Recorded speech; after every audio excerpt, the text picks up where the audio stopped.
Why, hello everybody. Thank you so much for joining us for this glorious, bound to be chaotic one-shot, one night in Daggerheart. We have some silly stories, some wonderful people coming into play, and all of this, and you to come join us in support of the wonderful folks at Make-A-Wish. They are an incredible organization, if you aren't aware, that help grant wishes to kids who themselves have sometimes debilitating diseases, chronic diseases, and help them find the strength through a lot of these wishes to kind of uplift their families, give them opportunities to meet people, to do things, to experience a lot of things that would be challenging otherwise. And what I think what a lot of people don't really fully understand is a lot of the kids who receive these wishes go on to beat their illnesses and live these wonderful, fulfilling, healthy lives thereafter, and then often credit these very wishes for giving them the physical and emotional strength they needed to fight this critical illness that they were combating. So these folks at Make-A-Wish do incredible work. I've had the wonderful experience of granting a few wishes myself, as well as I know folks as part of this game tonight and many others in our community. So we're very happy to have you here to help support these wonderful people and what they do for all these incredible children out there. For those who don't know, my name is Matthew Mercer. I am a voice actor and a game master with Critical Role for a long time. And super happy to return here with some good friends to roll some dice and play some silly things. We are playing Daggerheart tonight, which is a game with Darrington Press. A lot of the players, this is their first time playing it, so there'll be a lot of questions they'll ask. I'll be answering questions. It'll be a fun experience of both, sorry for a lot of you, learning how it works. And as we bumble and sprint our way through the story, likely break my entire planned narrative and see where they take us. But without further ado, so happy to have you here. Let's go ahead and start bringing in the players for this wonderful game tonight, beginning with the illustrious Ironmouse. Oh. Thank you so much for joining us. I'm excited to be here, but I'm also very, very nervous. I think you'll be all right. Okay. Joining Ironmouse at the side, the handsome, the debonair, the devilish Bubi. Oh, thank you for having me. It's time to raise some money. I need money for charity. Otherwise, I refuse to play any games. Well, no, you have to play. You have to. Thank you so much for coming along. We have here in the center of our player lineup here, the delightful, the beautiful, the cat-eared Candy. That's so somebody clip that. Hello everybody, my name is AI Candy, professional content creator, author. You've seen me, you know me. If you're on Master's channel, you know what's up. Bubi already said it. It's true. We need money, but not for us. For charity. Little heart hands. You'll know why soon. It's What? not for you. Oh, okay. no, well, you can make our wish. Don't know if it'll come true. Thank you for having me. I feel so honored, and I'm going to be so normal. I promised myself in the mirror multiple times. None of this will be normal, I assure you. You'll be fine. Next to AI Candy, we have slithering along in their own croc way, the delightful, the glorious Kairyu Croc. Hello, I'm Kairyu Crocodile. I'm a crocodile, and I'm excited to play some Daggerheart and cause some chaos and also make some money for a good cause while also doing it. It's a win-win. Right? It's the best sort of combo. And coming to us, and the other flesh and blood person here, desperately trying to keep up with the cool kids between us, the incredible, the talented, and co-cast member in Baldur's Gate 3 with me, the wonderful Tim. Good evening from the UK, because it's midnight here. I've got brandy in a Christmas cup and some walnuts, so it's like Christmas.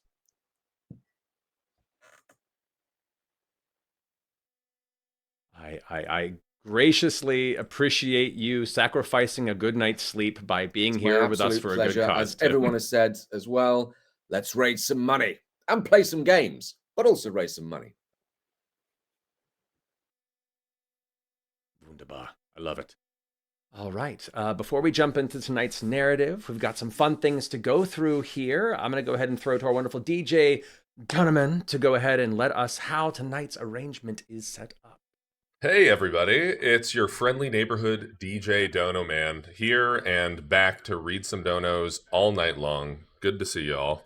In general, this is the QR code that you need to scan right now to get donating. There's already a bunch of people donating in benefit of Make-A-Wish, so get on it. As a matter of fact, we already have a new high donation of $1,000 from Krogel, so thank you so much, Krogel.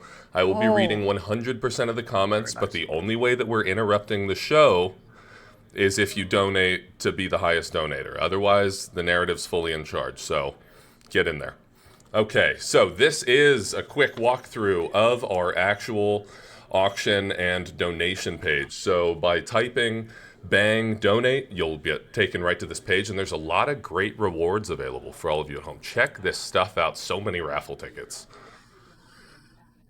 First on the list, we've got a cheeky starter pack. I missed a couple of those, but we're going to jump straight to the Senpai Squad and Ironmouse decal pack, lovingly donated. We've got some Starforge wall art of your choice, and we have the Daggerheart core set limited edition. These things are sold out. This is the only way you can still get it. So by donating at least $5 or more, you just select any of these available raffles, and that's how you'll get entered. We'll pick them at the end of the show. We also have a Starforge OSRS, old school RuneScape keyboard, amazing. Starforge desk mat, also of your choice. And then some more Daggerheart donations. Now, you'll notice when you read some of these descriptions that some of them have different quantities. Daggerheart has been very generous today and given us 10 copies of each of these items. So that'll be your highest odds of winning. We also have a Starforge case bundle, a Daggerheart core set, standard edition. For those of you that really want to play the odds, everybody else is going to be going for the fancy stuff. This is where you can sneak in. We also have the Ironmouse and Senpai Squad merch bundle. Check that out. You don't want to miss it. And we also have some gameplay impacting donation tiers. I believe a couple of these have already been chosen. Matt, do you want to maybe give us a breakdown of these since I am unfamiliar with the game systems? Pretty please. Yeah, sure. Yeah, no worries. So there will be different donation tiers set up within here that allow people to donate to a change and affect the game itself. You can donate on the lowest tier to add +1 to the next player's roll to help our wonderful folks here achieve their dreams in this improvised narrative. You can also donate to help the next person that makes a roll gain an extra hope, which is a resource they can use to do cool things within the game. You can also donate to help them clear stress in case they're starting to get a little stressed out of the game, which is not a good thing. You can also donate to have them store a re-roll of their duality dice. I'll be keeping tabs on that as a group of re-rolls that you've donated towards, and then the players are in a crux moment and they roll poorly. They can choose to spend one of those to try and succeed. Can't guarantee it will. You can also donate to give me more fear, which is my GM resource that I can use to muck up their plans and make the world more dangerous around them. Oh, God. You can donate to give them a heal. Oh, it's going to be great. Don't worry, it's fine. I'm not going to do anything untoward. You can also donate to give the players a healing item that they can use if they're starting to get into a rough patch. You can donate even higher tiers to give out somebody a permanent +2 to an experience that they can apply to their character's engagement with the world. You can also donate a higher tier to force a player to mark a hit point if you really want to make it more challenging for them. You know, make it a little dangerous is fun. Upper tiers include giving everybody a short rest downtime move. In the middle of the chaos, you can help them all try and heal some armor or heal some hit points. You can also increase their proficiency, which means that player does more damage whenever they make an attack. Or, a really high donation tier, you can have the entire team do a combined tag team action, which means all 5 of the players, or at least those who are still alive, can all come together in an epic anime moment and put everything into one final attack. It's the best kind of scenario. So all your donations will help go to this goal and will be affecting the game as you go. As I have the list of what has been purchased here. So please give money, donate to this wonderful cause, and muck up this game that I've worked so hard. Yes, and in addition to that, as you're all donating, we'll be hitting milestones, and those milestones will either affect our cast directly or affect the gameplay as well. At 2,500, we have Nya Talk, fan favorite. At $5,000, we have Dangerous Circumstance, which only our Game Master knows what will happen. At $7,500, we'll go to Upside Down Land, and at $10,000, we'll have an Unexpected Boom. At $12,500, you are going to personally shave Mouse's head as a community. What? At 15 grand, we'll have a terrifying cataclysm. At $17,500, AI Candy has very graciously agreed to draw a custom piece of art that has happened at some point in the campaign and stick it to her forehead. So please get there. 5. At $20,000, we'll get to a heroic ally, and 22.5 is a nightmarish villain, and 25,000, a highly requested event from the Ironmouse community, has been something related to the quote, "How about an autograph?" You'll find out when we get there. Now, one thing that's going to help us, get there is also some auctions. We have some exclusive items up for grabs today. Kairyu Crocodile, can you tell us a little bit about this signed merch bundle you've donated? Oh, sorry, gang. I don't really own much to give away, but we did start making this is my first merch bundle ever. I'll sign, wherever you want it to be. If you want it all over, I can do that too. But yeah, this is just like our shirt, our art standee, and the little plush. I think it's really cute, and I'm extremely biased. So if you want this, then you're gonna have to pay for it. Well, you heard it here first, folks. Kairyu Crocodile did not put an upper limit on the amount of signatures that you can request on these items, and so we fully expect under like 1,000, wow, please. under I can do 1,999? anything under 1,000. Amazing. You heard it here. It's clip it. It's happening. I think that's just paying to ruin the shirt, but if that's your style. Now, an important note of all of these auctions is that Tiltify has added a fun new feature. All of you snipers from all the previous events that wait until there's 1 second, you've been foiled. You must make a donation that holds strong. I believe it's if you're donating in the last minute or something, it'll re-extend like another 30 seconds. And so make your bids count.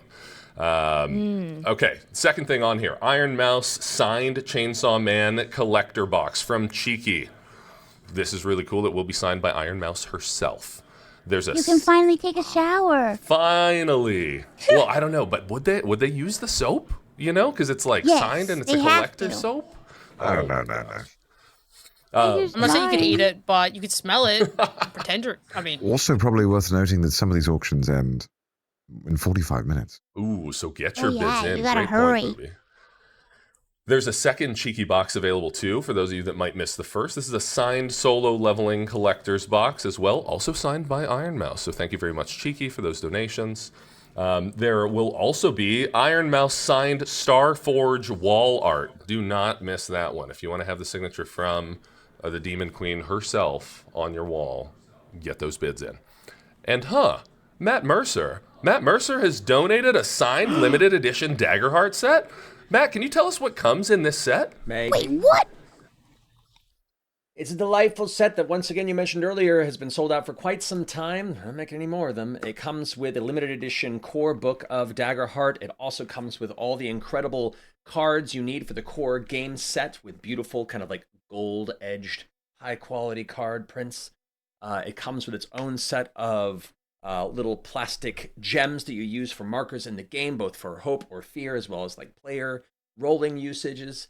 It comes with a beautiful box that it all folds into together. Your own custom duality dice in it within the Daggerheart 5. It's a wonderful set. And I'm going to sign it in a really pretty way with a really pretty gold pen for you. So. Wow. You saw it here first, ladies and gentlemen. Make sure to get those bids in. Next up on the list, we have A AI candy signed, and special dedication in a very special I'm book. gonna do so much. Yes, tell us a little bit about Yeah. this book, AI Candy. Hello, I wrote a book, and I'm going to be publishing it soon. And they asked me what I could auction off, and I was like, I don't know.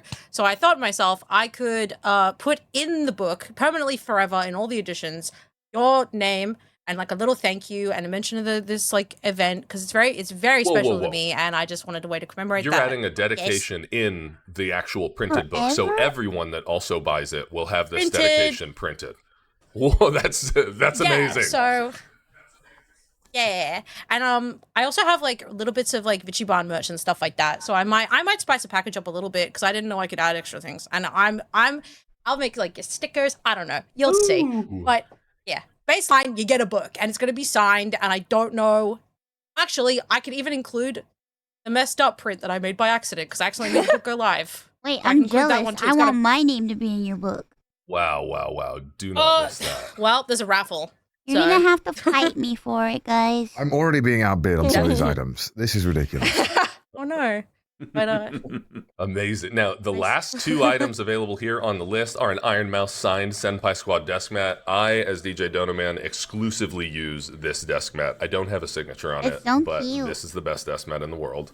And also, the final item that we have here is a set of Ironmouse, also signed plushies. Look at these cute little keychain buds. Who wouldn't want them?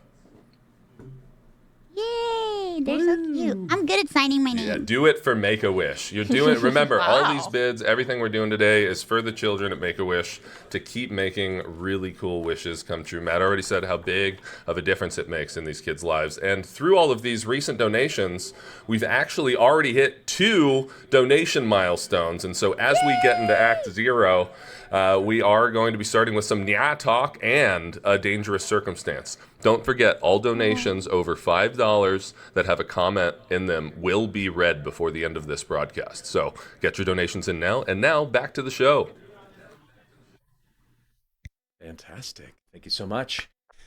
All right, everyone. Quick and dirty overview for those who are watching. Daggerheart revolves around a 2d12 system.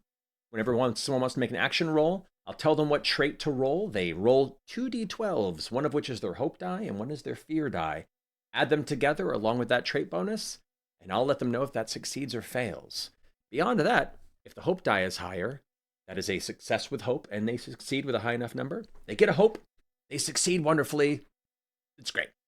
If they fail with hope, they don't necessarily succeed what they were trying to do fully, but they still get a hope resource they could spend on different abilities in the game. If they fail with fear, or say if they succeed with fear, they still get what they want, but there's going to be a consequence or a complication in it. If they fail with fear, not only do they not achieve what they wanted to, but a larger kind of consequence will come in through the narrative. And with each roll with fear, I get a fear resource that I get to spend to complicate the narrative. And since there are 5 players, I'm going to start with 5 of them. And I'm going to go ahead and put my little fear glass here. That all being said, you all ready to jump into One Night in Daggerheart? Yes. I'm ready. I forgot Yeah. we're Ready, role ready. playing. I'm scared Do this. now. Oh yeah. He's got a fear cup. All right. It's the best kind of cup, really. I like hope. Friends.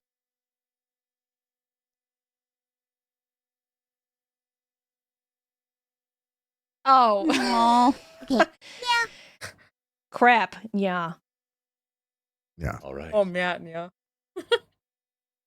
The afternoon sunlight glows orange and purple with the coming dusk over the vibrant, bustling metropolis of Viatra, a magnificent city of industry and art that stands as a shining beacon of erudite pursuits and romantic escapes. Nya.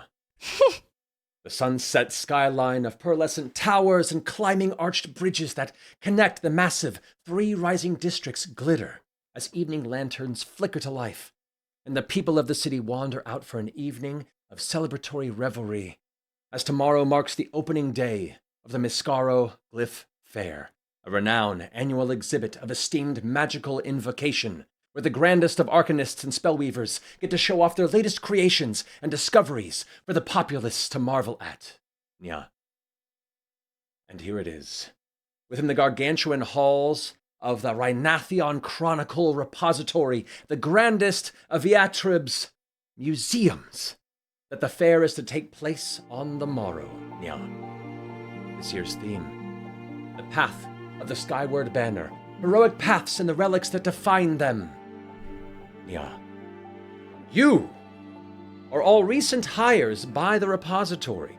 Highly recommended, mind you, as security detail and protectors of the museum and its many magical wonders before the morning crew can arrive at sunup and prepare the exhibits for the opening day. Yeah. Now, mind you, you are mostly and knowingly contingency hires, as the museum houses its own arcane defense systems to prevent property damage and theft. Yeah. Even so, redundancies are necessary. Yeah. As the night grows dark and the main gates are now long locked, your troop passes the previous shift as they clock out for the evening, leaving you all to meet in the grand laboratory of Dr. Evelyn Dahlia, curator and director of the museum itself, whom is supposed to arrive shortly for your orientation. Yeah. So, which one of you enters the chamber first? I can enter it first. Would you mind describing what we see as you step within this laboratory? You're gonna see me. I'm Crocodile, Kairyu Crocodile, the Slyborn Dracona, with my subclass being Vengeance. I'm really tall, I'm really cool. I strike fear into the people who are scared of Dracona. And I walk with confidence and heavy steps. Yeah. Yeah. Beautiful. Yeah.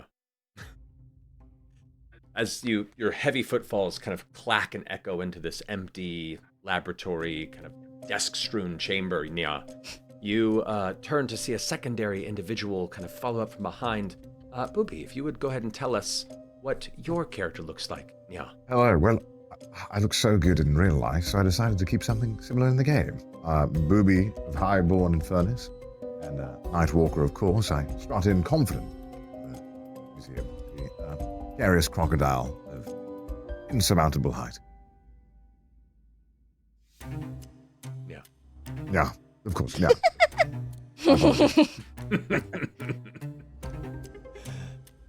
Glancing over towards your crocodile companion, how have you two met in the past? What's a circumstance in which you two have had some history? Well, this crocodile, unfortunately, one time, absolutely destroyed one of my favorite establishments. Accidentally. I presume it was accidentally. Why would you ruin a good pub? Well, maybe the pub isn't serving something that I like. Why would they serve 9-foot crocodiles? Well, that's speciesist, How are you man. supposed See, to hold this the is the beer? kind of people we gotta Kairyu? take down. As this debate begins to toss back and forth, Nya, another figure, horned and intense of face with a wicked grin, steps in behind. Mouse, if you wouldn't mind describing your character as you step in. Yes.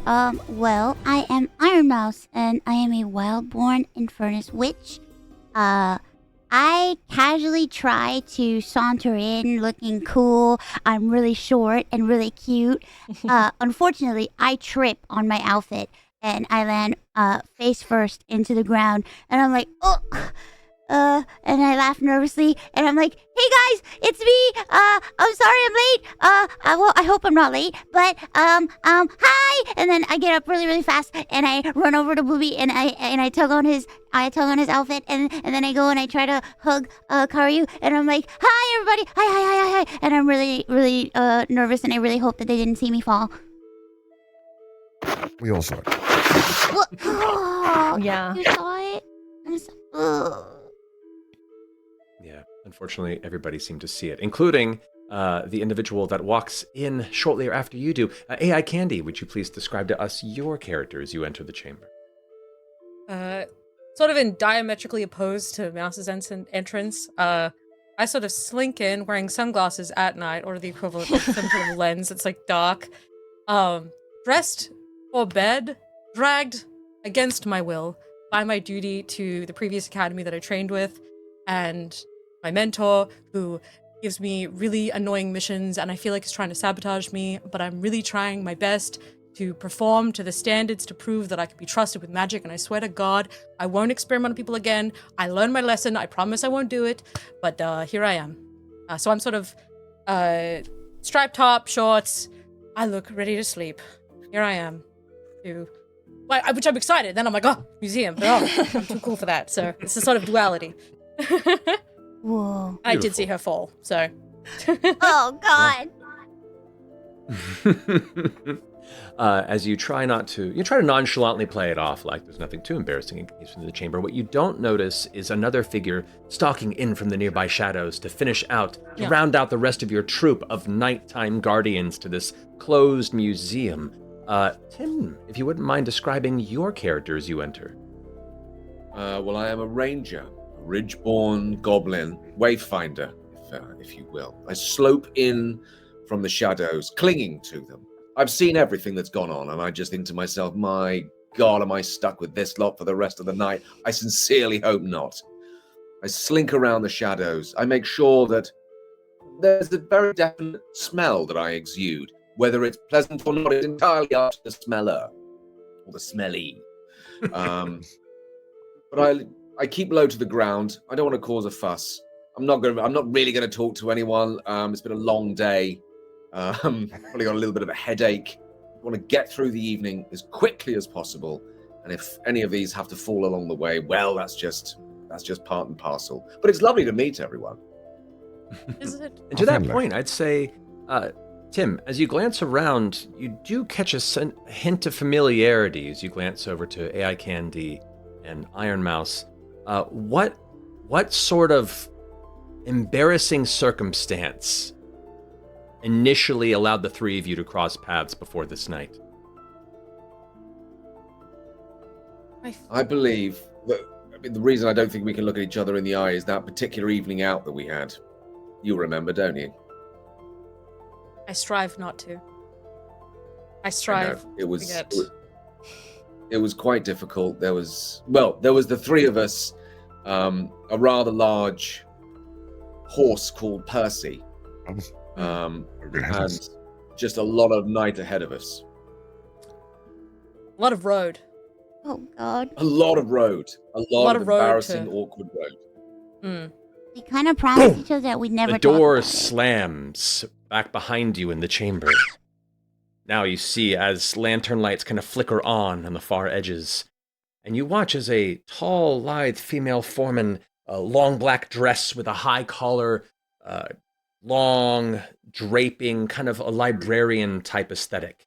Thin glasses on the tip of her nose, an elven woman looks to be in kind of what would be the elven equivalent of a middle age, approaches the dark short hair pulled into a tight updo, a red feather clip kind of tucked in and out from the side, the horn rims of her glasses kind of framing the light from the nearby lanterns flickering off the glass as she says, "Welcome, Evening Shift. I've read your work summaries and do hope you are, up to the task, yes?"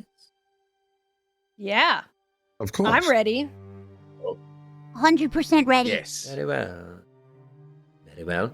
I am Dr. Dahlia, director and employer of your, ramshackle crew for the remainder of this event. We here at the repository are extremely proud to be hosting this year's Glyph Fair, so I am confident you will not prove my trust in your alertness and skill misplaced. Never course fallen not. asleep on the job yet before. Absolutely not. Trust. You can trust us. Well, me. Good. Good. But before I leave, allow me to show you the mystic defense grid of the museum. And she kind of gestures over to the side of one of her desks. There's this kind of slight map layout and what looks to be almost like a wooden polished board that has a number of small crystals embedded in it with little plaques in bronze kind of inscripted next to each one. And she kind of shows some of the general exhibits, different chambers, different rooms, different fun places, but the ones that she points out directly are part of this defense system. She goes, "Now, this is the exhibit board, which shows the various exhibits throughout the interior of the museum. Should any damage or theft be detected within the museum, the correlating chamber on this will alight and make a noise. We have one of these installed within each room, so should you hear something, go running quickly. Also, should you find anybody who seems to be working untoward business below my office here, I have a secret chamber where I have cages hanging in a holding cell, where perhaps you could keep them locked up before your shift is done, and we could leave them to the guards when the morning sun has arrived. That's the milestone alarm. Speaking of alarms. And in this case, you have now entered Upside Down Land. So, VTubers, you know what to do. Oh, I'm good at this. Get it, gang. Actually, do it. wait, I think I am. How Check do this you- out. How do you, Do you want to Control know? mouse scroll. Yes. You press, could do it the way that I did it, which is just flip myself in. Oops, or not. Never mind. You could press. Hey. You could, it's control, and then you use your scroll wheel. I knew that. Or think about controlling yourself with your mind and scroll with Thank your you. instincts. No worries.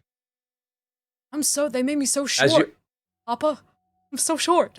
as you're listening to this conversation from the director of the museum, Mouse, you accidentally nudge a small glass vial from one of the nearby tables that shatters and hits the ground. A strange burst of purple magic emanates from it, and all of you find yourselves thrust up to the ceiling, upside down, as gravity itself seems to have temporarily shifted. The director is holding onto the chain, kind of expectantly, going, "Well, this is a delightful start to the evening. I hope this is the only misplaced endeavor." I'm so sorry. I can assure you it won't be the only time if I'm involved. But, I'll try my best. What? What? Say that? Oh, I mean, She doesn't speak for me. just just picture me. kidding. I'm a professional, and I never make mistakes, ever. I'm never This gonna is get employed awesome. again. Flicks her finger towards her Yeah. desk. Lost all the change out of my pockets. I will be picking that up when I get down. She kind of flicks her finger at her desk, and a quill kind of begins to write the beginnings of a report. First 5 minutes already reversed gravity. Lovely. She I counts had a a little pocket watch. Dr. Dahlia, that I asked Yes. What is Just your to- question? to clarify. This museum exists most of the year. Particular concern because of the Glyph Festival, the hero relics. That is the concern. The Correct. specific relics of concern, so the specific areas of the museum that are concerned. Really, all of them. We've Oh, the museum good. itself has a moderate collection within, but because we are housing this the fair, the Glyph Fair this year, many fantastic collectors, archmages, professors from all over the land have brought their finest artifacts here so that they can be shown and presented before the public tomorrow. So we've just arrived and catalogued them and built the great chambers for them over the past few days, and we just have to make sure nothing goes wrong. At which point, you feel like the power and energy of the room beginning to pulse. The gravity is feeling a bit tenuous. You're not quite sure how long you're going to be lifting on the ceiling, so you begin to look for a place to land safely. Oh, God. Oh, it's happening again. I used Tim as a cushion not- to land on. That is an outrageous thing, just because I'm small. Outrageous. Should a sufficient amount of dangerous activity or magical energy be released or detected within the confines of this museum, that will initiate the Dome of Chains. It is a force barrier that deploys around the museum, preventing anyone from getting in or out until disabled by an approved staff member. So, at the very least, if anything untoward does reach a certain scale, you will be safely kept locked within the museum with the source of the danger. You mean we'll be trapped in here? Well, you'll be doing your job, and they will not be able to escape. So I can't escape and leave everybody. No. Oh. Which we wouldn't escape That's- because I mean, we're yeah. excited to do our job. Yeah, Which we exactly. have. Which we See, do. I like you. You have a can-do attitude. That might get you far. Wait. Can what I we call can I can, Candide. can I say something? I think you're very beautiful and amazing, and I think you're great. And Oh my and God! Stop what? that. Flirting. Just do Here the we go. job. Flirting Here we while go we're again. upside down. Well, I'm sorry. Okay, it's I just get nervous, you know. I'll shut up now. well-placed flattery will get you somewhere, I'm sure. And she flicks her finger again as the next part of the report's written. See? However, do not initiate the dust sweep initiative. If such a thing were to arise, it would be quite dangerous. What? Best not ask about it. Less you know, the better. Anyway, should the evening of the fair progress without major issue, damaged display or missing a valuable, your contracts will be honored and your negotiated rewards will be presented, minus any deductions for misuse of the grounds, of course. Mouse. Naturally. She looked around. And who's paying that? Us, out of pocket? People that you hired to work here? Oh, not out of pocket. We'll just deduct it from your pay. Oh, But that's- nevertheless, We're getting paid. and she kind of change out of mine. she flicks her fingers and you watch as a small, like, egg-shaped vial shatters, which dispels her gravitational issue. She glides back down to the ground and goes, "Very well, I'm off to a glad hand with investors. Do be safe and please don't mess this up." And she exits the chamber while the rest of you are still kind of latched onto the ceiling and looking at each other. She likes me. Oh, this is awkward. I hope she does. Someone has to. Oh, I know she does. What the heck did so mean? Deducted from our pay. Did There's anyone a lot hear of blood that? in my head right now. When are we gonna get That's a back good place down? to be. Bring, bring, bring. How much of that potion did you spill? Oh my! Sorry, I forgot to silence the donation phone. We did just hit $10,000, so you will now experience an unexpected Wonderful. boom. It's up to you Oh, whether or not dear. you want to maintain upside down or flip right back up. Thank you so much, everybody, for all your I donations. think we can back go to ahead and the flip adventure. back around for the purposes of this narrative. I'm coming back. Holding on to those bits. So as you flick your fingers in the air as the various magical practitioners of this chamber, you feel the pulsing of the gravitational energy begin to fade away. And with that, you all immediately plummet back towards the ground. To get some rolls out of the way, I would like everybody to make an agility roll for me. Are you sure about that? Agility. Are you sure you want that? I'm sure. You sure you I want that? do. Oh God. Yeah. Check this out. Oh. Ooh, 5. Let's see what I get. Oh, goddamn. Oh. No. This is a reaction roll, so it Ooh. doesn't generate hope or fear, so don't worry about that. All right, roll. Hey, did everybody Go ahead and do great except go for ahead and me? click on agility on your sheet. There you go. I may have agility Okay. so good I generated a person by accident, so Did ignore the everybody ghost do great? character sheets. Mouse, you definitely landed on your So- neck. Oh God. Well, at least it's in character.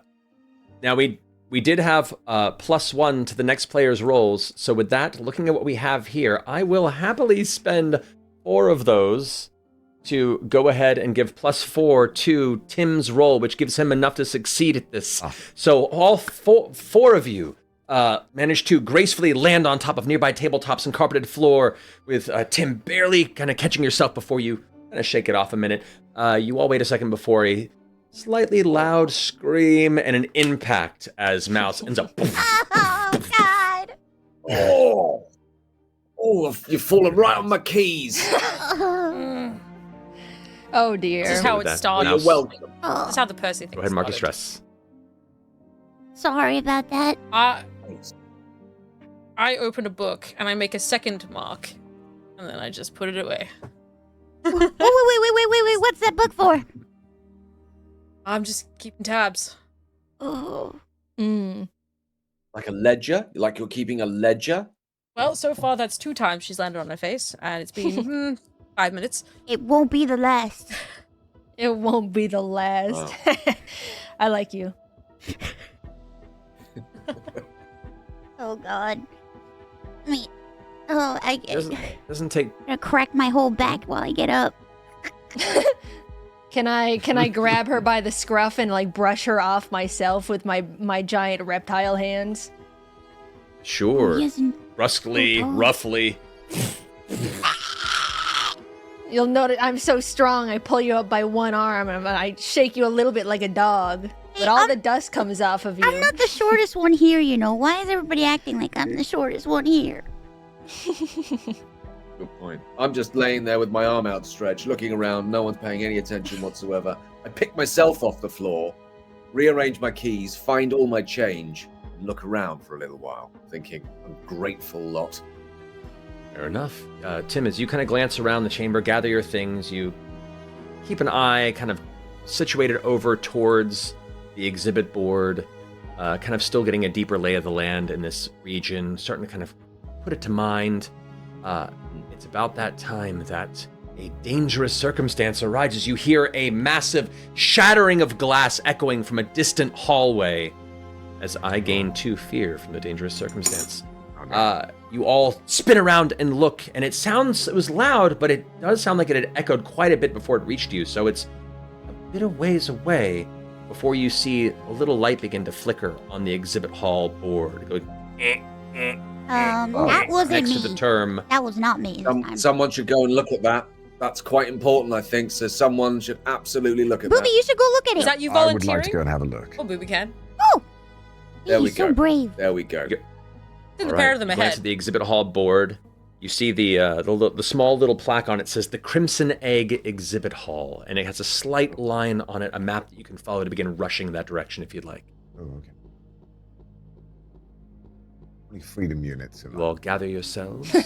Running up. You begin tearing down the nearest hallway, these long carpeted walkways, tall grand hall, kind of marble floors on edges with beautiful polished wood, standing pillars with sculpted busts of previous great professors and caretakers of the environment line you as you pass by and turn down, trying to keep to memory what, Tim, you had noticed on that board to get you to the place of possible challenge.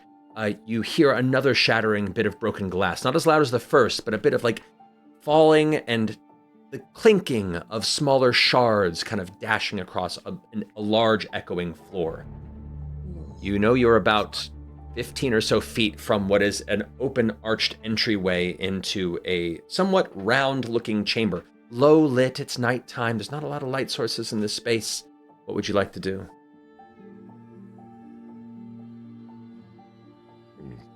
Right. Well, any suggestions? I think we should. We should obviously we should go and investigate. I mean, I was not planning for quite as much adventure on in like a museum. I was really hoping for like to sit down for a good couple of hours and read a I was book. told But this here was we an easy are. job as This is well. where we find ourselves. I mean, that would have been fantastic. But you know, here we. I think people knew more than actually they let on. I'm just saying. Who's As the in- most intelligent We here? should go and investigate. It's definitely not It's me. not me either. Most intelligent. Well, if no one's stepping up, then I'll fill that role. I What? I want to go down the stairs and go look at the red thing in the middle of the room. Who is Sure, this? okay. So as you begin to enter the chamber, do you just kind of charge in Yeah, I kind of boldly? like walk in, but I'm like looking around, like I'm getting familiar with the place, you know, not really paying attention or Absolutely. being respectful at all.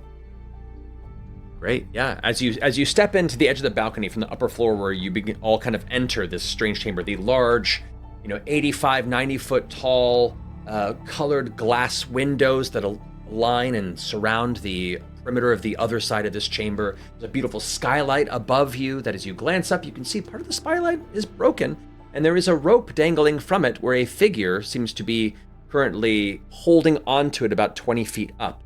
You follow where the rope itself is descending down to where this large shape, you see it's this beautiful, like 3 foot wide egg-like sculpture made of what looks to be faceted ruby. It is beautiful. It is glittering, and what little bit of moonlight is coming through the windows. And at the base of that pillar that's holding it, you see 3 other cloaked, shadowy figures that are currently maneuvering or futzing with the pillar itself. Oh, What could they be doing? Okay. I think we should yell at Should them. I throw a knife at them? Yeah, throw a knife at them. Throw it. throw a knife. So I just throw I a think knife throwing a at knife one of sounds them and great. just see what happens. I mean, I think that Sir- sounds like a very sensible idea in this I circumstance. would agree. That's pretty sensible, yeah. All right, then yeah, if you'd like to, go ahead and roll an attack roll with are you throwing your knife at the one on the rope or one of the ones by the pillar? One of the ones by the pillar. I think they're. You got it. Yeah. So, Go for it. I'm going to roll an attack. Okay. Where's that? So if you go down to where your primary weapon is on the lower left-hand side of, or the middle of your character sheet, it says, let's see, a dagger to equip here. And minor damage, agility, strength. Where's that? Active weapons. All right, so it would be under your equipment.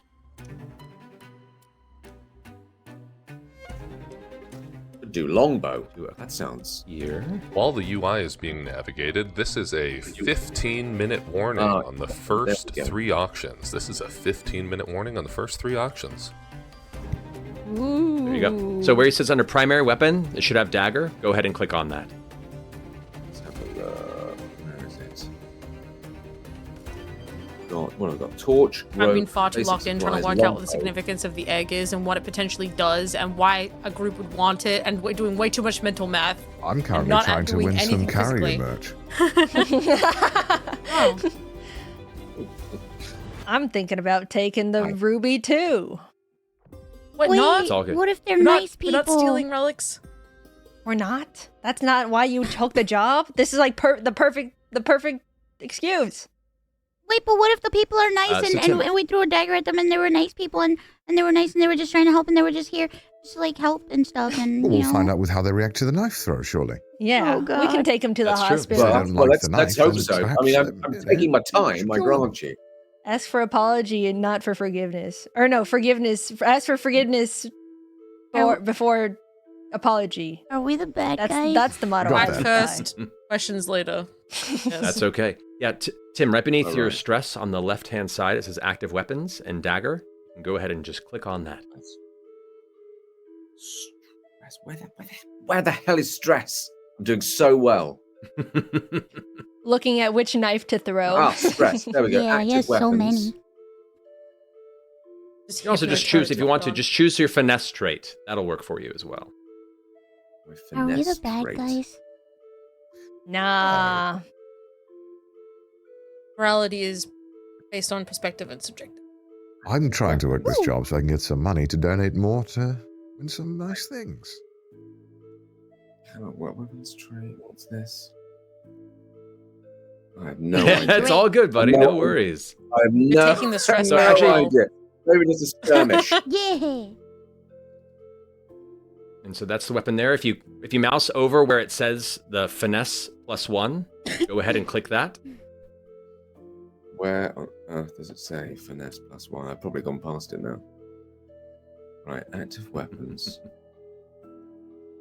Talk amongst yourselves. Talk amongst yourselves. That's what goblins do. A lot of chat. Under active weapons, it has primary, dagger, and finesse +1. Go ahead and click on that finesse +1. What I've got there is longbow. That's all good. I can roll it for you if you'd like. Yeah, do it. Do it. You know what? Let's do that. No worries. Here we go. Oh, there we go. So that did. It's at the top middle of your sheet, under your, like lower right, under your name, like top left. Okay. Oh boy, I'm like really, I would love, I could make one wish, such as make a wish, the charity raising money for. I would love to know more about that egg we're looking at. Could I possibly? That's all good. Yeah. So Tim, while you're currently searching for your dagger in your robes, you want to go ahead and inspect this egg. Yeah, I'm just gonna. Yeah, if I may. So you glance over and looking into the center chamber. Haven't been the most stealthy introduction to this chamber, and so the hooded figures all kind of begin to look up in your direction and notice your troops' arrival at the edge of the upper region. Looking at this beautiful kind of faceted ruby egg, it has almost this like dark shape on the inside that looks almost like a liquid core as the figures are kind of shifting it, trying to get it off this pedestal before they stopped and noticed your presence. It's a liquid core D20. They want it to look good in a campaign. They're fools. Mm-hmm. It's beautiful. One figure who's hanging from the rope above goes, Hey guys, we got company. and one of the ones that seems to stand with confidence steps and goes, "Hey, shit! All right, everyone, fan out! Looks like we've been spotted." You see them start pulling out weapons and get at the ready. At this point, it seems like they're at least not trusting your arrival. This kind of frail-looking older woman who is like heavily double-cloaked over looks up and goes, What's your business? You can't steal this one. This belongs to us this night. Oh, Not so, lady that said that. That is property of the museum, which we are protecting. Should I have said that? Should have pretended that we were stealing it too. I don't know what the right answer was, guys. Someone else take over. Let's saying review the all group. this. What are you doing? Acting! all the figures look at each other and gonna go, Aw, they work for the museum. Now we know they're bad guys. and they all immediately draw their weapons. Hey, I Go don't ahead and like spend being a- called a bad guy. Great now. job. Disgusting. If only I'd have found that dagger. This would I'm all gonna be go ahead and spend a diverted. fear to have them Apologize. immediately interrupt. At which point, one of them, you can see, pulls his hood back. This man in his like mid-40s or so, human, has one crystal eye in the right-hand socket of his face. Whoa. He goes ahead and is going to use his tactician ability to spotlight. He's going to mark a stress and spotlight two other allies within close range. He goes, "Hey, fan out! Surround them! At least hold them down so we can get out of here." As he says that, the older woman goes, With pleasure. she's going to go ahead and use her curse action. On that, it's going to go ahead and choose you, Bubi. What? Oh, You Go. have to, or you feel this like cold sense collide with your body, and you feel this chill that rides through your chest. This weird little whisper of cackles, like, kind of rests on the outside of your ears for a moment as you feel this like connection with the kind of older crone-looking figure who begins to dart back towards where the windows are. The other one, so just for now you're cursed. You don't know what that means yet. No. Keep that in mind. The heavier figure that also hears him goes, "Yeah, right away, boss." Kind of now you see stands up full. He was just kind of hunched forward and looked kind of similar to the size of the others, but this one at full height is probably a solid 6'11", Wow. and a massive figure who's going to rush forward towards you, Mouse, and is going to use hold them down as his action. He's going to go ahead and make an attack roll against you. Oh God. oh shit. This must be one of We're getting Karyu's jumped. friends. Oh, Why me? That What's is a that, really dude? What is that plus supposed to mean? one. You can't just say that. So Get out my you take book. no I damage. make a third mark. Take no damage, Mouse, but he rushes towards you, slams his arms around you, and grabs you and holds you in place and says, "I got him! She's open! Take him down if you need to!" He seems to be trying to, like, more or less keep you in a full Nelson to make you available for others to attack. You are currently restrained and vulnerable until you try to break free. Oh my God, I would like That's to going to end. kick very hard with all my my might. spotlight. What do you want to do? I want to kick Go for it. and All scream right. and kick and be like, Go ahead and make a strength roll for me. uh-oh. Good luck with that. Oh, no, no. Well, Good luck. Good luck. We're looking for that knife. go. Still did- You just got too many keys. Oh. You try with all of your strength to try and break free, and you almost do. You get one hand free and begin to squeeze out of his grip before he doubles his weight onto your shoulder and goes, "No, no, you don't," and pulls you back. Unfortunately, that is a failure with fear, which grants me a fear. If spotlight comes back to me with that, the guy on the top of the rope goes, "I didn't want to get involved with this, but I guess I gotta." And he starts like coming down off the rope quickly to kind of join where you all are kind of coming down the stairs now to help your friend Mouse, who's now being grappled. He's going to go ahead and leap off the top and come down towards, let's say, is going to come after you. Yeah, Candy. With daggers drawn and make an attack roll against you. And misses heavily. Describe to me how you dodge his aerial assault. I was busy pulling out my book again to make a third mark of Mouse getting knocked about. And in doing so, I whipped the book out and kind of accidentally hit him in the face as I do it. And then I'm like, oh. And I make the mark, and then I'm ready. Catwoman pose. Yeah. Spins and slides across the marble floor for a second and kind of whimpers quietly to himself. I'm gonna go ahead and spend You one of didn't my even want fear to fight. then. I said him. He goes, I didn't want to either, but Everybody's so that's the job. Everybody's so cool with me. The crystal-eyed figure then goes, sometimes you gotta do a job yourself. He's gonna go ahead and use his scramble shot ability, which I will spend a fear to do so, to make an attack roll against a PC within far range. He's gonna go ahead and look up towards you, Tim, as you may have just found your dagger and kind of hold it forth with excitement, just in time to look past the blade as the camera racks focus to him with this awesome, wicked-looking bow that he pulls back and unleashes in your direction. Hooray! And rolls a natural one. Wonderful. He doesn't even release the arrow. He pulls back, and the actual bowstring untethers and. It's like, Dang it! The bow just The in the comedy face. and saying That sometimes kind you of, just gotta oh, do it yourself. You know? Spotlight's You're back to you. I'd like to float. I want to attack when I'm allowed to. I look at my group with big You're wet allowed eyes. to go for it. Hooray! Okay. Book that I have, Grimoire. I'm gonna be flipping through that bad boy, and then I see something that looks like runes, and I'm like, that looks like a spell. And then I just start making, I don't really fully understand what the book does, so good luck to me. I just got it, but it seems cool. I cast Wild Flame on the two guys closest to me, which is, do I click to cast it? I can describe further, but depends if it hits. Yeah, go Does ahead it hit and on go a ahead and go ahead and click to cast it, and you'll see what it does when it works. If there's any way to work this into the moment, we have just hit $12,500, and so there must be a bald mouse. And so maybe some of that flame can catch her hair. Uh-oh. Wow. That's Oh, convenient. I'd like to what double have it you and done? pass it to the next person. No. Double bald.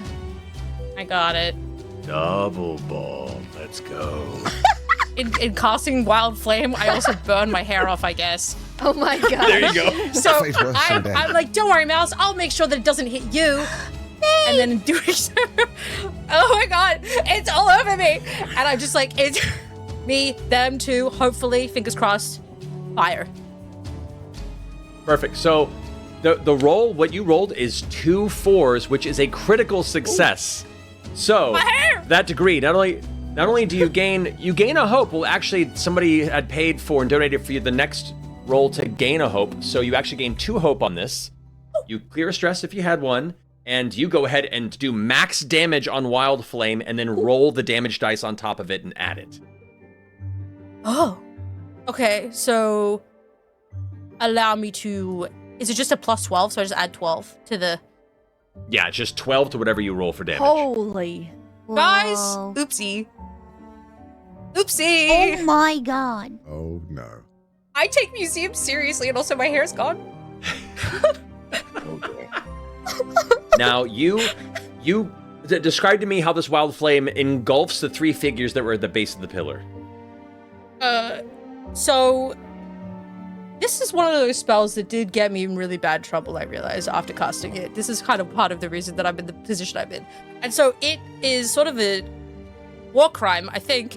It kind of like goes up through the veins and it ignites their blood through their body, and then the skin chars around Oh my it and then God! flakes away where in areas. Wow. And then in my hands, along my arms, because my hands are like black and there's like purple kind of veins coming through it, there's like sparks coming out from my veins from like the damage impact. And I am screaming the whole time, and it is not cool, and there's snot and there's tears, and I'm like trying to look cool. It's not cool. I'm bald. Thank you. Oh shit. As the flames subside and you watch like the cracked exterior of these 3 would-be thieves go like, ah! What? Why? This wasn't part of the deal? No, don't worry, hold it together. You look, that's a severe wound on the elder-looking woman who's like, my fingernails! The brute guy takes a major wound, and the crystallized figure takes a major wound as well. They're all looking a little hurt, but they're definitely intensely judging whether or not to continue to engage or run. However, with that, it is still a spotlight on you. Who would like to go next? I'd like to try. You go. please you go ahead. No, you go. Oh, Me? okay. All right, go for it, Bubi. Fine, I'll go. After witnessing the absolute horror of Candy's ability, I do ponder to myself if I am ill-equipped to deal with the team that I've been given with. I didn't quite expect war crimes in this campaign, but here we are. Obviously, I'm being Right, close to the brute. I want to try and assist Mouse out of this predicament any way that I can. You got it. All right. So you could make this. I'd say you could make a strength or finesse roll, your choice, as your kind of an exterior way to try and see maneuver through the fingers of this brute. Ooh, let's try. Yeah, let's try finesse. See if I can try to do some martial arts or something that I have no idea how to do. Oh God. Shall I roll? Yeah, go for it. I confidently strut up and roll my dice, and let's see what we roll. Oh, good heavens. Okay. 13 with fear. That is a success, but a success with fear. So, describe to me how you free Mouse from the binds, but leave yourself a little bit in a bad position. I see that Mouse has been pinned down by this brute, and I have the genius idea. Because of his stature, I have no chance of being able to move him myself. I'll grab his leg, and maybe I can get his balance off a little bit to help free Mouse. And then by doing so, I do manage to help Mouse get a little bit free, but unfortunately, he somehow collapses on top of me, and I get crushed by this brute. Perfect. And so for that, when it comes back to me, he kind of hops on top of you. As he does, he stumbles, pulls this massive spiked maul out. Oh. And as he goes to try and swing it, he actually throws it in the air from the trip and tumbles over onto your space. For a second, you're both kind of almost a couple inches from each other's face, going, he gets a little angry before you notice the maul is descending in your direction. I'm going to go ahead and roll an attack for that as a falling maul attack. Oh, God. If you don't mind. Oh, no. Well, I'm sure it's fine. What is your evasion, Boo? Oh, my evasion is... Let me check real quickly. Calculating low. I evade 12. 12.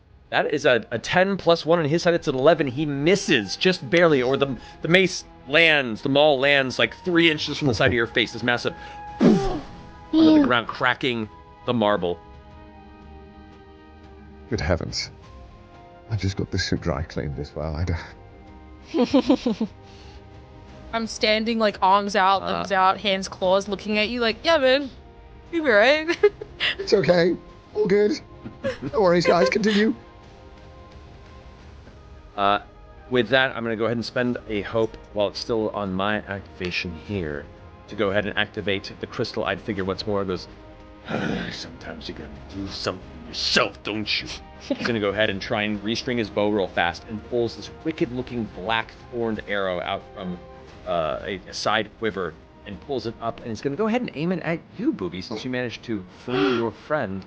That's going to go ahead and fire in your direction. Oh, God. I can't roll, we're shitting.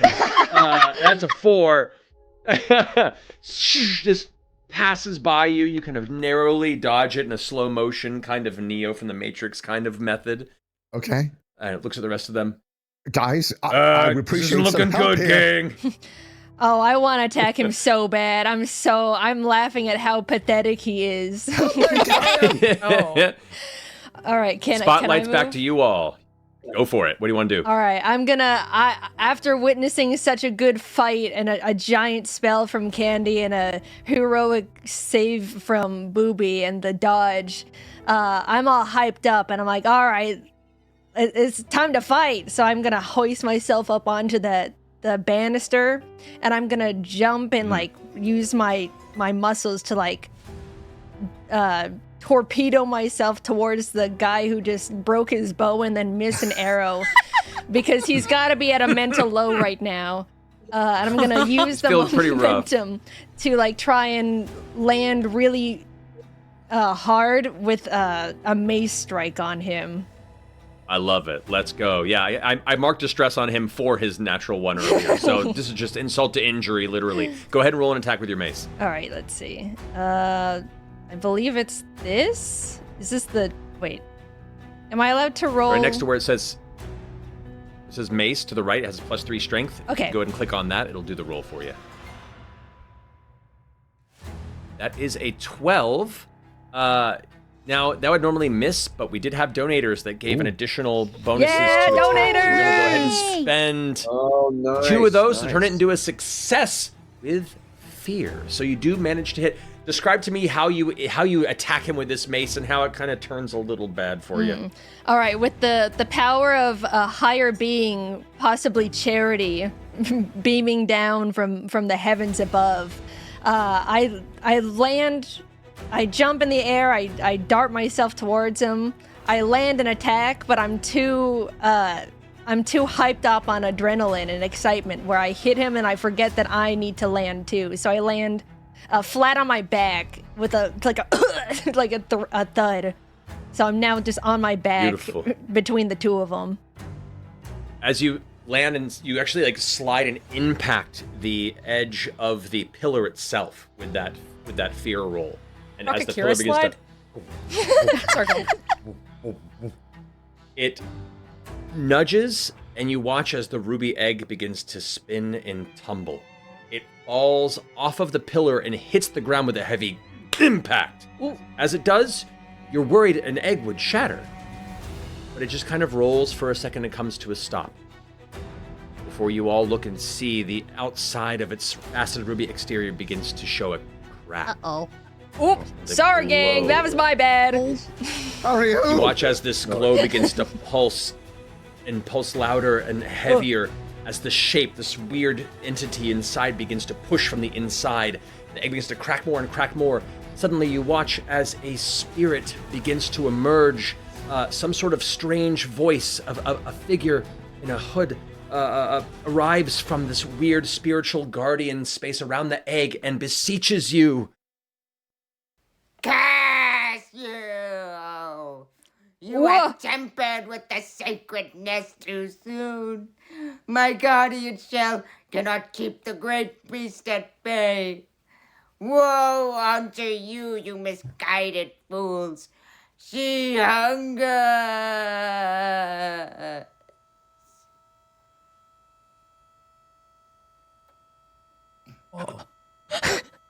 As the spirit subsides, the powerful protective spell that kept this egg at bay, you watch as suddenly a massive crimson, red-skinned, faceted triceratops-like beast burst out.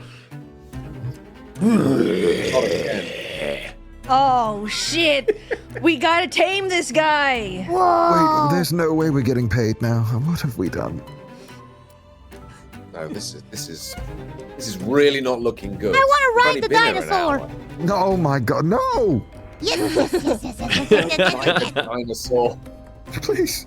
I'm gonna go ahead and roll a d6. If it's a 1 to 3, the dinosaur finds the thieves, its nemesis. If it's a 4 to 6, it finds your true nemesis for now. Oh, great. That's a 3. The Triceratops turns towards the other thieves and begins to grind its foot on the ground. You watch the other thieves go, and begin to scatter and run in all different directions.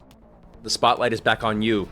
Tim, now that you have your blade at the ready and you haven't had a chance to really kind of Finally. use it properly, no. what would you like to do?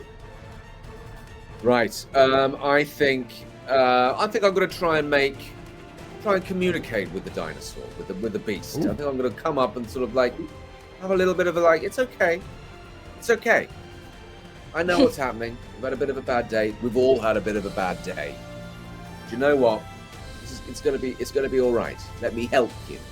I'm going to see if that works. And if it doesn't, I'll be torn Okay. to shreds. But you know Hey, what? I'd like you to Right. make a.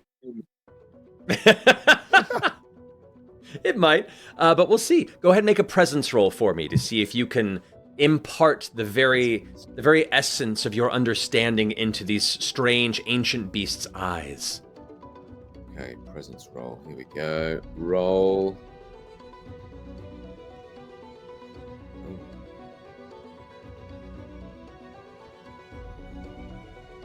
Here we go. What's that giving me? Oh, Oh, There we go.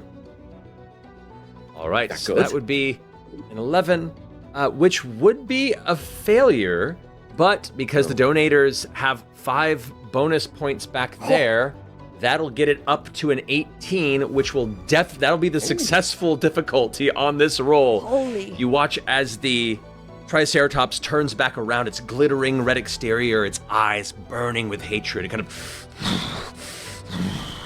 and it looks deep into your beautiful goblin face, and there's a kinship, there's a connection. It softens for a minute and kind of. it's okay. It's okay. Seems like it's I- asking for a command. ooh. Oh. Ooh. We should. What does anyone think? Wasn't really expecting this to work. I'll be perfectly honest. But her name is Margaret, so.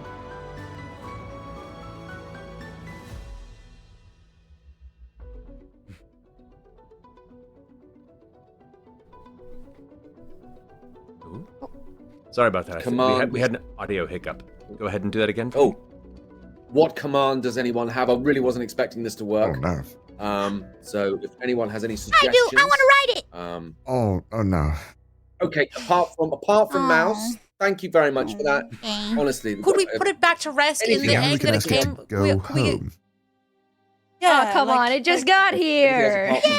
Well, we're not going to go home, but What do you maybe mean? we should find out where the egg is from. Oh, yes. How about that? Genius. Yeah, I'm down. We can ask. And then maybe we Yeah. can ask if I can write Okay. it. Oh, great. We'll do that afterwards. Love your energy. Thanks. Where, great dinosaur from the egg, whom I will call Margaret. Where, Margaret, are you from? It looks towards you. You say Margaret, and it seems to acknowledge this title you've given it with a heavy nod. It takes 2 big steps, this majestic beast, once a protector of some distant land. It looks into your eyes and says,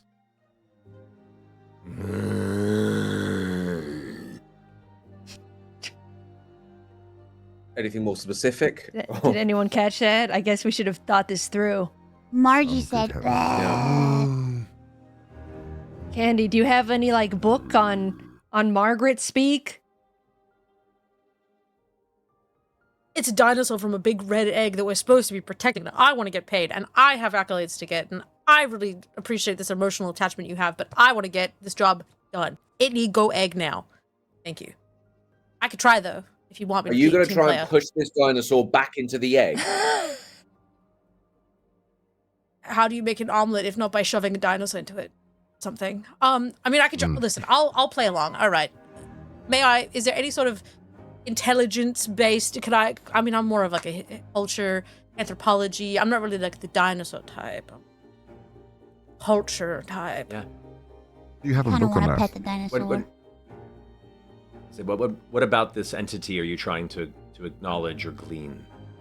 Can I just? Can I was gonna be like, can I just lie and say it told me it wants to go back in the egg, guys? Oh, If you want to. It really wants to go back in the egg. It really wants to. What's that, Margaret? Wow, it sounds like Margaret misses the red expanse of plains, like a creature in a ball, if you will. Yes, an egg. Okay. Do I have any like? Is there any kind of myth that would predicate this creature in the artifact that it's in, or like a plaque I could look at? You do see at the base of the fallen pillar there is indeed a plaque that says, as you look upon it, Gang. "This chamber houses the Crimson Egg, a mythical prison for a ruby beast, laid low and sealed away by a Grand Mage's final act to protect the teenage Empress, who became magically marked as its quarry by a would-be usurper 3 centuries before." Roro. Wait, so he wants to fight a teenager? That's kind of messed up. The group of thieves who are on the other side of the room watching this exchange with wide eyes and confusion go, Hey boss, we still want the egg? Let's figure it out when we can finish them off. One of you go talk to the dinosaur. The rest of you, get rid of the guards. They all get their weapons at the ready again. Try and see if they can turn the tides. I'm gonna go ahead and jump in here and have the Elder Crone come forward and kind of rush towards the group of you as you're gathered around it to try a chaotic flux ability. With that, she's gonna go ahead and mark a stress and make an attack roll against all 3 targets within very close range. So I'm gonna say the ones that are closest to this right now would be Tim, Mouse, and AI Candy. I'm gonna make a roll against all 3 of you as all of a sudden this crone brings this like wicked staff out from underneath her cloak and goes, Stand back and let the beast be ours! and this burst of like black and purple spinning energy swirls out against all of you. She's jacking my stuff. There we go, there's a roll. Oh. Oh. Oh. With a +2 on that to 17, I think pretty sure beats all of your evasion on that. So with that, she's gonna go ahead and mark that stress to do this and deal 3d6 plus 5 damage to all of you. She ain't gonna do all that. Great. Glad I'm not over there. Oh man, Whose idea was it? to you call should have the let me ride the dinosaur. I'm realizing that. I can't ride the dinosaur. Why not? So that's gonna be 14 damage, 14 magical damage to Tim, to Mouse, and to AI Candy. Compare that with your damage thresholds and see how many hit points you mark based on that damage. You do have armor slots that you can spend to reduce it by a threshold if you like. So for I'll be doing Tim, that that. would be a major damage. So you mark 2 hit Yeah. points, or you could spend an armor slot to reduce it to 1 if you'd like. Yeah, let's do that. And for Mouse, Oh my god, what would that be for for me? you is I reduce my that would damage. be. Took a wound. There you go. Yeah, that would also be major damage for you too, Mouse. would So that would be like 2 hit armor, points unless you want to please. spend it armor. There you go. So you go ahead and mark one of those armor slots, and then mark 1 hit point. That's going to end my spotlight as the GM. It's back to you all. The thieves have now been re-engaged into this conflict. There's a dinosaur caught between, but seems to have made some sort of connection with your troop. It's your spotlight. Who would like to go? I want to do something. What you want to do? I'm very mad that that person did that to me, and I want to cast a spell. Sure. What do you want to cast? Voice of Dread. Voice of Dread. Yes. Alrighty. So as the old woman's kind of looking up at you, and she's already marked 2 stress for some of her abilities, go ahead and cast that spell by clicking on the spellcast roll.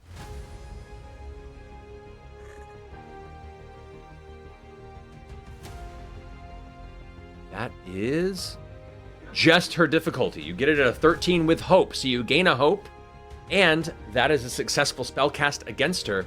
So, describe to me how your voice of dread affects her. Perfect. I want to look directly at her and look her straight in the eye, really, really angry.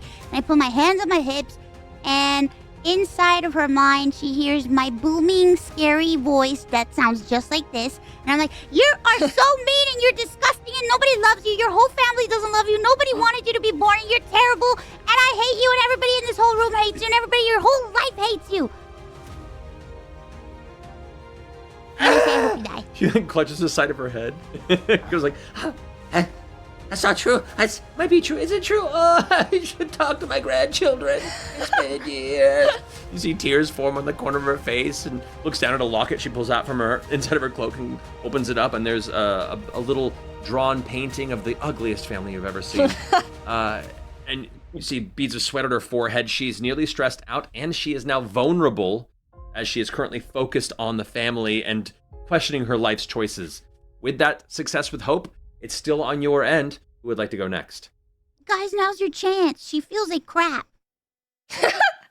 All right, I'll take this chance to attack the person that's feeling like crap. Let's go. It's this. It's this one, right? As you consider your options, we have just hit the $15,000 milestone. And so that means that it is a Amazing. terrifying cataclysm. Good luck. Oh. Wait, what does that mean? Oh boy. Well, here's what I'll say. Finish your turn, and then we'll come to what these events shall entail. All right. So, Kairyu. Oh, right. I'm just gonna run up and try to just hit her with my mace. That's all I know at this point. You got it. Go for it. Go ahead and roll for your attack with your mace. Mace incoming. Oh! Oh. Ooh. Wow. That is Whoa. definitely a good hit. That's a success with hope. Take a hope and go ahead and roll damage on that You mace. just killed an old lady. Good. Wait, how do I do Just the damage? body. You kill the mind. So right next to where the mace is +3 strength to attack is, if you click on the 2d8 + 1, Ah. we'll go ahead and roll that for you as well. There we go. 8 damage. That is her major threshold. She had 2 hit points left. How do you want to do this? How do you want to? Are you trying to kill her or knock her unconscious? Oh, I'm trying to kill her. I laugh at I don't know if I heard what Mouse said specifically, but I know it was horrendous because she is so broken in her eyes, and I go, ha ha ha! All right, time to strike, and I hoist my mace over my shoulder, and I saunter over to her in a way that makes her feel so helpless and weak, and I don't even ask her final words. I just go, hup, and I just smack her right on the top of the head. Like a heavy watermelon. Her final moment, you hear it, and eep, and I guess it was bound to happen someday. she crumbles to the ground. The other thieves kind of glance around nervously, looking at each other. You see the brute and the kind of somewhat shrimpy-looking fellow who was on the rope go jumping and out the window on 2 different sides of the room, while the one with the crystal eye kind of glances back and goes, "How could this day get any worse?" At which point, the ground begins to quake beneath all of you. You all glance around as the marble floor of the chamber begins to dart open, breaking into pieces as a massive land shark tears its way from underneath the museum itself. This 20-foot end-to-end looking massive, like armored bison-like creature with a sloped shark-like face and these burning red eyes tears its way out, somehow summoned by the weird cacophony of impact and yelling and screaming that has come from this chamber. As it turns around, it looks back at both the Triceratops and the crystal-eyed thief. Crystal-eyed thief is looking at the both of them and just goes, "Wait, let them fight." And you watch as the 2 massive beasts begin to square off. Fearful of what it may be, I'm going to go ahead and spend a fear to activate the land shark. The land shark, which is the cataclysm that arrives within this scenario, is going to go ahead and charge forward, doing a trampling dart across all of you, including the Triceratops. It's going to try and push through. It's going to make an attack roll against your entire troop. We'll see if it is enough. Please, low roll. Very well. Let's see. Okay. That's a 10 plus 2. That's a 12. Does a 12 not beat anybody's evasion? I think that hits. I have 12. Kairyu. No. 12, 14. that does succeed against you. No! Oh, it misses Tim. Oh. This is me. This is me. Would I spend 3 hope to re-roll that thing happening right now? They don't do that. If As you'd like part of to, Wizard's Hope you could go ahead and do that. It would hit me as well. I've got Yes, a 12. you can. So Yes, you can. I have a... Okay, so 1, 2, 2, All right. So you 3. spend 3 hope to force the land shark to re-roll. I really hope it's not a better roll. Oh, God. Oh, wait. Oh.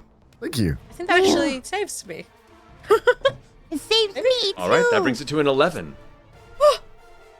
So with that, whose evasion is an 11 or Oh, wait. Lower. Mine is 11. I definitely get hit by that. Oh. Okay. Roro. Not me. Ow. Took it back down by Me. 1. That's Right. it, me. Well, That helped. All right. So with that, all of you begin charging out of the way. The Triceratops kind of lowers its head crest to try and take the brunt of the impact. As it slams into it, you watch as Tim darts out of the way. Bubi manages to tuck and roll. AI Candy, you go ahead and leap. Unfortunately, Mouse and Kairyu, you both kind of look at each other as your reflexes are not as sound as the others, and it bowls past and impacts with the rest of your God. troop. With that, you and the Triceratops all take... Oh, Oh crap! Am I dead? Oh. no. Dear God. Holy. You have any more hope, Cat? 28. 28 points of physical damage. So that's going to be a severe wound on the two of you. That's going to be 3 hit points unless you spend an armor to reduce it to 2. I would like to Yeah, I'll spend an armor. Can't park your land shark there, by the way. Heavy impact as you both go sprawling and spinning across the marble floors of this, kind of skidding to a stop. Your world is rocked. You feel that ringing in your ears, and your vision goes a bit blurry and bright. As you come to, you see now the land shark and the Triceratops are kind of colliding head to head in this massive kind of kaiju battle here in the center of the museum. The crystal-eyed thief kind of linking around and is going to try and take a moment to pick a shot off on one of the others who was not impacted by the blow to see if he has a chance to gain a boon here. He's going to go ahead and fire at... Actually, let's go for you, AI Candy. The one who managed to use your kind of warping understanding of the magic and arcana to change the tides of this battle is going to go ahead and fire an arrow in your direction. you don't have to do all that. They did hit me. That hits. I think that does actually hit, yeah. Yeah. All right, so with that... Yeah, this is gonna maybe. be- All good. What are you giggle? As you're focusing What a on dot. this, the impact from your friends, it's not too bad. You don't notice out of the corner of your eye the bow right towards where the broken glass window is. Pull back and unleash. It catches you in the side of your shoulder from behind for 10 points of physical damage. I am gonna use an armor Spotlight slot comes back to you. to reduce for it. it. I got shot. Flavor text. Because I was putting another mark for mouse getting hit. That's karma.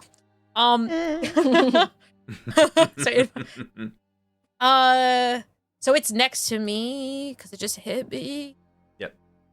Excellent. The land shark is right next to the ones that dodged out of the way. You're all kind of around it, so you're all within very close of the land shark, the Triceratops as well, and that one remaining thief with the arrows is about, I'd say, far range near the window. But the spotlight is back to you all, so who would like to go? I'd like to try and scream at this other thief to help us. Okay, what do you shout towards him? If you want to live, hit the damn land shark, you fool! All right, go ahead and roll a presence roll for me. Okay. Roll the present. Hold on, my character engine is... All right, let's roll a presence. It's all good. Oh. Ooh. Whoa. That is a 17 with fear, which is a success. Yay. I'll take that fear into my setup there. Oh. As you shout over the thief glances back at you and goes, we're not being paid enough for any of this. You're right, and goes ahead and starts pulling an arrow out to get ready to launch it at this land shark. Unfortunately, the loud noise that you made to the immediate left of the land shark draws its attention as part of your roll with fear as it turns around and is going to go ahead and make a rending chomp at your direction. So first it's going to try and bite at you with its toothy maw. Oh, God. So let's see how this roll goes. Oh, please be low. Please be low. Oh, yes. Ooh, yeah, no, it totally misses you. It's almost like you instinctually pull just far enough back where the shadow obscures your form, and it bites out and thinks it has you, but its teeth just come down upon each other with a horrible snapping sound. Since it did not land a successful attack, it does not get its rending chomp reaction, which finishes its spotlight. It's back to you all. Well, I wasted my turn. I would love to just do a little wand wave. It's a regular old-fashioned piece of magic. Let's go. At the land shark. Okay. It's just right. I sort of just trillion. Oh, that's it. Whoa. Okay. Oh. You're an abomination conceptually to land and sea. I don't care for you. I cast yucky. You go ahead and like flick your wand in that direction. It conjures a glowing bolt of kind of prismatic energy that arcs forward, slamming into the side of the land shark with a 26 with fear. You hit the side and it leaves this burn mark on its side. Go ahead and roll damage for the wand.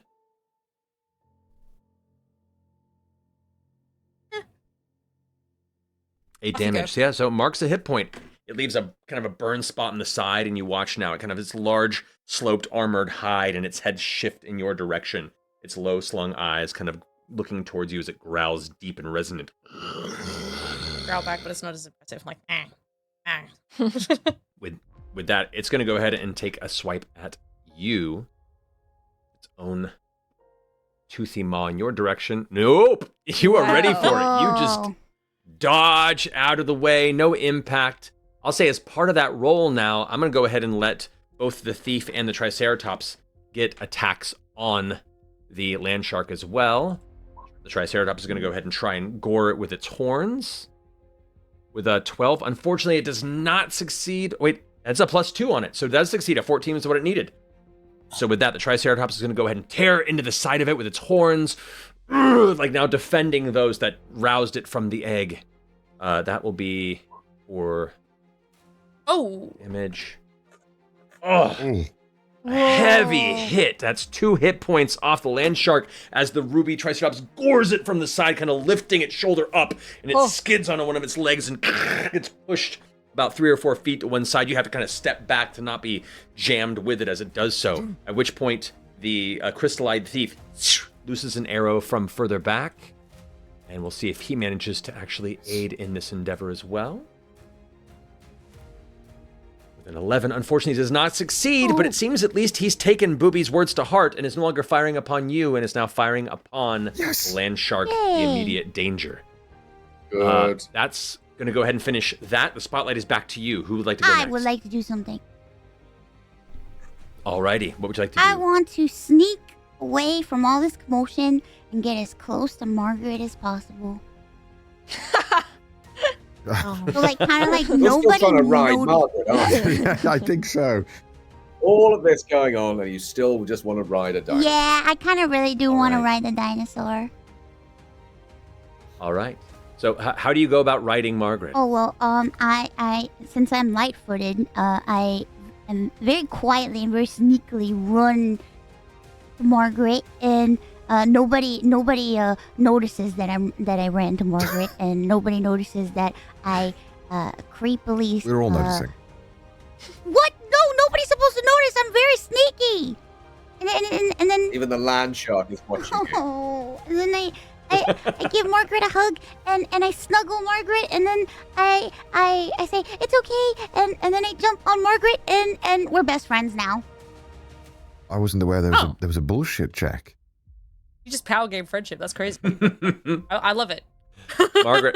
Margaret, who is already kind of, I love it's named Margaret now. Margaret has now established itself as from a neutral position upon its arrival with your troop through some hard-earned eye contact with your goblin compatriot Tim.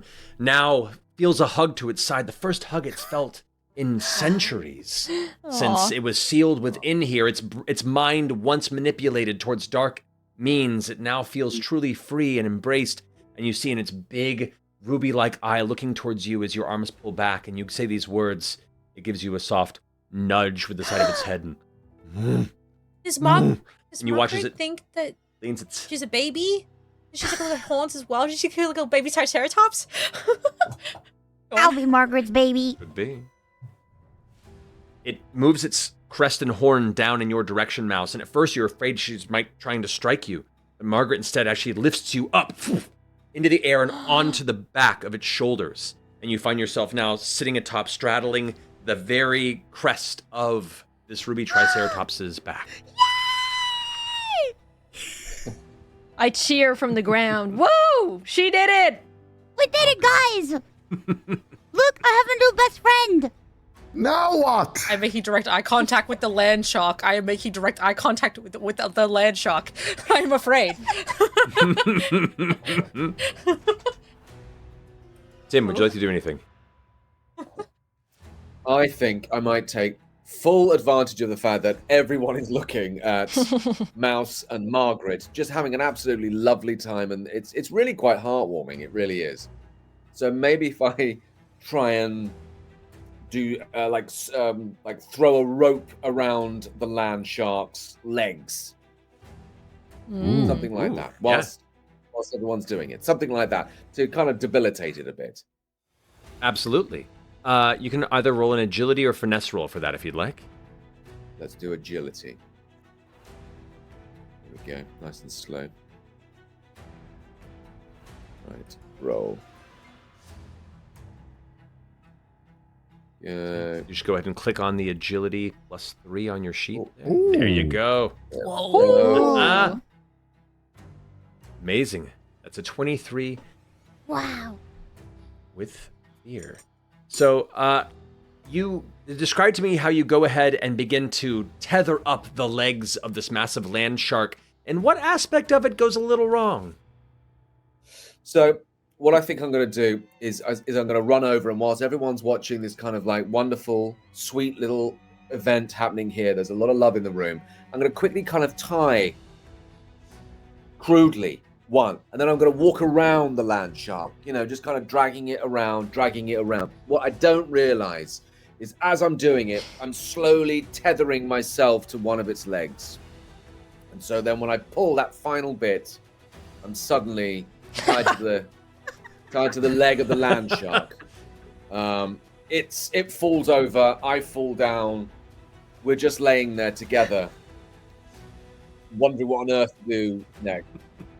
The land shark kind of impacts on the ground next to its legs, kind of tethered like a loose sudden hog tie, and the rest of you kind of, after staring at Mouse kind of triumphantly atop her steed, you glance back at the heavy impact to find the land shark kind of on its side, its legs tethered, and your goblin friend Tim also kind of tied to one of them as well.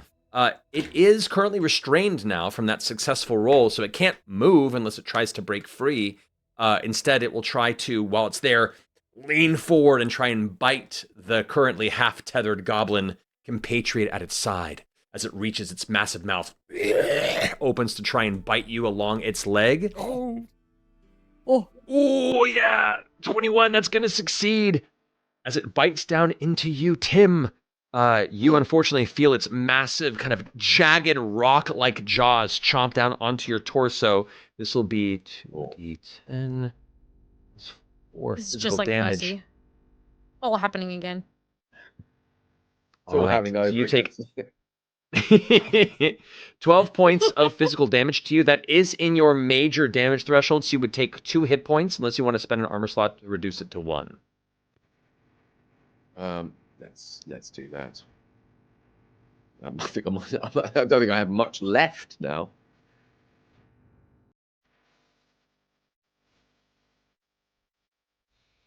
You would mark an additional hit point, and you can mark a second armor slot. You still have 2 armor slots left, so that's not too bad. Okay, good. Not too bad. However, it does have a ability called Rending Chomp that when it makes a successful attack against a PC, I can spend a fear to force the target to mark an armor slot without receiving its benefits. So I need you to mark your 3rd armor slot. Its massive jaws tear through your protective armor and is even more efficient in rending your defenses. But that's going to go ahead and end my spotlight. It's back to you all. It looks like the land shark's in a rough spot here. It looks fairly damaged, and it's currently restrained, and I'll say in this instance, I'll consider it vulnerable as well, which is advantage on attacks against it. So, would like to take the spotlight. I so badly want to cook it, but I would like to try and help free our goblin friend here. Oh, bless you. that's nice. I don't know which check I Right, need to but perform that is to do nice. such an action, but perhaps we can find out together. Yeah, for this, Yeah, let's do I'd say in this instance, in the speed that's necessary and having to rush up to it, let's make this a strength Okay. roll for me. So I make my way as quickly as possible, seeing that unfortunately our goblin is about to become a snack, and I try my best to free you by rolling a strength check. And let's see. Okay. That's an 11, which isn't. Well, however, because chat has been donating, we're going to spend 3 more of those +1s to the player roll, which brings it just to a success. So that would be a success with fear. So you do manage to pull Tim free from the ropes, tearing him away. Unfortunately, the process of doing so also frees the land shark from its current restraints. Oh, I'm no. so sorry, My Tim. poor bloody little goblin body. The land shark is going to angrily, out of frustration, as you freed your ally, but did free itself, it's going to hungrily snap at you, Bubi. Let's go. No. Ah! Uh-oh. That's a 21. It's kind of a nasty Whoa, whoa. one. All right, so with that spent here, it's going to go ahead and snap into you for... Level 12, so that's a 28 points of damage. Dude, is that- you pissed him how's that? off. That's a severe damage. Okay. So I could you use would some take armor. 3 hit points. You can go ahead. You'll have to mark 2 slots in this, unfortunately, because of its rending Oh no. chomp. It does burn an additional armor slot. Okay. How do I do that? Just go ahead and there you go. Mark 2 armor slots, and then you can mark the 2 hit points on your sheet. Okay. Oh, it doesn't let me change it. So, but I'll mentally keep track. There you go. You hit the That's the pluses spirit. and the minuses on the sides. They're grayed out for me, unfortunately. Alrighty.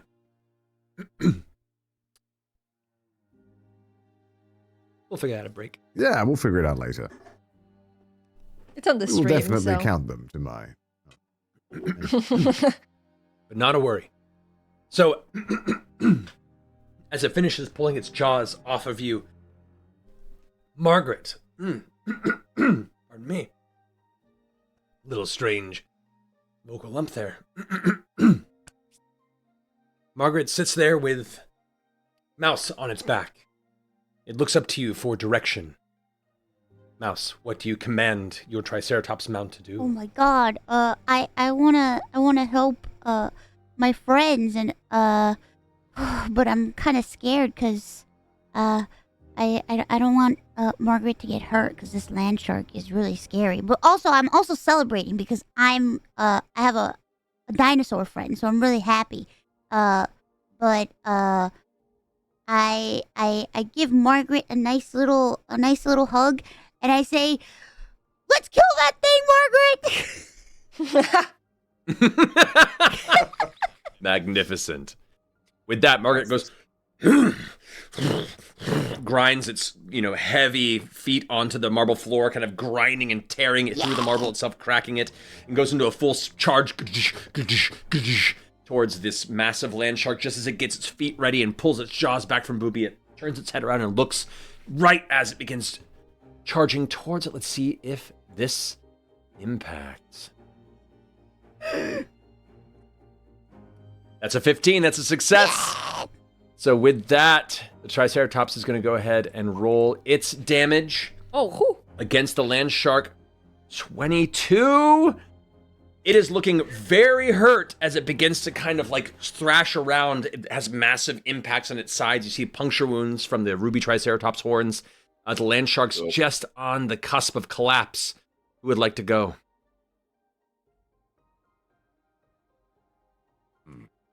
I guess I can attack it. Yes. If it's weak. I get it. Go for it. All right, now that I've noticed it's struggling, and after I watched that awesome dinosaur attack, I'm fired up. I want to do. I guess I can do. Let's try my elemental breath. Spice it up a little bit. Sure. I'd like Let's go. to try and breathe some fire at it. See if that does anything. Heck yeah. So as you kind of inhale deeply, kind of stepping across the marble towards where the land shark is still reeling from the impact, you feel the inside of your lungs begin to heat. You feel the bellows in your throat begin to expand as you unleash upon it. So with this, it's an instinct weapon, so go ahead and click on the instinct roll within the elemental breath card on your sheet. Okay. Wait, so not just the instinct at the top? Well, you could do that too if you want to. I'll just do it the right way. Ooh. Ooh, that's a success with hope. So go ahead and take a hope with that, and go ahead and roll damage. Rolling damage. Ooh. Oh. Times 2. That is beyond its major threshold. It had 2 hit points left. Kairyu, how do you want to do this? How would you like to finish off this beast? All right. Your fire breath. After witnessing Mouse get her wish, despite everyone not wanting her to ride the dinosaur for some reason, and seeing it so hurt, I'm gonna inhale, fill my lungs up as much as possible, and just go ham on that thing. Unleash all the fire I can, expel, right at it. Bam. As you're breathing this flame towards its face, you watch as it kind of rears back, the burning sensation causing its eyes to squint. It roars and tries to rush towards you, but the flames are too hot.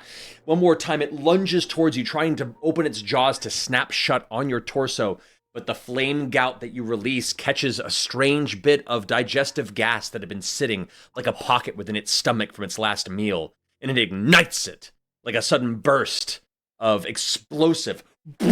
You watch as suddenly there's a flash of light from within its torso. Its eyes kind of bug out and smoke begins to emit from outside of its mouth and its backside before it slowly collapses on the ground, no longer moving, burned interior-wise. Yeah! We did it! It smells so bad in here. Oh, God. Open a window. Burnt hair, burnt shark. I'm taking Quite dinosaur. a clinging I'm odor. taking I notes. How she did there. I'm like, Oh. hair close. The ruby triceratops, Margaret, kind of turns back and looks up towards its rider, Mouse, and looks at the rest of you and goes, I'm clapping and saying, "What a good job you did. I'm so proud of you, and I'm so happy."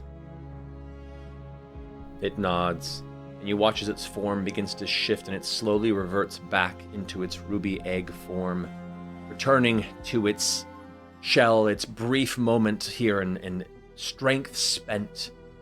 And there, as you all kind of sit around the charred corpse of this land shark on one side, the crystal-eyed thief approaches from the side of the windows and kind of brings his hood back. You can see now his very short grayish hair with a white streak kind of coming through on the left-hand side, a heavy scar on one chin. He walks up and goes, "Hey, it's just business. I hope you understand. I didn't know this was the thing. People were going to be around or wanting to even engage, let alone the land shark. This is crazy." Did you know the people that died, or was this just a job?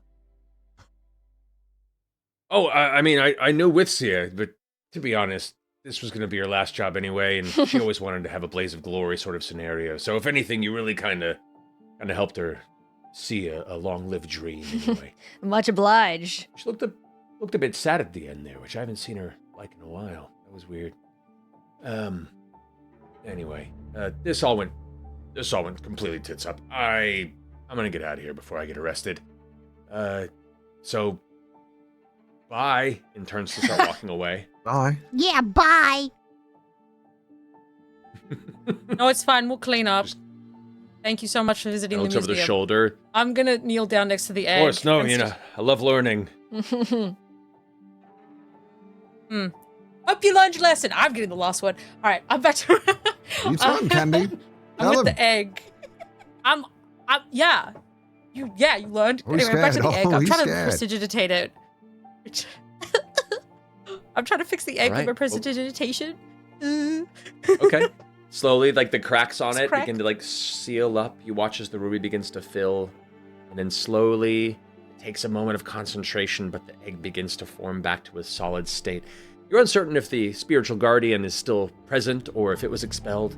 You don't sense it around, but at the very least, the egg looks like it's in one piece, and you can set the pillar back up and place it on top if you like. Oh, wow. I'm so That'll sad. be me. I'm just trying to. I'm straightening it all up, trying to make it look like nothing happened, and it doesn't. Do it you have a doesn't spell look to good. clean up the mess? It doesn't. That's prestidigitation. I cannot say, but I'm doing. I'm just like Oh. I crumpled also up puff on a the little bit of floor. like lavender, so I'm not having to smell the burning. So it's like puff of lavender, repair. Puff of lavender, repair. Amazing. Takes you a few On the minutes, floor. but you've righted the pillar. You've begun to repair some of the window. You just have to figure out a way to deal with the giant charred corpse of a land shark that's now sitting here in the middle of the exhibit. But it's about this moment that you begin to hear a noise. And you glance Another up to one. the entry where you came in, and the exhibit board that sits within this chamber has another flashing crystal. Oh no, not again. Great. Wow. Here's me holding in my lower intestine. You glance up and see a chamber titled The Box of Endless Doors seems to have some sort of breach. And at that moment, this odd crackling latent energy begins to fill the air, like a strange storm of visible static. Slightly faint purple in its imagery just begins to flood. And you watch as the bottom of the exhibit board, another crystal flashes under a plaque that says, Dome of Chains activated. You glance up through the glass windows and the glass dome above, and you can see now a strange, arcane, dome-like net of force power seems to have encased the museum and has now locked all of you in. Oh no. Uh-oh. And that's where we're going to go ahead and finish the first act of this and go to break. Ooh. Ooh. I'm realizing that guy just walked off before- into the museum. He might have just go- gone and started taking stuff. We didn't really.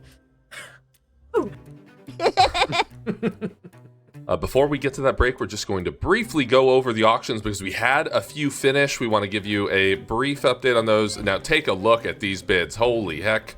The signed Chainsaw Man collector box went for $255 to none other than Z. Congratulations, Z, and thank you for your donation. We know Z. We love Z in this household.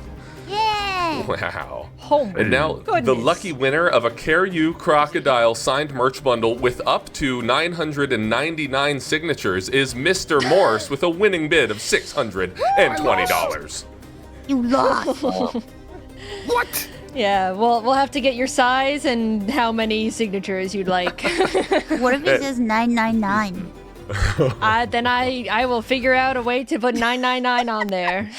And the final winner of the third closed auction is the Ironmouse signed solo leveling collector box. Thank you so much, anonymous bidder. We appreciate your donations. Don't forget, you can all get in your own bids by typing !auction, and we're just about approaching that $17,500 milestone. So get your donations in while you can. We're going to go to a brief break, but don't go anywhere. My name is Lyessa, and my daughter Sophie wished to be a nurse. My daughter Sophie is the most caring and loving kid I've ever met. Sophie was diagnosed with her illness when she was 8.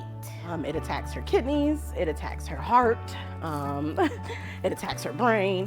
Her childhood was taken from her. Being actually introduced to the Wishmakers was a good thing because it helped me and Sophie both get through a tough time. Having the Wishmakers around, it helped me to feel like I can do this. I have a team of people who understands what I'm going through. The Wishmakers have definitely helped a lot with Sophie's confidence. She always talks about the Wishmakers because they're her friends. That's what she calls them, my friends. And my wish was to be a nurse. She was like, well, I want to work in a hospital like mommy. I want to help people. She's always the patient, stepping out of that patient role and being the nurse. She loved every minute of it. If anybody out in the world wants to be a wishmaker and be that person for children, I feel like it's an amazing job to do. Thank you, Wishmakers.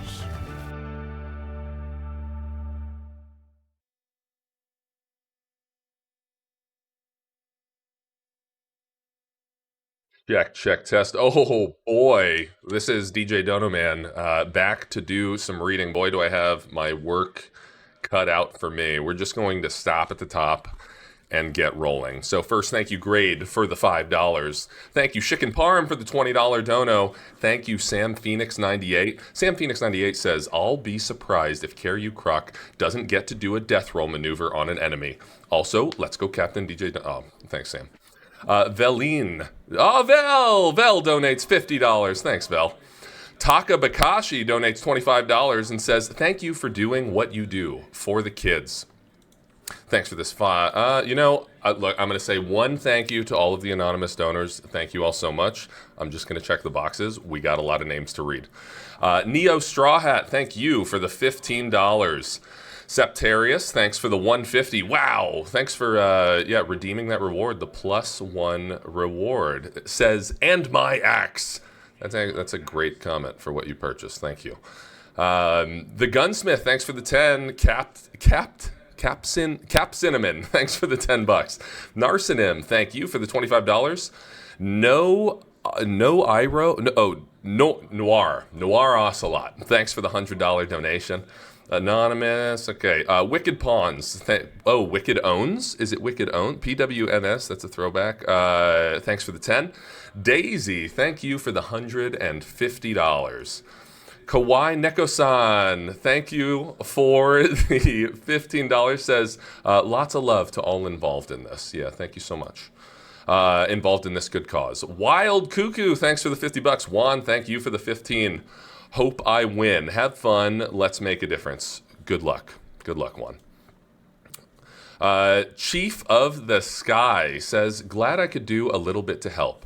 Every little bit helps. Thank you, Chief of the Sky. And also, I believe Bubi will survive tonight. All hail the king. Invengar says, for charity, much love to you all. Thanks for the 20, Invengar. Jonald Christine, thank you for the $5. Colton Menace, thank you for the $30. Says, Mouse, I first discovered you during Subathon 2024 and immediately became a fan. I went into the medical industry because of you. Thank you for being you. Wow, thank you, Colton Minis. Like, really, we need more of that. Rogue4189 says, they don't say anything. They just donated $100 and they got in the raffle for the Starforge old school RuneScape keyboard. Get in there while you can. Ed, I think it's Ed Undercover. Thanks for the 15. Eat Train Code. Thank you for the 25. Wild Cuckoo. Thank you for the 175. Getting in a bunch of raffles there. Jansen667, thank you for the $30 dono. Stellar Replica, we appreciate the $50. Just gives us a heart. Thanks for the less than 3. Autumn Holmes, thank you for the $25, saying, for my king. Dreamy Sashimi, thanks for the 10. King Face Crush, thank you for the $60, saying, Mercer and Ironmouse, plus we're helping the kids. This, all kinds of winning here. That's right, it is King Face Crush. Thank you for helping us win. Q Dragonair, thank you for the $50. Says, let's go, roll them math rocks. Magi Stick, thank you for the $25. Jonathan, thanks for the 10. Outline Goose, thanks for the 10. Jacob Jacob Exile, thank you for the 15. Jamae, thank you for the 15. Luckham, thank you for the 10. Nyan, thank you for the 15. Spacefly, we appreciate the 150, and the adventurers certainly appreciate the +1. Holy hell, I think that you guys donating 150 have actually been like carrying. You're keeping the party alive. Marie Lively, thank you for the 15. Daryl G, thanks for the 25. RDW, thanks for the 150 and another +1. Krusty, thanks for the $50. And for saying Dream Team for a lovely charity stream. Love you, Tim and Mouse. Natty Carlo, thank you for the $20, saying, let's go!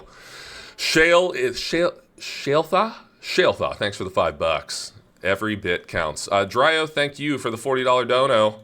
Michelle Matcha, thank you for the 15. Michi Matcha, thank you for the 15, saying, sending love to you all for helping such a wonderful cause. Scruffy, thanks for the 30. Texas Sniper, thank you for the 50. Fox Wise, thanks for the $100. Pentinum Fallen, thank you for the $20. Eastman Kodak, thanks for the 25, saying, thanks everyone, glad to hear DJ Dono Man again. And thanks, Mark. Favorite D20 on a bus player. Ruffling face, less than 3. Love you, Eastman Kodak. Thank you. J Murph 899. Thanks for the $150 and for helping our adventurers survive with that +1 reward. Ryanatar. Thank you for the 77. Ryanatar 77. Thank you for the 10. Patty Cake 2. Thank you for the $200. GSC Europe. Thanks for the 10, saying for a noble goal and an exciting adventure. It has been exciting, that is for sure. Soren, thanks for the $15, saying, let's go fundraiser. Darth Redonis, thank you for the 10, saying, such a great cause to donate to, and loving the one-shot with all the characters and creations. Scott, how we looking on that video? You want to roll it? All right, so, for those of you that don't already know, Mouse granted a wish some time ago to a VTuber named Akari Rini. And Akari got to collab with Mouse as well as get a new PC and a VTuber model. Very heart-touching moment. There's VODs of it. Check it out. We asked her some questions about her experience, and here are Akari's answers. My name is Akari Rini, and my wish was to collab with Ironmouse. I remember I was pretty nervous. I had all of my friends like super excited and constantly texting me and calling me. And once it actually happened, I don't know, it felt very natural to me, but also it was just so exciting and so it's just crazy. Wish a dream come true. So when I first started speaking to her, I was of course really nervous, but she was just so welcoming and kind, and as we conversed, it really felt that like it was like a true conversation and we were just two people having fun, and she was kind of felt like a big sister in that moment.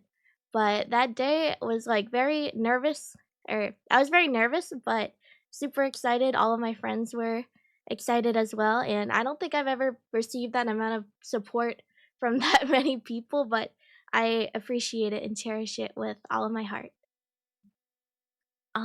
So I kind of, I guess, blew up overnight, and I gained a lot of supporters that I deeply care about, and I would not be here if it wasn't for all of the kind people who lent me support.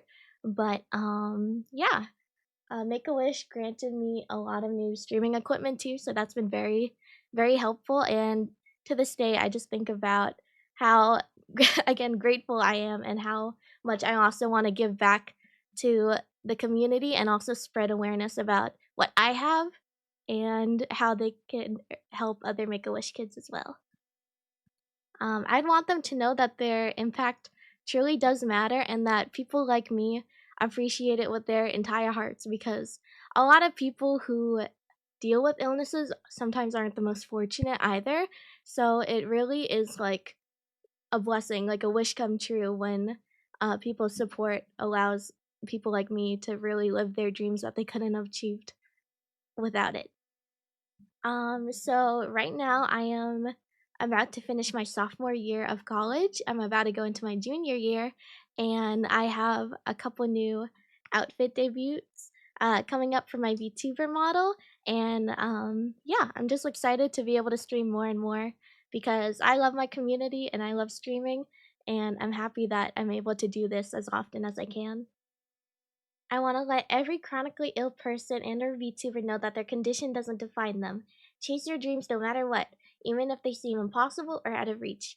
I used to feel like I couldn't do enough and I would never grow as a creator, but Make-A-Wish, Ironmouse, and everyone else who has lended me so much support helped me to pursue my goals despite my thalassemia. I truly believe that everyone has a chance to achieve your dreams, so take that chance no matter what.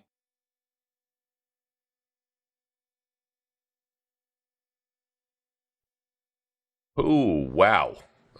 What a cool thing that, obviously that Mouse is able to do, but that you're all able to do as a community with all of these donations, to get to contribute to something like that is pretty fucking cool. So, for the kids. Okay. Arara Jadono, thank you for the $20. Sky Dragon, thank you for the $10. Grade, thanks for the 5. McNew, thanks for the $10. S'mores the Duck, thanks for the 15. Saying, from cyclothons to charity streams, thank you for everything you do and to all you do to support those of us with chronic illness. Ironmouse love, and I guess Bubi. Thank you, S'mores the Duck. Mimic, thanks for the $10, saying, hope this helps. Good luck to the players. It does help. Thank you, Mimic. Jamie, thank you for the $5, saying, King Bubi. I found the light. Thanks for the 200. Anonymous, thanks for the 10, saying, cheers to all of you and the blessed work you do. I will read all the anonymous donos, for sure. Got to do it. You're not just getting a checkbox. Chiropi Nocturna, thanks for the 10, saying, I can't afford much right now, but I wanted to do what I can to help. Thank you to the gang for doing this. Thank you, Chiropi. For $10, Mocha Ling says, hello, I donated $5 to Cyclothon this year. Thank you. I'm a green Cato VTuber named Mocha from Wonderland, donating to a good cause. Let's go. Ooh, well, we're towing the promotional line there, but thank you for the dono. Anonymous, wow, those boxes are coming in fast. Okay. Pom Purin is the worst. Thanks for the $15, saying Cinema Roll is the best. You're right. This is a Cinema Roll household.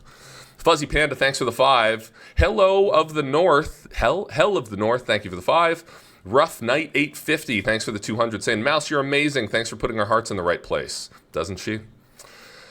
Bianca, thanks for the 10. Matt, thank you for the 10. Seraphim Hyde, thank you for the 50. Sophia, thank you for the $15. Simon33 says, thanks for the 10. Pump Master Flow, thank you for the 25. Primordial Star, thanks for the 50. Zai, thanks for the 10. And Anonymous Donor, holy shit, here, thank you so much for the $1,000 donation, saying, save them, please. Buying the We Need Healing reward. So, truly coming in clutch for the party there. Ghost Dinosaur 13, thanks for the 25. Ivy, thanks for the 5, saying, love you guys, donate plasma. Melty Sheeps, thanks for the 50. Quokka Dagger, thanks for the 25. Quokkas are so cute. So cute. Mango, thanks for the $5, saying, had my Make-A-Wish 20 years ago. Glad to pay it forward. Thank you for being an awesome group and doing fundraisers like this for the kids. Thanks, Mango. Hell yeah. Heavy Pedals, thanks for the $30. Silly Little Bard, thanks for the 25. Tech Tyrant, thank you for the $10. D. Carlo X, thank you for the 50. Hobbit from Pennsylvania, thanks for the 10, saying we'll always donate for these great causes. Thanks, Hobbit. Athel's Foot Slave, thanks for the 50 and the smiley face comment, LOL. Vibing, thanks for the $30. Oh no, Coho, thanks for the 25. Scarlet Hallow 4, thank you for the 15. Indie Dev 13, copy. Indie Dev 13, thanks for the $250. Woo-wee! Saying, you are all the best. Keep up the awesomeness. Precious family for life. Hell yeah, Indie Dev 13. Precious family for life, indeed. Arakusu 782, thanks for the 25, saying, donate plasma. Anonymous, thank you for the $25 saying thanks for doing this. Roxy, thank you for the $100 donation saying this generous community continues to awe me. Also love you, DJ Donoman. Probably not as much as I love you, Roxy. Thank you so much for the donation. What a great human. Okay, Summer River 521, thanks for the $5. And Gits Figma, thank you for the $80 donation. Okay, that's all the time I have to get in some donations. Don't forget, we're thanking every single one of you. Enter a raffle, donate to the auction, whatever you can do, or just watch. Tell your friends to watch. That's cool too. Okay, I'm DJ Donoman signing out. We'll see you back during the adventure.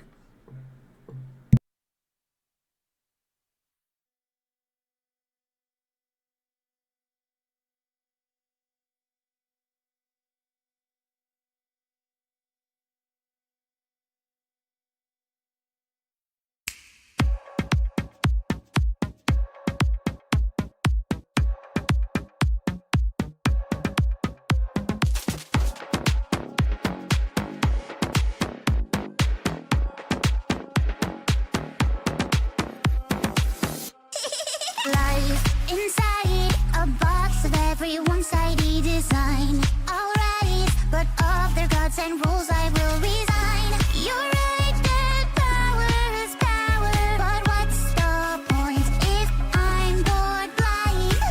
You want this all to yourself, but let me tell you something. I'm here to stay, who needs help? Just getting started, darling. You want to play all your games from infernal charade. Go on your stream till you wake to all in disarray.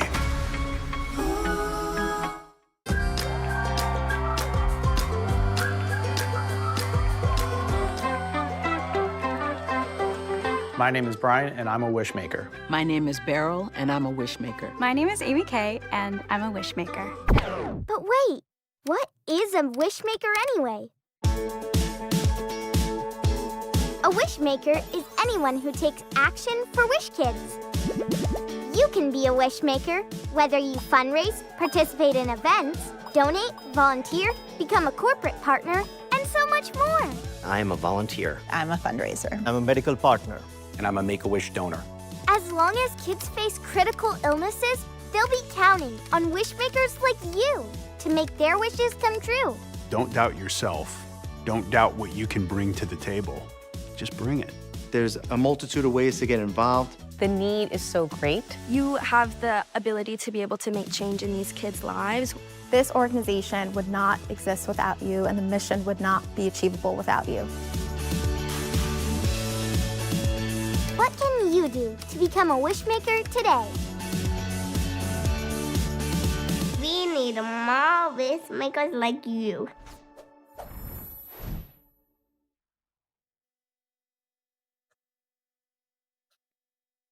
Hello, everybody, and welcome back for the second act of One Night in Daggerheart, here with some wonderful folks for a wonderful charity of Make-A-Wish. Which, to that point, we should check in with that Tiltify page, as well as where we are as far as the donations are going. Whoa. Just hit another 2 milestones hit on that break. We're now just above the $20,000 mark, and so that means 2 things are going to happen. AI Candy is going to draw, and there's going to be a heroic ally. I can't wait to see what Matthew Mercer has in store for us. Now, beautiful. No small part of this has also been due to the auctions. The auctions have been absolutely ripping. We have a limited amount of time left on a couple of them. There's only 30 minutes left for the Ironmouse signed sweater and a Pari plushies bundle, and the Ironmouse signed Senpai Squad desk mat. Those are both just about at $500. So if you can, get in your bids while you still can. All right, Matthew and crew, back to you for Act 2. As we return here to the interior of this somewhat troubled museum at this hour, you've all noticed the Dome of Chains has locked you and anyone else within the museum at this late hour, and the exhibit board is flashing in a chamber referred to as the Box of Endless Doors. Beaten and injured and still kind of reeling from the experience you just survived, making friends with a ruby triceratops and sending it back to its guardian egg, defeating a land shark and sending off a troop of wayward thieves. You suddenly hear a nearby door open, and a strange, shuffling, ancient man kind of wanders in, and a big, heavy glasses and a big hat on top. You've been through here before, previous times you've been hired. This is Daryl the janitor, who, as a heroic ally, arrives and goes, "Why, I was hearing noises out there. Y'all need any help?" Daryl! Daryl, thank God you're here. I'm just real happy to see y'all. It's been a while since you've taken a shift up here, and oh goodness, it's a big mess in here. What I miss? We almost died, but now you can help us. Help you? Yeah. How can I be of service? Well, first, we really need to clean up this mess. So if you can Okay, help I can us with start that. cleaning it up. The guy gets some of his cleaning supplies and starts shuffling up some of the glass, and as he kind of looks down at parts of the broken glass and goes, Strange, I got this weird feeling. And this like glowing energy begins to fill him, and he kind of lifts off the ground, his like neck cracking a bit and his hands kind of held aloft, this terrifying glowing focal point of some other energy, and you all begin to fearfully await what sort of other danger arrives before a warming female voice emerges from his throat and says, "Do not be afraid, there, maid. I am Alora, divine spirit of the museum. And with this moment, I've chosen Daryl to be my avatar. I will do my best to keep you safe, as you will do your best to keep this museum safe. Now, my power is still here. I grant you this boon that was donated far at the beginning of this endeavor, but it didn't feel like the right time to give it to you because nothing had happened yet." And he raises his hand out, his mustachioed mouth kind of shifting into this weird godlike voice, and this warm ray of light washes over you like a gentle rain. And each of you gets to choose whether you want to clear 3 hit points, clear 3 armor slots, or clear 3 stress as the boon you received earlier today. Ooh. I would like to clear 3 hit points. Go for it. Can I clear... I'd also like to do that. Oh, can I clear 2 armor slots and 1 hit point? I'll allow it. Not to piggyback off my lovely Ironmouse. I mean, I do the same. But I mean, I can just do the 2 armor. 2 armor slots and a health point. No, say- do it. This Hooray! this was provided by our audience, so do what you wish. Wow, guys. You're amazing. Thank you for donating and giving me this lovely boon. Yum, yum, yum. I eat it. I shoved Tim's insides back inside his body so he's not intestinal falling out anymore. You know what? Thank you. Thank you. It's just such, it feels quite loving and quite tender. And I'm going to do armor as well, primarily so I can kind of have something to strap it all back in again. Nice. Good call. Good call.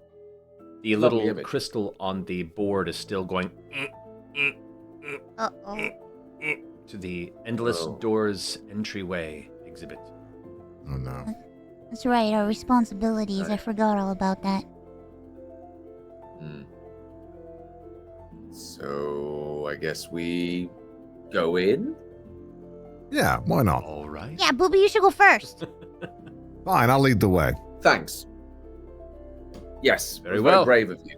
Of course. I need some new pants. You all fall in line behind Bubi, charging outside the chamber and back into the endless halls that lead you throughout the majesty of the sprawling museum itself, following the chain of various chords and symbols on the exhibit board before you leave. It eventually leads you to the entryway to the Endless Doors exhibit. Oh. As you step into this chamber, you feel this heavy blast sound kind of rocks the interior of it suddenly. You're not quite sure where the source came from, but bits of shale and dust kind of fall from the ceiling, and loose masonry kind of comes a bit dislodged in places, and you see part of the surrounding entryway seems to almost fall away from view. It does flicker on a number of these kind of glowing orbs throughout the interior of this chamber. You see these beautiful waterfalls that are drifting down on the opposite edge of this wall, while this central orb itself, kind of surrounded in orrery-looking bronze settings, is surrounded by 3 others that sit on nearby platforms. You do see there is an exhibit sign with a plaque that kind of sits just beyond the stairs, and now, after that kind of heavy impact, cracks kind of showing at the exterior elements of this region. You remember the sound of the voice of the director of the museum mentioning that there are all manner of strange defenses set within this museum. And you feel this kind of gloomy fear drift into the back of your mind. What would you like to do? What could that gloomy fear mean? Maybe as you contemplate, you will see that we have just hit $22,500. And that's a new milestone. And so that means maybe there will be a nightmarish villain. Let's see. Uh-oh. That's come just at the right time, I think. I think so. You glance here at the exhibit sign, and it reads, as the entryway to the actual exhibit itself, gateways take many forms. Some are windows, other gates, while some require more discerning eyes. Can you find the way to the box of endless doors? And there's a subtitle that says, children under the age of 7 should not attempt to find the box of endless doors. Well, that's an Here you... And here you stand in this chamber. There's no box present. There's just the central orb and the 3 orbs that surround it. The waterfalls trickling down. No other apparent exit here. I want to find this box. Well, maybe we should analyze one of the balls. One of the orbs, yeah. That sounds logical. Maybe the central... I put it... Yeah. Oh, Candy? Central orb? Oh. Yes. I was just gonna be... eye for detail. I was gonna try and invoke an experience, spend a hope. Oh. Let's do an investigation or something on it. Yes, do that. So you can go ahead and roll. I would spend a hope to add that experience bonus, and go ahead and roll either a knowledge or instinct for you. Your choice. You're never gonna believe it. I'll be doing an instinct, and then I can add. Is that +3 from the +2 to the final roll? Oh yeah, +3 for you. Oh, +2, yeah. So +3 for knowledge, and then +2 from the experience, so like 5. Yeah, it'd be +5 total. Wow. Get ready for a nat 1. 20. Whoa. No. With fear. Finger up, glasses on. Guys, let me look at this. You're so smart. Yeah, there it is. So for which orb are you inspecting? Ooh, I guess that was my. I was trying to do like right is right. I should go to the right orb for me. All right, so you go ahead and begin to step through. You feel this like low thrum of energy coming from the orbs. Just even as stepping past them, you feel the proximity kind of gives this strange buzzing sensation on the outside of your skin. And you think to yourself, wow, this is supposed to be a weird family inclusive event tomorrow when they open everything up? Sure.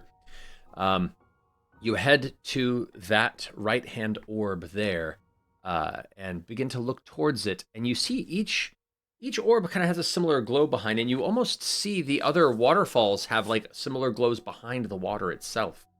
And it has, you being a person who's been near the arcana and other elements of magical sourcing, you feel there's like a slight draw towards it, like a weird magnetic pull, very subtle but present towards that sphere. I think I still up. Glasses turn around. I say, This particular orb strikes me as, of the three, most interesting. That's my input. I'm standing next to it. I don't want to touch it. I'm scared. I'll touch it. I want to touch the big one. Okay. You can touch it together. Okay. So, the big one. As you say, I don't want to touch this one, but you did roll with fear. So as you point towards the orb, as you're telling them, your arm outstretches in its direction, and the gravity of its pull is a lot stronger on the tip of your arm than where you were standing. And suddenly you feel yourself being drawn in its direction. Ooh. I'd like you to go ahead and make an agility... Sorry, this would be a strength reaction roll for me. So this doesn't generate hope or fear. Just go ahead and make a strength roll. Roll. That feels targeted, but okay, I'll do that. So do I just how do I roll it without adding? Is it just a straight strength roll? Just click on the trait on your character sheet. The number of the trait. Oh, okay. Oh, is that not right? When I clicked on the trait, it did unless I click on the name, you mean? That doesn't let me roll. I saw it roll here under the strength trait. Oh yeah. Well, I got a 5, so. You got a 5, which unfortunately is a failure on this. So you suddenly have these magical tethers that reach out and pull you into the orb, and as it does, it sparks and shunts you in a brief short-form teleport back to the entrance of this chamber. Oh. It's like almost like there's some sort of a defense mechanism triggered here, and if you choose the wrong exit or the wrong way to find the next portal, what normally would be a fun little shunting puzzle has now been given some sort of a dangerous additional layer of defense arcana to it. You do lose a hope as part of the tether kind of shocking your body, and you are sent back to the beginning. Right, I had no hope to lose. Is that a stress instead? No, if you had no hope to lose, then you're fine. I was hopeless, so if that's us, I'm just regular sad and tethered and... Oh man, I don't like that. That's gross. Ugh. Yuck. I'm scrunched. Off you go. Have fun, children. I don't want to touch anything here. I kind of still want to touch the big one in the middle. I think the big one in the middle. Yeah. I will also join you. Oh my god. I excitedly walk over to the big ball. All right. Kind of thrumming in the proximity of where you are. What do you like to do? I want to rub it. Perfect. I need you to make an agility reaction roll for me. Oh my god, Bubi, are you gonna rub it too with me? I suppose I have no choice. We gotta rub it together at the same time. Okay. 3, 2, 1, rub it! Wow, that's a pretty good rub. It's a success. Ooh, yeah. Wait, what about... And Bubi, you want to go ahead and make an agility roll for me as well? Oh, please. I just don't want to fuck this one up. Please, Come please. on, just rub it. Rub it with me. Oh! Look at that. We're good at rubbing. You both rub the central sphere, and as you do, it begins to glow almost a reddish color, like the inside of a torch flame beginning to expand. Oh, gosh. And you glance just above it, and you see there are these other runic pieces of arcane stone embedded in the ceiling that begin to charge up and release these bursts, these gouts of reddish fire that fire down and detonate in the area. A defense explosive that blows up. Both of you just completely dart out of the way, manage to roll and avoid the impact of the blast. Barely. But that's now 2 orbs that seem to be maybe not the right path. Whoops. Well, now it's a 50-50. This was supposed to be for families to look at and learn? What are they learning? To die? That is bad. Bad education. What if we rub the other one, though? Which one? The left one? Yeah, the left one. Or if it's like we have to rub it in a specific order. Oh. Hmm. I'll go up and off you go. rub the Get rubbing. left one, or like the topmost one. Let's go left. I had it rubbing. Okay. So you Rub go that over to up. the left one, and as you place your hand towards the orb, it collides with your fingers, kind of an icy touch, but it warms as you kind of run your fingers across it. And as it does, the orb then transitions to a brighter purple color and seems to sit no issue. Oh! Guys, I think it's this one. I think this one's good. Okay. Get over here. You see, I can be smart. Kind of. Now what? I wonder if after activating the orbs in the correct order, the one that teleported me, if it changes the location it teleports you to, if you get it correct. We should try it. Yeah. Yes, keep rubbing. I'll watch and study. I have to rub it again? Yep, keep going. I guess I could rub the other one. You love touching things unprompted. I do. And Tim, you That's how have two you perfectly learn. good hands. What are you doing? Well, this is it. I could go to the one at the back, and maybe if we all did it at the same time. Ooh. Let's give it a try. Should we give that a try? Yes. Yeah. Certainly. Okay, so I'm gonna go to the back one. Okay. And give that all a good old polish. At the This is same for time 7 as and up. Bubi going on the right one? Yes. Yeah. All right. I'd like you both to make a finesse roll for me. Oh, I know how to finesse. It's a finesse reaction roll. And up. There's finesse. Okay, let's see. Please. Please. There we go. Oh! Ooh.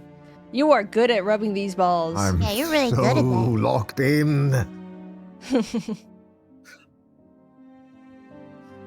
Okay, here we go. Come on. There we go. Ooh. Okay. So for this, the two of you stand in place and attempt to touch at the same time. However, it's a little hard to gauge your timing here, and so in this, you don't touch at the same time. You touch a little, like a half second out of order as much as you try. With the finesse roll of Bubi, with a 19, you touch your sphere first, which is the right-hand sphere. Thank you. Because that was the second sphere touched in the order as your hand reaches out, as opposed to that gravitational pull in its proximity, the gravity seems to stop, and instead it now takes on a soft yellowish tint. Oh. Just after that, Tim, you reach forward and touch the sphere on the opposite end. And that one begins to glow a bright purple, and they all just kind of hang there on their various color order, leaving the central sphere. Whoa. Oh. Well, if that one's yellow and these two are purple, what does that mean? I don't know. Maybe I should rub it again. No, well, hold Rub the on big now. one. We should discuss before we start doing this. Oh, okay. Before we start just rubbing balls all over the place. Well, it's been working out great for a while Yeah. It has been working out great. Okay, Does so what do anybody you have high propose? intelligence? I sadly do not. I look over to Well, Candy. And just the like wise glasses. leader, what do you suppose we do?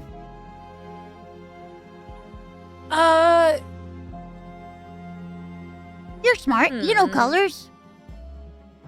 Two Mhm. purple, gravitational balance. I think perhaps Tim touches theirs again. Maybe have 3 different colors, or we have touch again, and then I could also. I don't know if there's a roll. I'm literally just trying to like figure out this puzzle. Ooh, like we're trying to get all While of them Candy to be is one pondering, color? I just touched the ball again. Oh, gosh. Oh, There we go.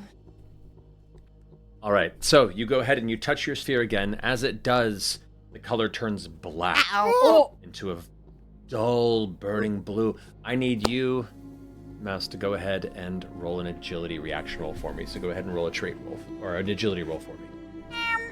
Guys, I think I messed up. Oh. Wow. Holy. You You dart out of the way as a blast of freezing ice kind of shatters out from it and barely manages to miss, carving off the outside of your ear.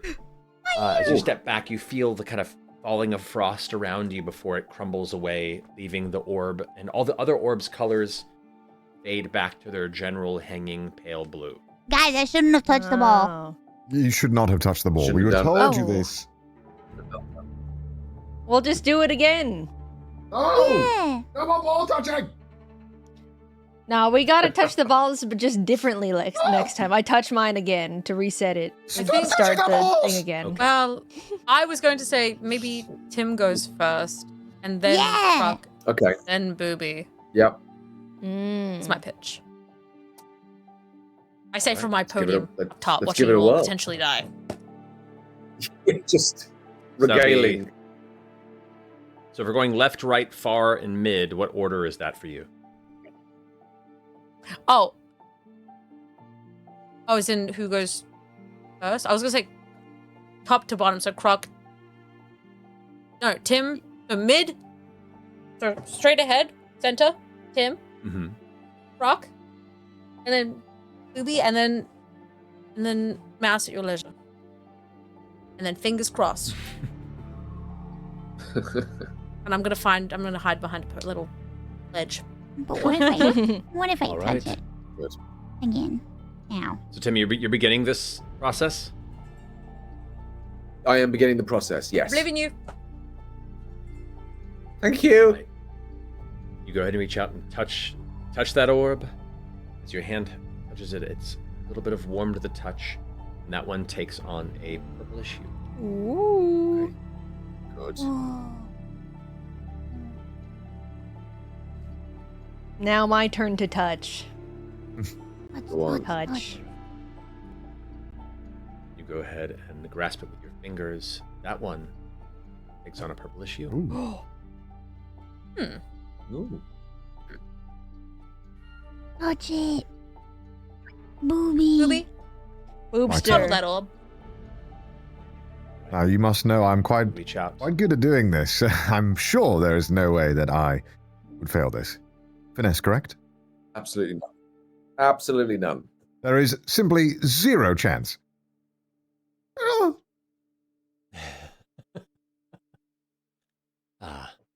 Now, since there weren't really racing anybody to this one to see the order of which you were touching simultaneously, you reach forward and you stumble a bit, but you catch your hand on it, and as you do, you kind of lean into it, accidentally almost giving it a half shoulder hug. Okay. But as you do, it takes a bright purplish tint to it. Yes, sir. Well, I want to hug the ball. yes. Oh, God. Oh, okay. Well, all right. Oh, here we go again. I'm hugging the ball. Now, as you grasp the center ball, you kind of put your arms out and hold it. As you do, it takes on a purplish hue to match the others. As it does, they all thrum in a combined tune. And with that, all of you feel the lights in the room begin to spin. Whoa. As you're all suddenly teleported in a flash to a different chamber entirely. Oh. Yanked from this space, as you now stand in the middle of a magnificent library. Patterns and decor that resemble that of spirits reaching beyond gateways and various distant realms breaching across the carpet. Designs that seem to emanate the idea of ancient demons clawing from underneath. You see laboratory tables decorated to look old and mid-research. A grandiose desk frames a crackling, ominous fireplace across the room where purplish flames, pardon me for the belch, frame a moving silhouette. You see a person hunched over a large metallic cube of intricate silver scrolling and shifting clockwork parts, as this figure is tinkering, it seems, not yet noticing your arrival or presence. Whoa. What should we do? Is this a good guy? Is there a bad guy? Is he supposed to be here? Well, maybe someone could go and ask. I want to run over there and be like, hi! Last time I tried to talk to people. Oh. As you shout, Hi! The figure like tenses and ends up hitting a part of the side of this cube, which shakes for a second and flashes a bright flash of green energy at that impact. All of you for a second like feel your eyes daze, and you hear a heavy thud as maybe about 6 feet from where this desk is, a rather decent-sized painting of clouds in a beautiful skyscape just appears in thin air before falling to the ground. Poof. The figure says under its breath, curses, this thing is a bit sensitive, it seems. And then turns back to look at you and the rest of the troop, Mouse, and goes, do not move! And he steps and I teleport you lot to the lower spheres of hell. Oh, I've been there before. Well, there are other places that are even worse. What's worse than hell for you? I doubt that, but you know. I would say we are in her hell right now because this is a library. I'm very happy, so she must be very sad. True. Also, what are you doing here? I'll teleport you to a larger library with more books. No, please! This guy's kind of got jokes. That makes me happy. I love this place. Oh, I'm actually very. You guys deal with this. I'm at the shelves. You lost me. As you're having this conversation, the figure kind of pulls the hood back a bit with a sly grin, revealing this handsome cat boy, this Qatari, maybe in late 20s or so, with bright red hair that kind of spikes back from the edges of the humanoid face, fanged teeth showing through, and looks like piercing kind of snow blue eyes, the kind of heavy cloak around. Some of you, who here has a knowledge trait of 2 or higher? Hey guys. Pretty dumb. I got 0 on knowledge. But redhead, you say, -1 knowledge here. Knowledge. I have advantage on history, culture, and politics person. That's great. I'll say then you and Tim both recognize this figure as soon as the bit of the low kind of curling light catches his face. This is the master thief Othir, a well-known and very sought-after purveyor of stealing those that aren't himself. He's known as an art thief and a keeper of artifacts, kind of a Robin Hood figure in some spaces, but in the wealthiest spaces considered to be an absolute thorn in their side. Someone who takes pride in their work and leaves a bit of flair with every acquired piece.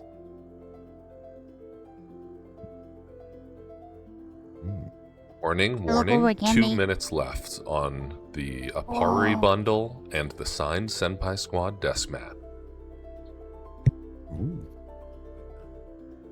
As Othir looks out to the rest of you, at the very least, I'll make you a deal. You walk out of here and pretend you saw nothing, and I'll happily toss you this satchel of gems to share amongst yourselves. And procures this, relatively decent-sized sack of clinking material on the inside. Ooh. We would never take It such an seems offer. fair. I'll have a look, though. Oh. We would never take such an offer. Quite right. Alternatively, we could take you the gems sure? and you. Oh, that's even better. I don't like that plan at all. You see, I have quite a contract I have to complete for a very interested party. I kind of want to finish the work that I agree to, so either we agree for us to go our separate ways, allow me to finish my job, you take your gems, and I don't know, on vacation, if you will, and be none the wiser, or we're going to have a problem. What do you think, Looks team? like we might have a problem. You know, when I was born, my mom you should called me ask a me my problem, so opinion. yes, I'm a problem. Anybody else? Problem it is. It's going to go ahead and reach back and hit the top of this box. This box that as soon as he impacts, it flashes with green once more, and you see it, the mechanical and clockwork sides that begin to shifting, spinning, turning. The lights inside begin to shift, and it begins to vibrate and give this low hum. He looks at it and goes, wait, no, what are you... That's not supposed... This thing is so frustrating, and he kicks it off the desk in your direction. To this point, you can see now, as the light coming from the inside of it seems, this pale green light that gets brighter, On the side, it has a label that says Box of Endless Doors. This is the actual center of this exhibit. But as it's shaking with the light inside, it's thrumming louder and louder. This low... You get the sense that something bad is about to happen. Uh-oh. What do you do? Gulp. I think that I race towards it and I grab it. Oh, No, shit. Tim. Try and contain it.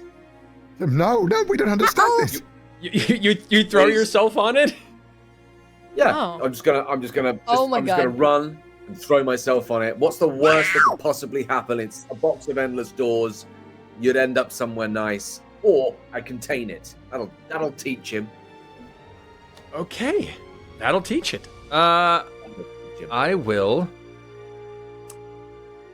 would love for you to make a knowledge roll for me, please. Knowledge roll. Okay. Go and roll. There we go. Oh. 18. Okay. Not bad.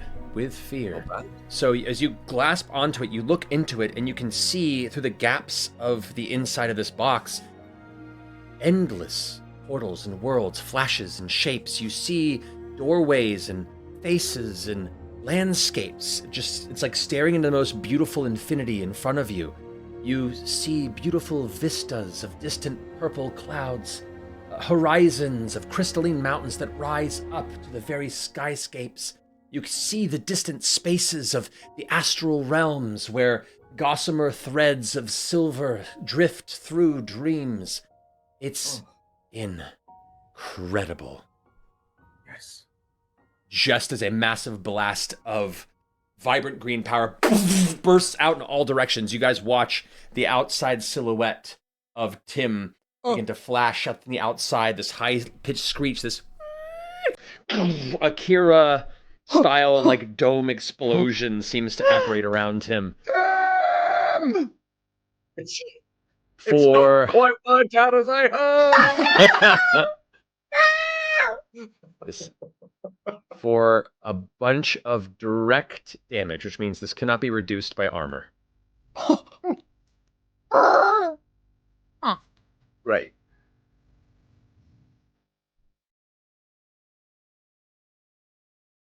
And he lives, right? That's going.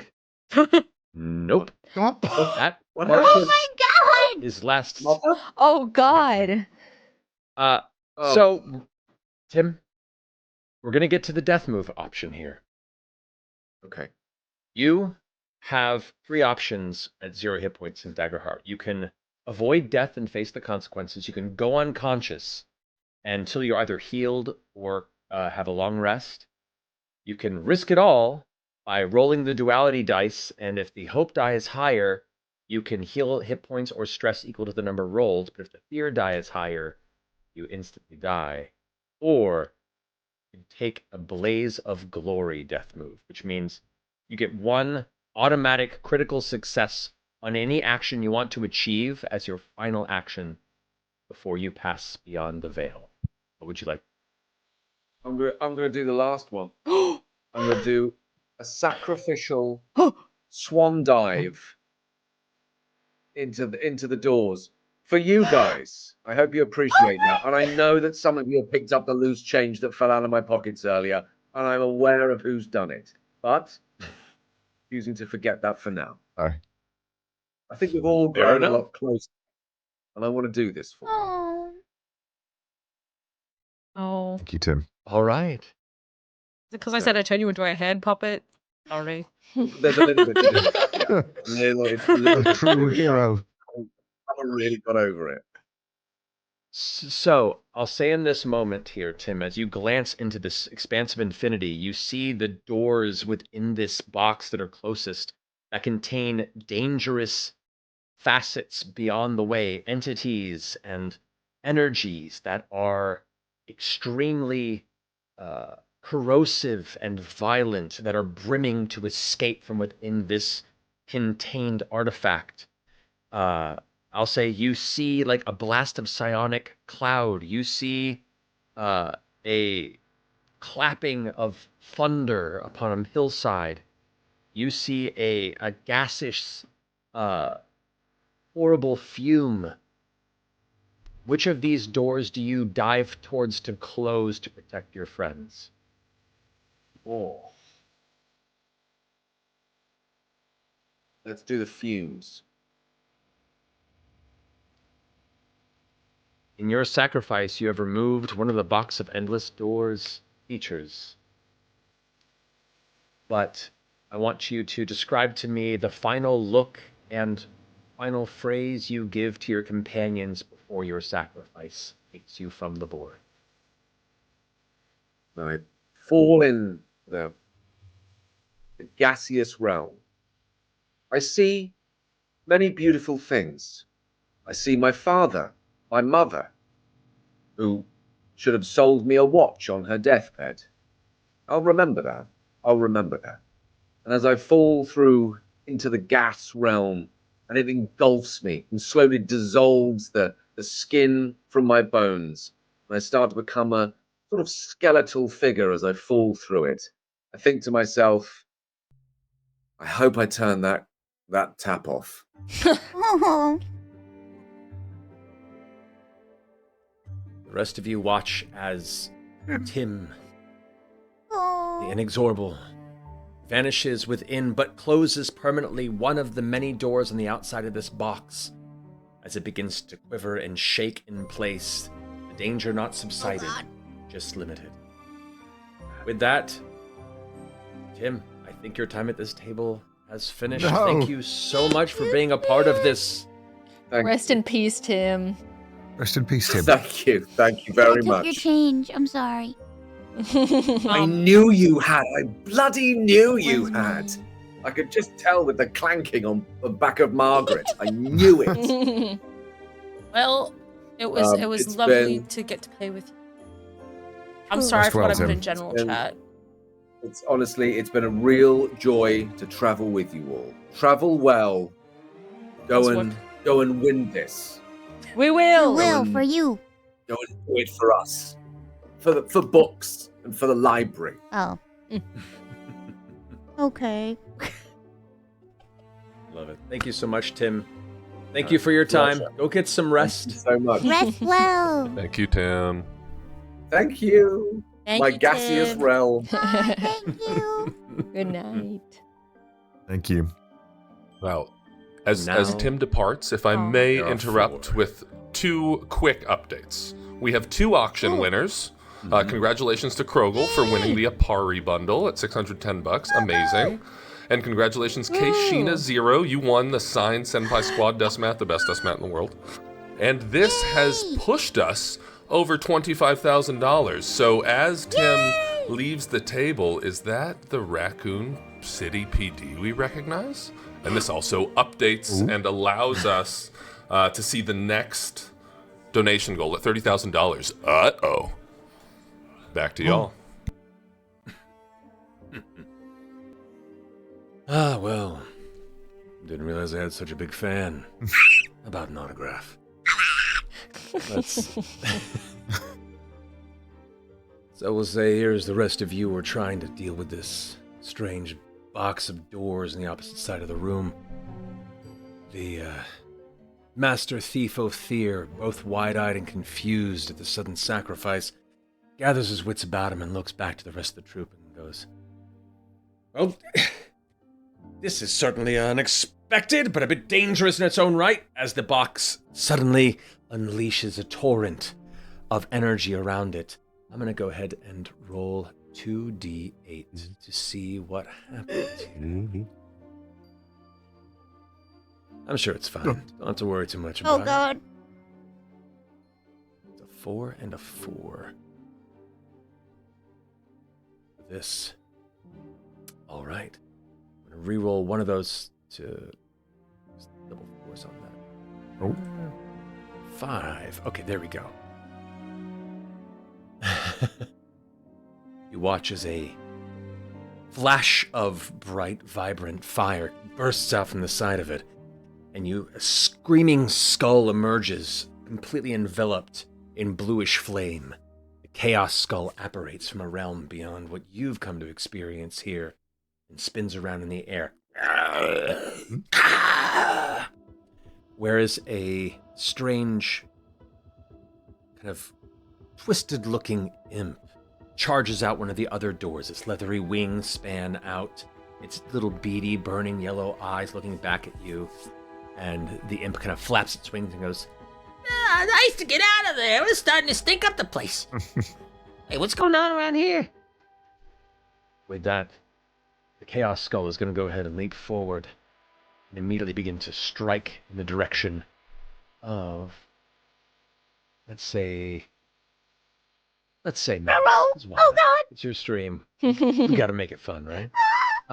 It lurches towards you and flies up above. It opens its jaws, and within it kind of looks down at you and says, bingo. Opens, and this massive blast of energy fires down to that same bluish burning fire. It's going to go ahead and attempt to attack you. Oh, Jesus. 20 plus 2. Let's see how this thing does. That's going to be an 11. Your evasion is 11. Yeah. Unfortunately, that does hit. With that, the blast impacts on Mouse, and you watch as the swirling, engulfing blue flame completely eviscerate the exterior of her form. You take... Low damage. High damage would be so funny.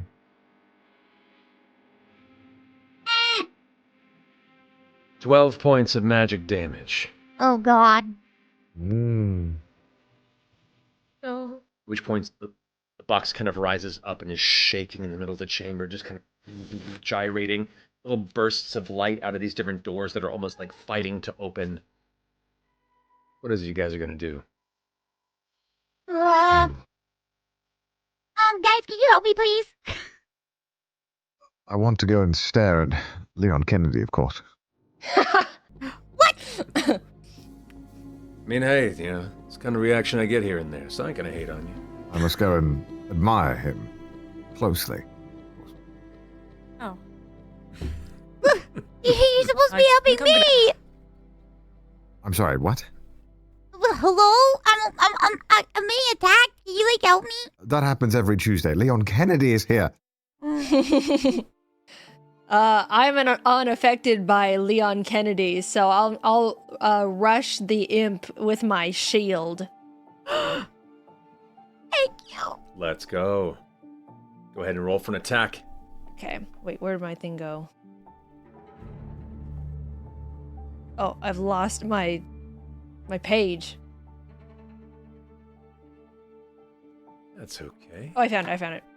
All these tabs. There you go. That would be. Now you can do it. Do I do round shield roll?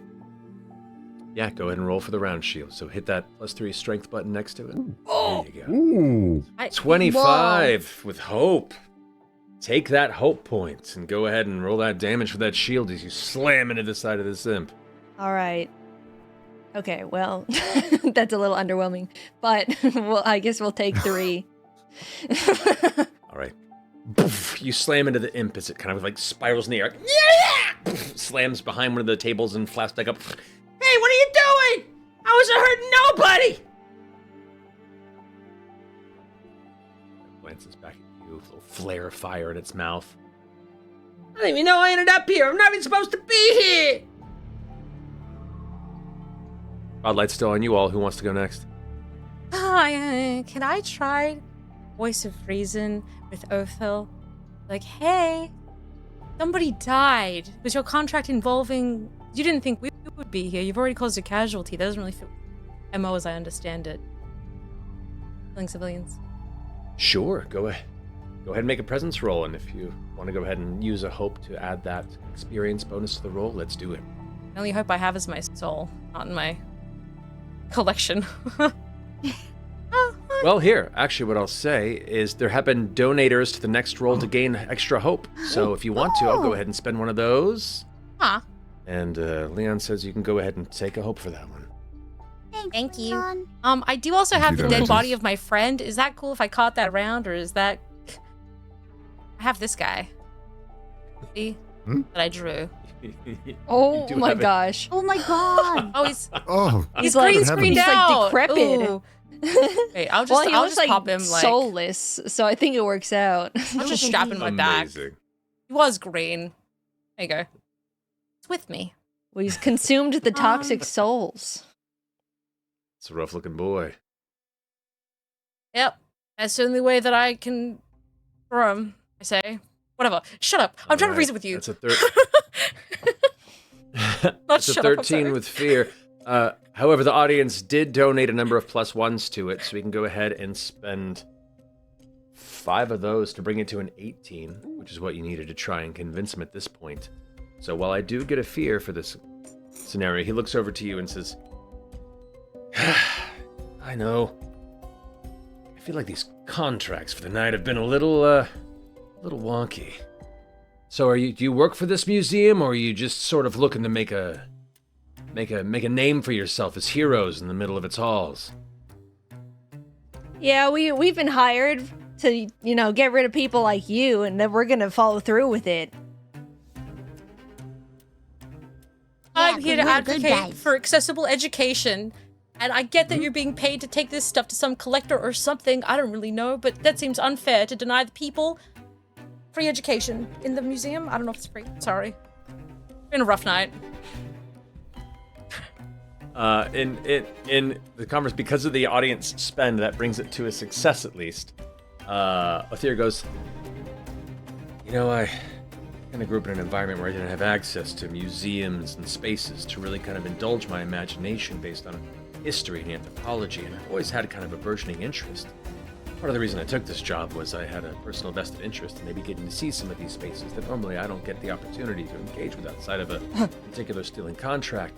So, you're right. What would I be to go ahead and deny that? I'm wrestling with my whole lot of life on this contract, so he's actually going to be removed from any sort of part of the conflict for a short time unless somebody rolls a failure with fear in the near future. But you have essentially disabled Othir from being part of this conflict at the moment. Wow. I caused him a moral conflict, everyone. Maybe because of the dead body, Wonderful. maybe because of the free education. Who could say? Nerds. Good job. Unfortunately, during this conversation, the box of endless doors itself is rattling around and preparing itself to get some sort of strange, arcane, tethered chaos within it. It's going to go ahead and use randomized tactics as its attack. Let's go ahead and roll a d6 and see what happens. A 1. Mana beam. Oh. So, the box lifts and begins to vibrate. One of the doors opens on the side, and this extremely intense teal blue light kind of fires out, and it's going to go ahead and aim at Kairyu.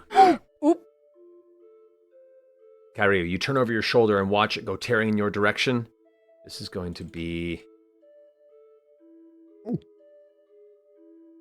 a bad roll. That's a 4. Very bad rolls. 4.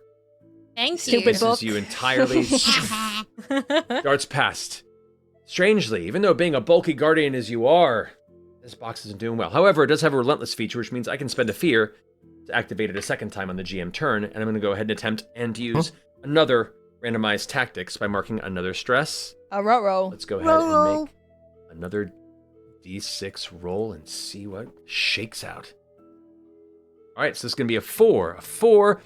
A 4 is the shocking gas that was canceled out by Tim's sacrifice. Woo! The door opens on the side of the box of endless doors, and it sputters for a second as that doorway, that gateway has been sealed. No impact or attack on this turn. I am going to spend a fear to activate the Chaos Skull that is still present. It's going to go ahead and dart and kind of dive in towards your clustered group, and it's going to attempt a magic burst attack. It marks a stress, and as it shoots in, it seems to scream this high-pitched squeal, this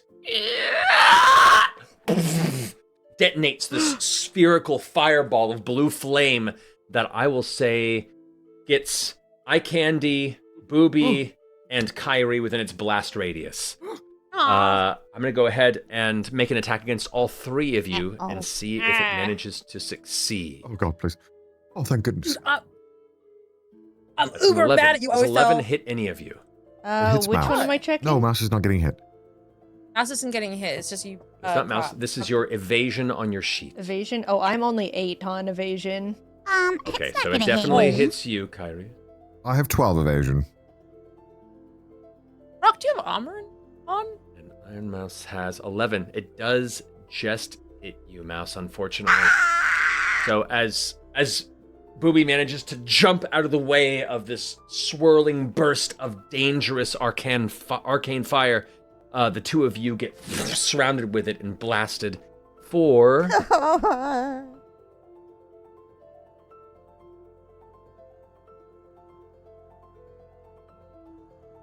Oh. 13 points of magical damage to each of you. I thought I wasn't in the area. Oh, God. Oh, no, you're right. It wasn't. My apologies. It wasn't. Mouse, you weren't out of it. I was saying eye candy. Sorry, I got confused. Oh, evasion. That's okay. No worries. No. And eye candy does have a 12 evasions. So, unfortunately, Kairyu is the only one that gets hit. So, eye candy, you also dodge out of the way of, along with Bubi. But Kairyu just kind of stands still with a grin as the blue flame engulfs you for that much magical damage. Youch. What the? Now, you can spend an armor slot to reduce that. Your thresholds. Let me see what you have here. For your character. Croc's armor is That- 8. 13 points of magic damage. That is just at your major damage thresholds. That'd be 2 hit points for you to mark. You can spend an armor to reduce it to 1 if you like. Yeah, I'll reduce it to 1. Ollie. Okay. You got it. With that, I'm going to go ahead and finish my spotlight. It's back to your troop. What would you like to do? Well, I'm quite frustrated that there was even an attempt to get me to stop looking at Kennedy for a moment. So I want to take revenge on the attacker. I'd like to move in for a backstab of sorts. I'll hold your spot Onto the looking at box? Leon. Onto the box. Alarm in. You got it. All right, go ahead and make an attack roll against the box of endless doors. Okay. This is my first time attacking. I've been trying to help people, and it's not really been useful to me or anyone. So do I click the dagger melee finesse? Is that correct? Or physical? That is correct. Okay. Let's go. Why always with fear? That is I know, it's a 15 with fear. That is a success, though. So that Yeah. does hit the box. Go ahead and roll damage for your dagger. Damage roll. Okay, please. Oh! Ooh. 10, not bad. 10 is the box's major threshold, so it marks 2 hit points, a heavy hit. As you kind of you look towards the exterior of the box and you see where the different plates are attaching and shifting and moving, where the clockwork seems to be whirring on the inside. There's one kind of slightly unprotected opening, and you jam your blade in there, and as it does, you feel the blade grind into all sorts of interior clockwork, and sparks kind of fly out as eventually it jettisons your weapon out and you pull it free. But now the box looks like it's like hits the ground for a second before it lifts back up and begins whirring again. I want to do Decent something. hit on it. You can, as soon as I finish the box of doors reaction. So when a PC succeeds on an attack with fear against the box, I roll a d8 to see what door opens. Oh no, oh no, please. Oh. So that's going to be a 1. For this, a mass of bones jettison out the side of the box into a pile that begins to shift and form. It eventually builds into a massive structure, some sort of strange creature, a beast with tiny boned arms, a long bony tail, and a wide toothy jaw. A reanimated Tyrannosaurus is sputtered from the box and begins to stomp through the chamber. Oh no. Some sort of odd magic holding it aloft. So now we have a Tyrannosaurus. Another dinosaur!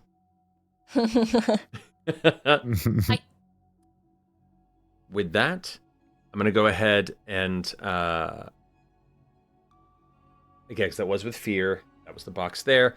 The box is going to go ahead and activate. Actually, no, the Chaos Skull is going to activate. I'm going to go ahead and have the Chaos Skull pull back, and I'm going to spend a fear to have it try and siphon magic. It's going to go ahead and shift and look over towards you, Kairyu. Ah, crap. So it's within very close range. It's going to go ahead and make an attack roll against you as it opens its mouth and begins to almost inhale. And as it does, you feel the breath out of your lungs almost like pulled through some sort of intense vacuum. You reach forward to almost pull the air in, but there's no real way to do that. With a 7, however, which does miss your evasion, you put your shield up to protect yourself from the vacuum, and the skull angrily almost throws a tantrum, flying around the room. Frustrated, now flickering in the air. Spotlight is back to you. Mouse, you can take your turn if you like. Man. I kind of want to try to ride the Tyrannosaurus. Go ahead. You know you want to. I do want to. I want to sneakily make my way over the Tyrannosaurus and jump on its back. Alrighty. So as the entity is... it tries to roar, but there's no lungs behind it, so it's this kind of airy... You kind of curl around the side. It's more focused in its surroundings and whatever sort of things engage the mind of a recently risen undead Tyrannosaurus. But you're fairly sneaky, and you go towards the back.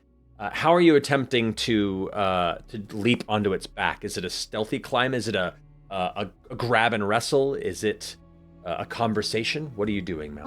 I give it a nice little pat, and I say, hey there, and I give it a nice little rub because I assume that it likes to have its femur rubbed, and then I jump on his back and I give it a hug, and I snuggle up to the dinosaur, and then I hope for the best.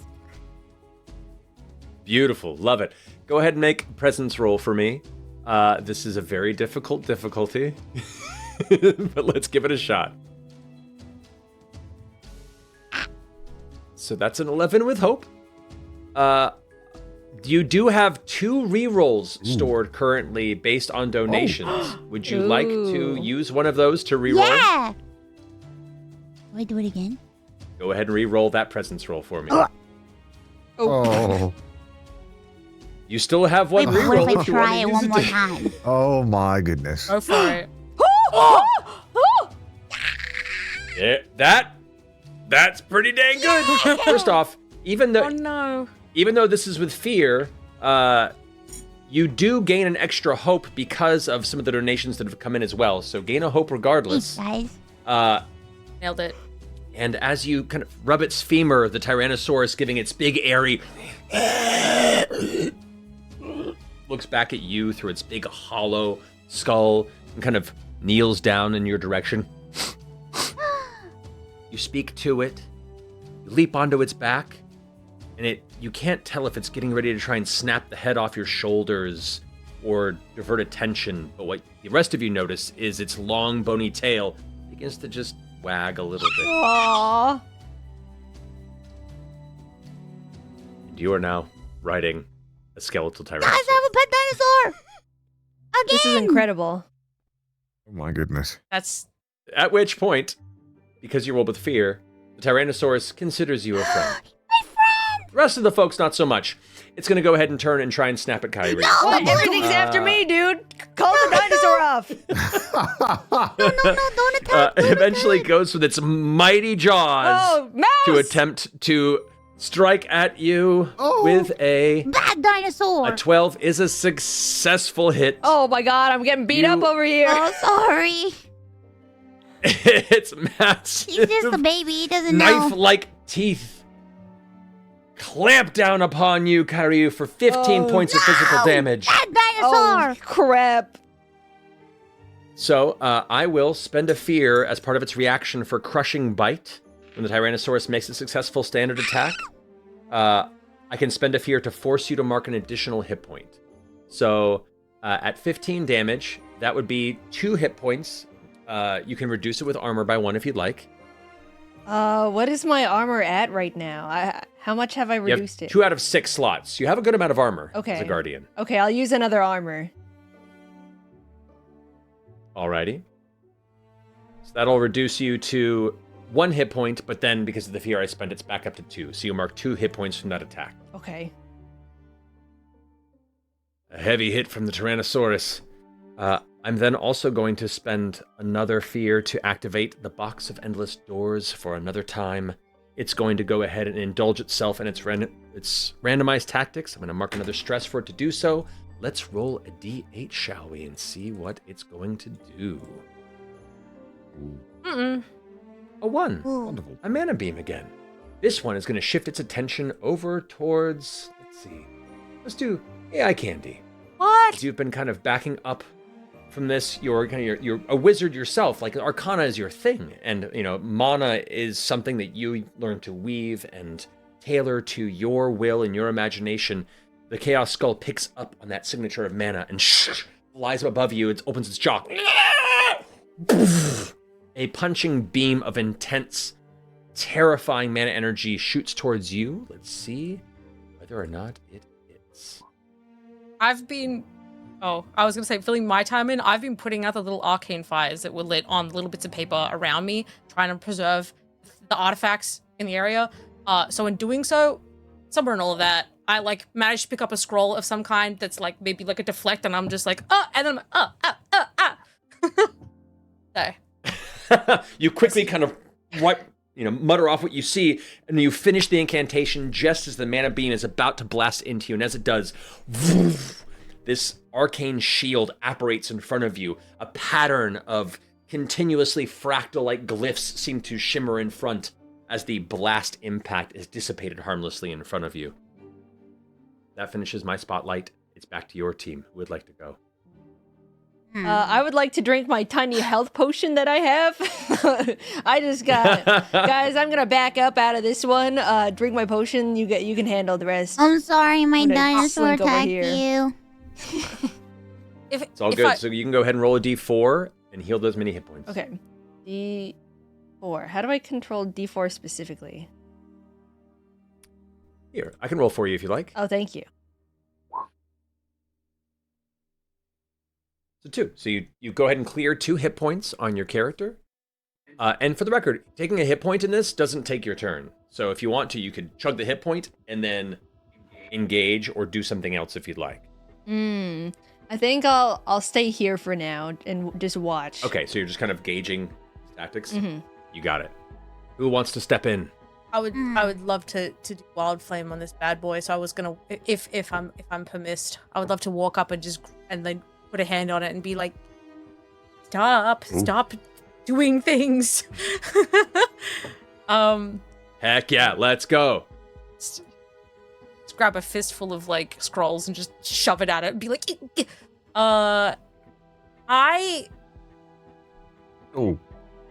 I mark a stress? And I don't know if I could. I have an unnamed experience. Can I say mad science and then just because I have the fact that I've just been foraging around this whole time with little scraps of paper, I'm just shoving. I don't know. I'm trying some magic, kind of freaking out. I don't know if that counts. I've been lots of things flying around. Is that sort of as an experience? I'll allow it. Yeah, if you want to go ahead and spend a hope and add that you want to create that as your unnamed experience and add that +2 to it as well. That'll bring it to a 12. That's still not enough. However, there are bonuses given by the community here that can be applied to this. So if you want to spend 2 more of those, which means we're almost only 2 bonuses left from the community donations. No rerolls left. Those have all been spent. But that will bring it to a success with fear. So with that, your wild flame spell does succeed. Go ahead and roll damage against the Box of Endless Doors. Just go to sleep. Go to sleep. Go to sleep. Stop doing door things. Stop being a door. You emit the flames. It impacts on the side of the box itself. It seems to heat up some of the exterior metal. It glows with a faint orange. One of the doors seems to get stuck in that process. but it does take a hit point. It's starting to show some wear and tear. The box is not like super hurt, but you guys have put a couple dents into it. Now, because that was a successful attack with fear against the box, I gain a fear, and it gets to do its reaction to roll a d8 and see what might sputter out of it. A 7. With that, a second Chaos Skull emerges from another doorway. Now there's 2 skulls. Both kind of like looking at each other and now gliding through the space. Both. Oh, God. The danger is mounting.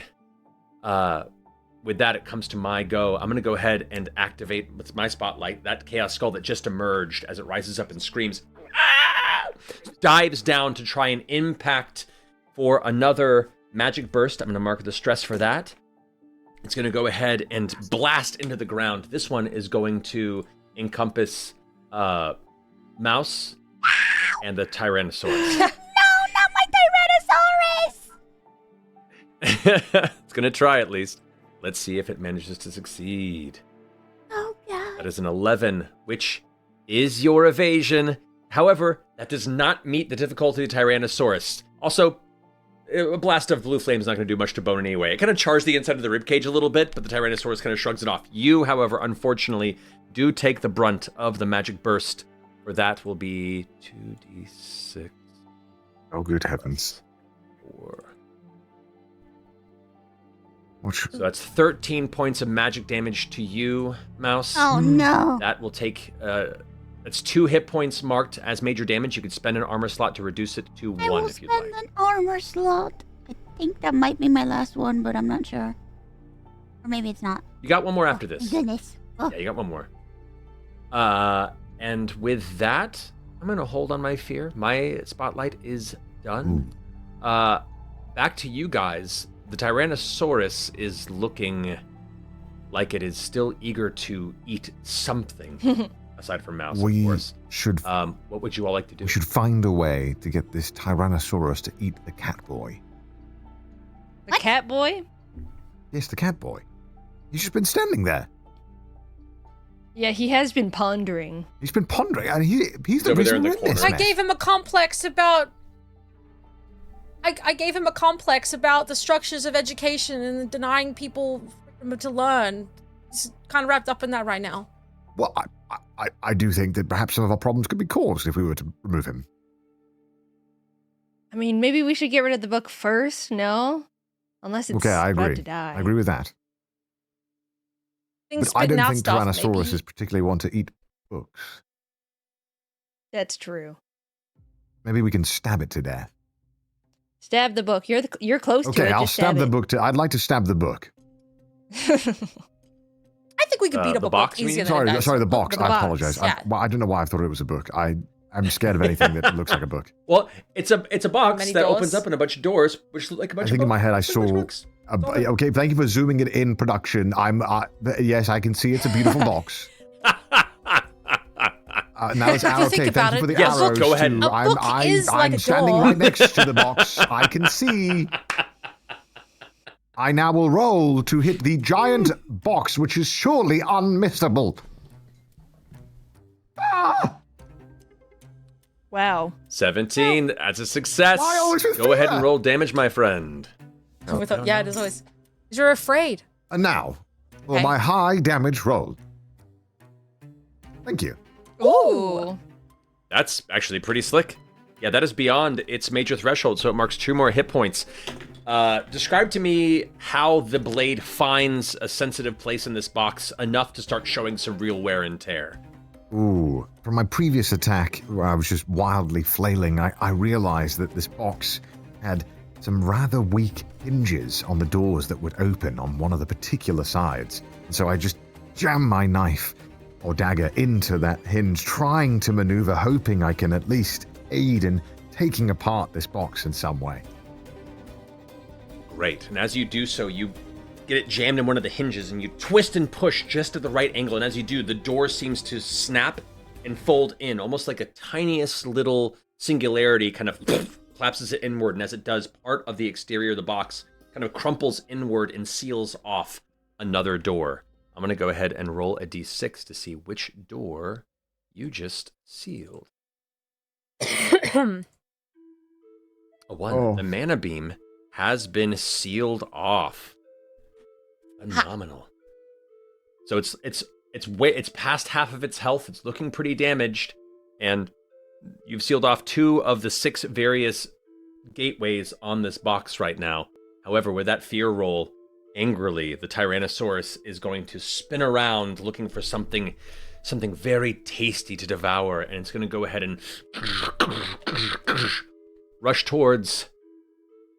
Actually, I'm going to roll a d4 on this one to see, or d6, and I'll consider it a d3 to see if it goes through. On a 1 to 2, Bubi.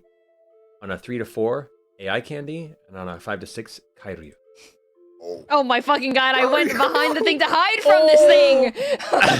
He hates me! I'm so sorry.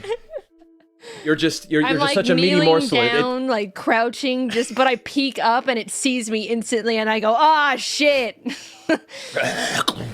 This is full Jurassic Park maneuver as you're trying to hide in the kitchen. It just kind of lurches towards you, giant mouth coming down over the top. It just likes the taste of lizard. Guys, I'm sorry. However, as it tries to bite down, you get underneath the table where you're settled, and instead it chomps down onto the table, missing you entirely, breaking and splintering the wood, sending prop bits of the laboratory set up here in this exhibit flying in every which direction. You manage to dodge out of the way, untouched and unscathed from the Tyrannosaurus's blow. That's going to go ahead and finish my spotlight. Ooh. It's back to you. I'd like to help really quick. I've got a little thing I'd like to do. I was going to cast Mysterious Mist, I say, doing wiggly fingers. I'd like to cast, hopefully, fingers crossed, a thick fog. Covers the area the Tyrannosaurus is, to confuse it. Ooh. Let's go. Go ahead and roll. Maybe. I don't think it's dead, hopefully. Who could say? What? Ooh, haha. Oh, wait, crit. Yay. That's a crit success. Ooh. Absolute. Beautiful. You gain a hope. You get to clear a stress if you want to. And you describe to me how thick this mist is and who you want it to affect with a crit. I sort of pick up a book next to me, and then I'm like flipping through it, trying to find a spell, and then I just kind of and I blow it, and then it ends up sending all of this like ink and paper, and it just turns into, it becomes way more than I expected it to be, and it becomes this like really pretty like purples and golds, and it's like, oh, it's like a lovely fog, but also I don't know where that came from. Oopsie. But just going forward in a sort of this direction. This way. Ooh. As the beautiful purple fog spreads outward, it swarms and fills the entire area of the Tyrannosaurus. As it coughs out the last of the splintered table that it bit instead of your companion, Kairyu, it tries to spin around for its next target right as the mist engulfs the area of its skull. And it just begins to kind of spin in a circle. It's searching, and as it begins to search, I'll say with a crit success, the mist kind of follows it. So when it tries to move outside of it, the mist goes with it. It's like it's tethered somewhere within it, the magic that's holding it together in this kind of reanimated state. And so for the time being, the Tyrannosaurus is both being ridden and, I'll say, until somebody rolls a failure with fear, is not able to assault or attack anybody on your side. Guys, education's amazing. You can really take care of a lot of problems by just talking it through and reading books. There's 2 skulls next to me. Well, Oh, I good heavens. bonk my dinosaur's head a bit. I'm bonking his head.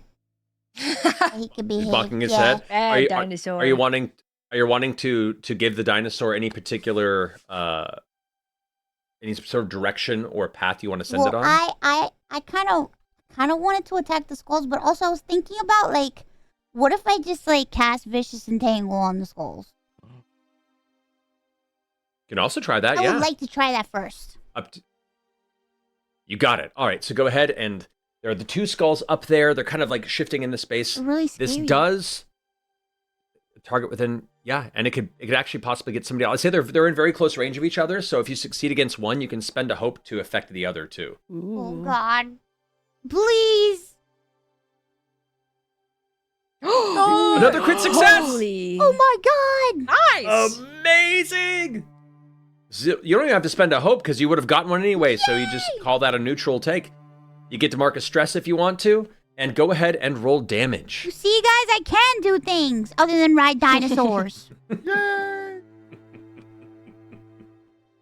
Did bully an old woman as There we well. go. 7 points Pretty of bad. damage. That's going to be a hit point on the Chaos Skull, and they are both restrained temporarily. So, like, describe to me how you conjure. What kind of entanglement do you conjure, and how does it grab them? Oh, well, I think about how sometimes Bubi frustrates me, and I think about all the things that frustrate me in life, and I was gonna say something like cool, but it just comes out as a scream, and these pink vines come out and restrain the skulls. Fantastic. So as you scream, this kind of just primal, emotional shout outward, everyone kind of cover your ears slightly. Even the Tyrannosaurus is like, whoa, looks back over you through the mist. As out of the nearby wall, this cavalcade of otherworldly pink vines seem to shoot outward and wrap around both of these skulls. Their semi-ethereal state seems to actually affect the ethereal flame that surrounds these skulls, preventing it from burning them, and pulls them to the wall, almost like two like candle sconces built into it, and they're both trying to pull against them, unable to escape. So yeah, both of those skulls are restrained, one of them looking damaged. That's awesome. Yay! Wow. Nicely done. Now, because they're another success, and no failures with fear, it's still in your guys' court. Who wants to go next? Now, if only I can just control my dinosaur. That would be nice. I'll try my best. All right, after being attacked so many times by this dinosaur, I'm like, okay, we gotta do something about this. So I'm gonna. Are you gonna kill my dinosaur? Kill the dinosaur. Is the unnamed experience can I kind of like create a move that I do? Tell me what you're trying to create with an experience. With my reptile like instincts, I want to go on like all my fours, and I want to quickly dart around the hallways and grab the book by my teeth, and I want to death roll it and like barrel roll it and like hit it around the floor and try to break it I in love chunks. Golly. Yeah, so we'll consider your unnamed experience as now named Death Roll. Yeah. Oh, that's so fun. That's great. So go ahead and you'll spend a hope to add a +2 to this roll. Mhm. On top of that, go ahead and just make an attack with your mace, but we'll consider the damage will be the same, but narratively this is you grabbing towards the box and trying to drag it into a death roll. Okay, I think I did this right. That only rolled 1/2. Try that again. Oh, whoops. I did not do it right then. That's all good. So, There we go. So that is indeed a success with fear. I'll take that fear. But so with that, you dart around the ground on all fours, kind of looming through the legs of the Tyrannosaurus, which is still thrashing about. You saw where the box was before you hit the mist, and as you push out the other side of the mist, the box is right there in front of you. You latch onto it and begin to tear it into a death roll. Go ahead and roll damage. okay. 11. Nice! 11 points of damage. That beats it second threshold. That's 2 more hit points on it. The box is sputtering now. It's like it barely pulls away from your grip, and it's just kind of... Parts of it are shooting out arcane sparks. Other doors are like clattering and slamming on the sides. It is nearly disabled. I would love to backstab it. However, that was a roll which you might be able to once I get done with its turn, sorry, my because apologies. you did I roll got too with fear. excited. Oh, no. It's all good. It's all good. Everything's I will a go fear. ahead and take that. I will... I don't mind it. It fills my cup. Literally. So I'm going to go ahead and have it do a randomized tactics roll. Let's try and see what the dice decide. It's going to bring us to a 1. The mana beam, which it cannot use because it was disabled from the attack earlier. That wastes that turn. I'm going to spend a fear to activate it again because it has relentless. I can do that twice. I'm going to attempt it a second time. Oh. 6. That's the psionic wine. I will then spend another fear to use its reaction overcharge, which means I can... Nope, I did it wrong. Sorry. Basically, I can mark a stress to add a d6 to the damage roll, and I gain a fear when it's done. However, it is now fully stressed out. It spent all of its stress after this, which means it is vulnerable.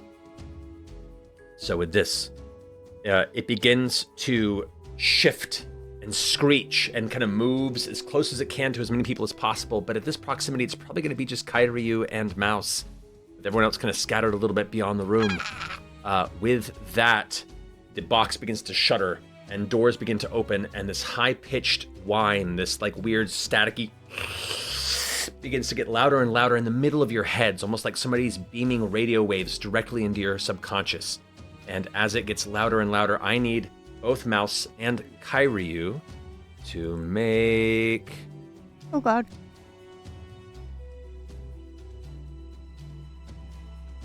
Here. Bubi, you gotta kill it for Leon. To make presence reaction rolls for me, please. Presence, okay. Oh, my presence is not looking good. Holy mouse! Oh. Oh. Mouse succeeds. Unfortunately, Kairyu, I'm sorry. Crocodile, that does not. Yeah. So, while Mouse, you lean back and kind of use the bones of the skeleton to absorb the vibration of this psychic scream. Kairyu, it's right there in front of you. You literally death rolled with it, and as it screeches right into your face. And you take from that impact 14 points of magic damage that shudders through your very mind and physical self. Ugh. My mind and my physical self. That concludes my spotlight here. It's back to you. Bubi, you said you had a blade at the ready. Yes, I would love to move in close and use my Rain of Blades spell. Hopefully finish this foe. Yes. Whoa. Let's go. All right, so go ahead and click on that spell to do your spellcast roll. Yes, I believe because they're vulnerable Target is too. vulnerable, so it takes interaction an there. extra d8. Ooh. Yeah. Okay, wonderful. Perfect. Okay, let me pick the Rain of Blades. Okay, so I do the spellcast roll first, correct? Correct. All right, let's do this. Please, please, please. Hope for once, Okay. Oh. And well, because it's vulnerable, you add a d6 to it. So you add a 1, that brings it to a 15, which is exactly its difficulty. So that is a success with hope. You gain a hope, Oh my god. and I it's need you to real. go ahead and roll damage. Congrats. You could Okay. do that. For the first time. Let's roll for damage. Oh, but I get the extra die. Yep, go ahead and click the extra die too.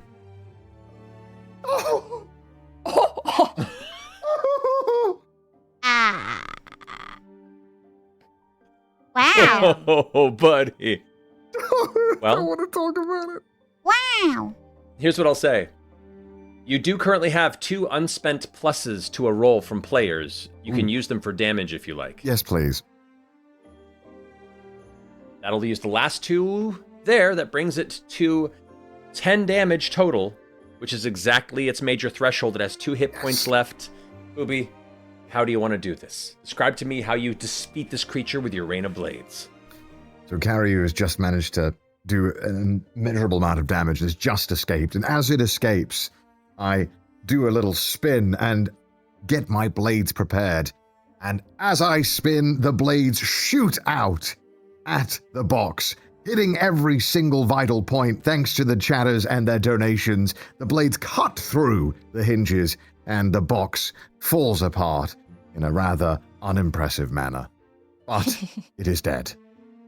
Wow. You watch as the box clatters to the ground and opens up, like steam emits, and the sides of it sputter open. By the way, you do gain a hope as well from the chat that's donated for the next roll, gaining a hope.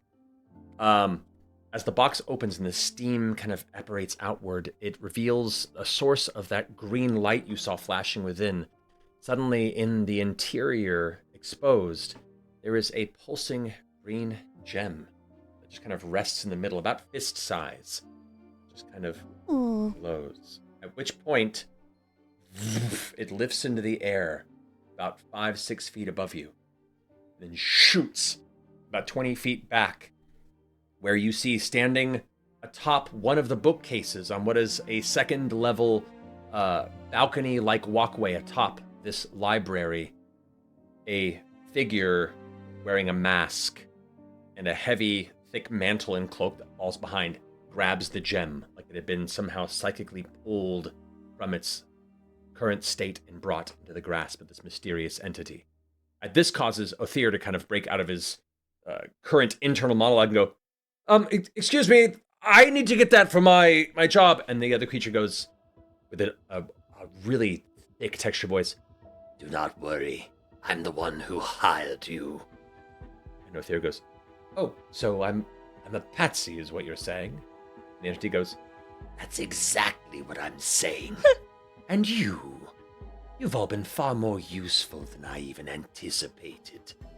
As the box's power begins to vanish, the two chaos skulls disappear and apparate to wherever dimension they were shunted from, and the bones of the Tyrannosaurus begin to shake and clatter to the ground. The magic of the box dissipated. But as you hit the ground and kind of gather up shoulder to shoulder with the rest of your friends, you look up at this strange, mysterious figure holding the glowing gem as they glance down upon your troop and just begin to laugh.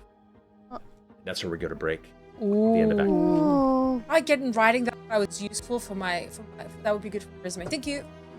So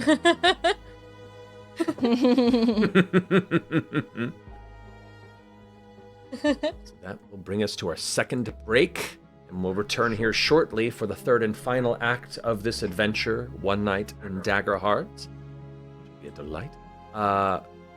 Bringing that to the point here.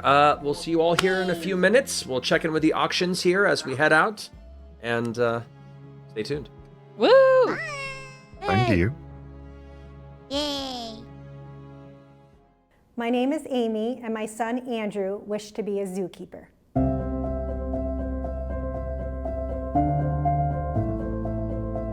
He was diagnosed with a brain tumor. He just started acting not himself. So they did 2 emergency surgeries, one to remove the pressure in his brain and one to remove the tumor itself. Once he got healthy enough, we spent about 8 months doing 6 rounds of chemo. This was such a hard time. There's no words to explain like the emotional side of things that we went through with Andrew and going through treatment. And Make-A-Wish came and walked aside us for this journey. With our wish makers, they helped us brainstorm, and we came up that he could be a zookeeper for the day because he just loves animals so much. To see the joy on Andrew and my daughter's face when we went. And it was just an amazing thing. We didn't feel alone anymore. We felt seen. It was incredible. And those memories we'll have for a lifetime.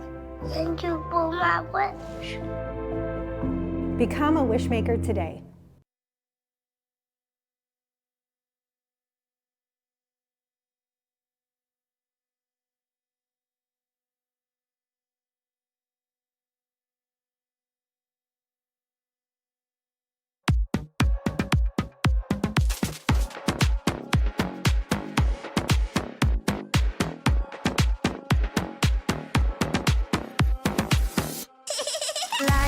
Inside a box of every one-sided design. I'll rise, but of their gods and rules I will resign. You're right that power is power, but what's the point if I'm bored blind? You want this all to yourself, but let me tell you something. I'm here to stay, who needs help? Just getting started, darling. You want to play all your games, far from infernal charade. Go on your stream till you wake to all in disarray.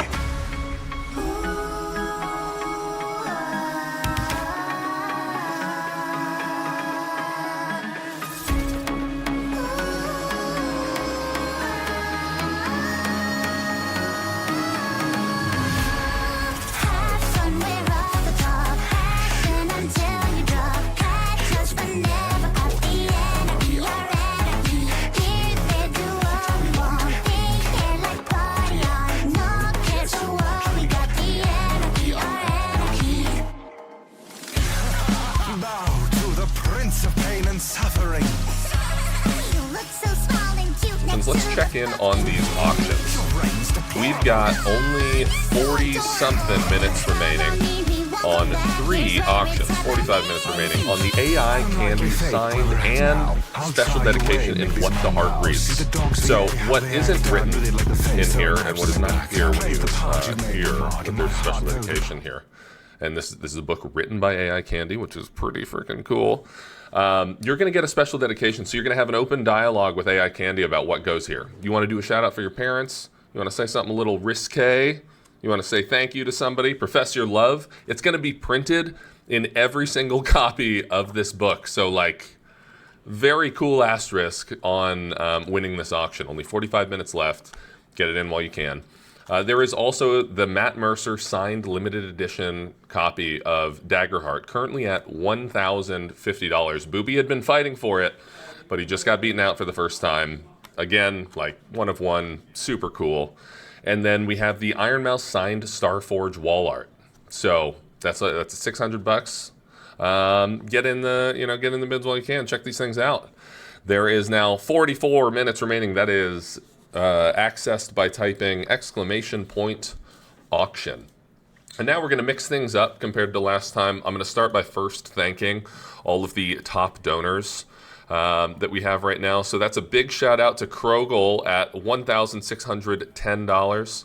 Thank you so much, Krogel. You won that auction and maintained the lead. Keishina Zero, thanks for your massive $1,000 donation earlier, and also congratulations on winning the signed desk mat. And then we had an anonymous donor for $1,000. Big ups to you. And Night Child, wow, $700. Hell yeah, that puts you in fourth place. Anti Azur, thank you for the $700 total donos. Mr. Morse, thanks for the $620. RDW, thanks for the $475. We have another anonymous top tenor at $460, and Chem13 Freak at $450, and the Gatekeeper at $315. So a big thank you to all of our top donors. But now, time to get into the total list as soon as I open the right tab. Okay, we're going to start from the first dono and start reading back. So Play It Wong, thanks for the 25. Ridiculous 77, thank you for the 10. The Bat Child, thanks for the 15. Yeah, Livain, thanks for the $10. Machine Gun, thank you for the $20. Matt Face, thanks for the 10. Good luck in your raffle. Prosy Strangers, thank you for the 25. Vimir, thanks for the $150, saying let's go for the kids. But in no way did Vimir want to help the party. He only wanted to help the kids. He did not get the plus one. Just straight up donated $150, so thank you, Vimir. NXRK, thanks for the 10. Yisold, thank you for the $10 as well. Queasy D, thank you for the 20. Good luck in your raffles. Apathetic Cats, thanks for the $100 donation. Lockdar, thank you for the $100 donation. Entering only one raffle, how generous. Rosie Demaria Ackled, thank you for saying, for the kids, much love to tonight's players and the GM. Yeah, huge ups. You know, Matt Mercer really kills it. And wow, what a Leon Kennedy impression, huh? You did it, chat. Alan John Wilkinson, thank you for the $10, saying, hello from the UK. One of these days, I hope to see Matt Mercer and TJ Omega in the same game table. But in the meanwhile, ... Thanks, Alan John Wilkinson. Cassius335. Disguised Furry, thank you for the $20. Absol Rot, thanks for the 25. Vidal Longpre, thanks for the 10. Charlie, thanks for the 15. Papau Lol, thanks for the 15. Wow, we had an anonymous 250. Way to go. Stellar Quasar, we appreciate your $15. Small Sandwich, thanks for the 10, says less than 3. That's a big heart for you, everybody. We have Descended from Wolves, thanks for the $100. Small Sandwich, thank you for your donation.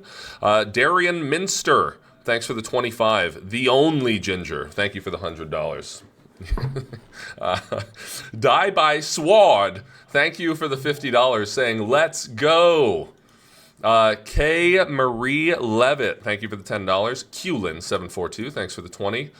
Niamoro, thank you for the $25.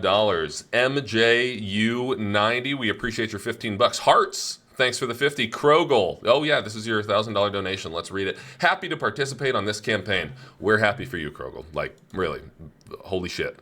Pancetta, thanks for the $15. May the dice forever be in your favor. Less than 3. Thanks, Pancetta. Jerry Rocky, thanks for the $20. Hammerstrike81, thank you for the 25, saying, for our king and the kids. I assume you mean King Bubi, because who else, right? Okay. Ibrahim T94, thanks for the 10. Steven, Pacific Northwest, thanks for the $5. Necromel, thanks for the $100.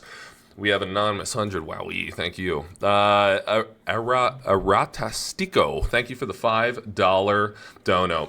Yeah, those of you noticing the audio's out of sync, it's because we have to route things for it to work with the cool thing on the left side of the screen. So pay no attention. Rendezvous, thank you for the $25. Ergo Demon, thanks for the $150. That was one of our first +1s, so you kept the party going. Grumptuous, that's a great. Oh, Grumptopus, that's also a great name. Thank you for the $10, saying, great cause, great people, go make a wish. How do I check this? This is now moving too fast from the other donos. Okay. Tanilia, thank you for the $60 donation. Daddy Moon, thank you for the $25, saying, my wish is to share a pint with this lovely group. Cheers. Cheers to you, Daddy Moon. Mike DS303, thank you for the $30. Katie 18188, thanks for the $5, just giving us a pink heart. Royal Poro, thank you for the 20. Esper Joss, thanks for the 15. Andrew, thank you for the $100. Mellow Elf, thanks for the 5. Gibby the Third, thank you for the 5. Wydra, thank you for the $5. Thorin Incarnated, thank you for the $25. Riley H, thanks for the $5. Ale, thanks for the 5. Dotted Wolf, thank you for the 5. Tabitha, thanks for the 20. Itty Bitty Beans, thank you for the $50. Dunlore, we appreciate your $5 donation. One Rifle, thank you for the 25. Nintendog, Leicestershire? Is that how? Anyway, thank you for the $25. I know how to pronounce this. I've been to the train stop. We're not there right now. Zero, thanks for the 5. A-Leaf, thank you for the $25, saying, W Group, you even got Candy to show up. She showed up for the kids, dude. Martin, thanks for the 5. Story, thank you for the 15. Sun 4 Days, thanks for the $5. Gmister X, thank you for the $30, saying, let's raise money and have some fun. Hell yeah, Thor Reincarnated, thank you. I see you in the chat. Nyan, thanks for the $15. Hill Pop, thank you for the 10. Steven, thanks for the $30. Such a big fan of every one of you. Thanks, Steven. I'm sure the cast loves you as well. Green E Hexagon, thanks for the 5. Vibes Dungeon, thanks for the $5. Such a surprise collab with so many cool people. Hope everyone has fun and this fundraiser helps lots of people. It does. I mean, you guys are crushing it. We're over 26K. We're doing it. Ryan, thank you for the 5. Allison, thanks for the 25. Allison says, happy to contribute to Make-A-Wish players. May your rolls be natural. I love natural rolls. Infectious Vibe, thanks for the 10. Fox, thank you for the 5, saying, for a good cause. Emger, we appreciate your $30 dono. Yeah, you're good. X Mercy Kill X, thank you for the $20 donation. Based Code AGTC, thank you for the $10 donation, saying, hopefully my meager donation helps keep making the world a better place. Yeah, all donations help. All donations matter. Thank you, Base Code. Emily Birdsong, thanks for the $20, saying, so excited to donate towards yet another good cause. It's good to know there are still good people in the world. Appreciate you. Thanks for the message, Thor. Rose Sketching, thank you for the $10 donation. Ekraz, thank you for the 5. Luthien, thank you for the $50 donation. Quinto Bean, thanks for the 25. Jamie DXX, thanks for the 15. Oh, I see a bunch of you repeaters in here making sure to get in on those raffles. I'll give you guys some inside tips after the show. Before we end all the raffles, we'll make sure to, put the odds in your favor a little bit. Mellow Elf, thank you for the $15 donation. Sem Gamer, thanks for the 5. False Boss, thanks for the 15. S'mores, thank you for your $10. And Val here, thank you for the 25, saying, gotta help out any way you can, no matter how big or small. Hear my part. Hell yeah, Val here. Appreciate you. Mahiri B, thank you for the $15. JC, thanks for the 30. Kshina Zero, oh, here's your $1,000 donation. Keshina Zero says, I see a charity, I donate. Thanks, Keshina. Episode says, I wish that my donation will help to make a wish come true. And then a cute ASCII face. Thank you for your $10 donation, Episode. Night Denizen, thanks for the 10. Turns 1, thanks for the 5. Wandering Stories, thank you for the $5. Dad Rules, thanks for the 100. Then now to mix it up, we're going to the top of the page for the final 2 minutes. Oh, it's not loading. I'm going to refresh. Okay, great. We're at the top. Tinas, thanks for the $15. I need to switch tabs. See It Throne, thanks for the 10. Rare Candy XD, thanks for the $10. Daver Boy, thank you for the $15 donation. Entertainer 13, thanks for the 10, saying, let's go. Quizakman says, for $5, just thank you. Zonky, thanks for the 15. Errant Animation, donated a few seconds ago for $25, says, everyone involved is an inspiration, a message from Canada. That includes you, Errant Animation. You're involved. Everybody watching is involved. Hell yeah. Momo, thanks for the $10. Casually Nate IRL, thanks for the 10. River Wisp, thank you for the $25. Itosai, thank you for the $25 dono. King Night Owl, thank you for the 10. Cursed Saki, thank you for the $15. Spart1981, thanks for the 50, saying, thank you for putting on a great show, everyone. Much love to everyone for making this happen. Thank you, Spart.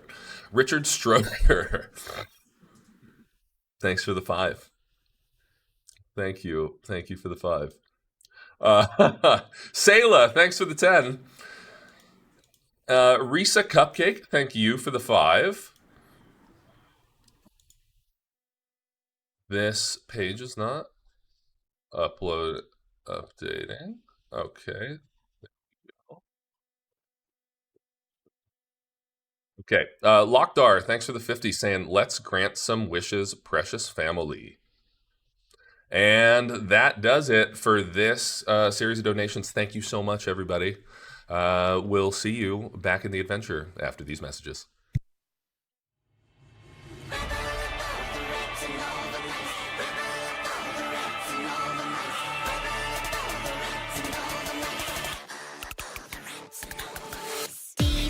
Deep down there, way below, underground there's no fresh air. 지석지석을 건너서잖아.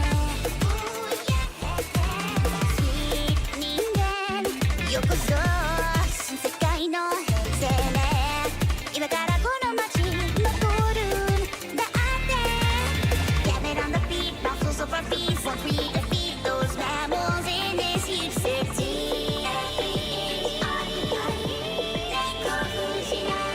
Go my evil horde, then acquire our rodentopia. Who can take 가까이 시선?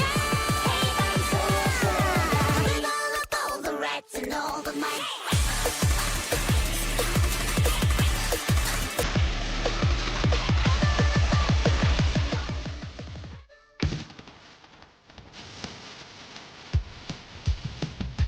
Thank you, Wishmakers. Thank you for my wish. Gracias. Thank you, Wishmakers. Wishmakers are amazing. Thank you, Wishmaker. Without individuals like you, we would never be able to do any of what we do. We wouldn't be able to create hope and joy in children's lives. To all the Wishmakers out there, you are needed, and you are wanted, and you are a life changer. Wishmakers, you brought so much joy and happiness to a little girl. Everything you do really genuinely matters. You truly are making such a difference in these kids' lives. Thank you for supporting so many families, so many people. Thank you, Wishmakers. Thank you, Wishmakers. Thank you for making my wish come true. Thank you.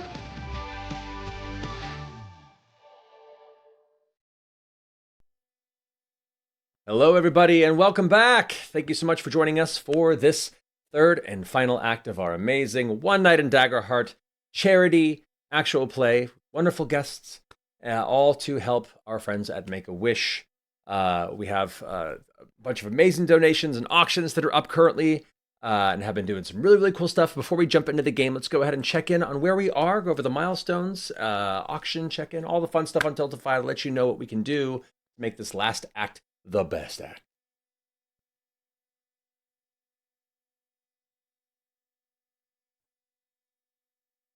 The milestones are cooking. We're only a couple thousand away from getting to a really big uh-oh. I can't wait to find out what that is. It's going to be fine, I'm sure. Don't worry about it. You should. Yeah, it should be totally cool. And now there's only 30 minutes left on 3 of these hyper-exclusive, super cool auctions.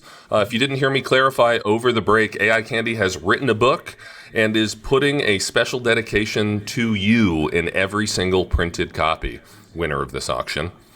There's also a Matthew Mercer signed limited edition copy of Daggerheart. So, like, get after it. Bubi, you've been fighting hard. But I have been fighting very hard. There's still time. There's 30 minutes left for you to fight. And then the final item we have. See if I can get more allowance. Yeah, I believe in you. I believe in you. You're worth every penny.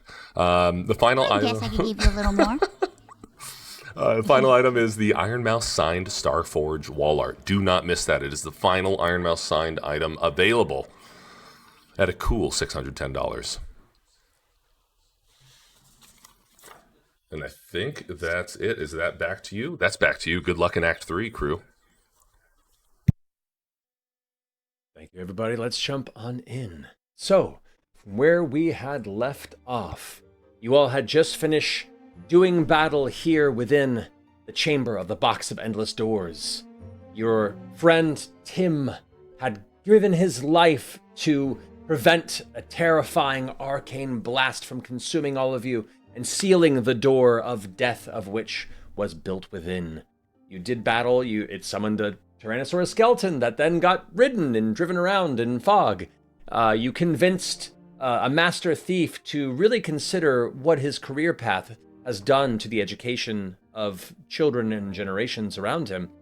And upon defeating this box through a combination of many thrown blades and an alligator death roll, it unleashed within it a green thrumming gem that immediately was lifted and grasped by a masked and mantle-cloaked figure who looks down upon you and your friends within the interior of this library chamber of the box. It kind of glances down with the gem still clutched in his hand. You are obnoxiously persistent given your rank and demeanor.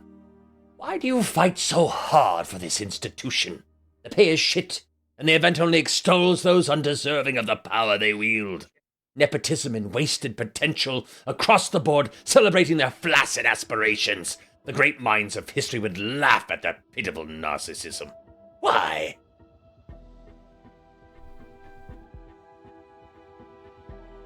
Money?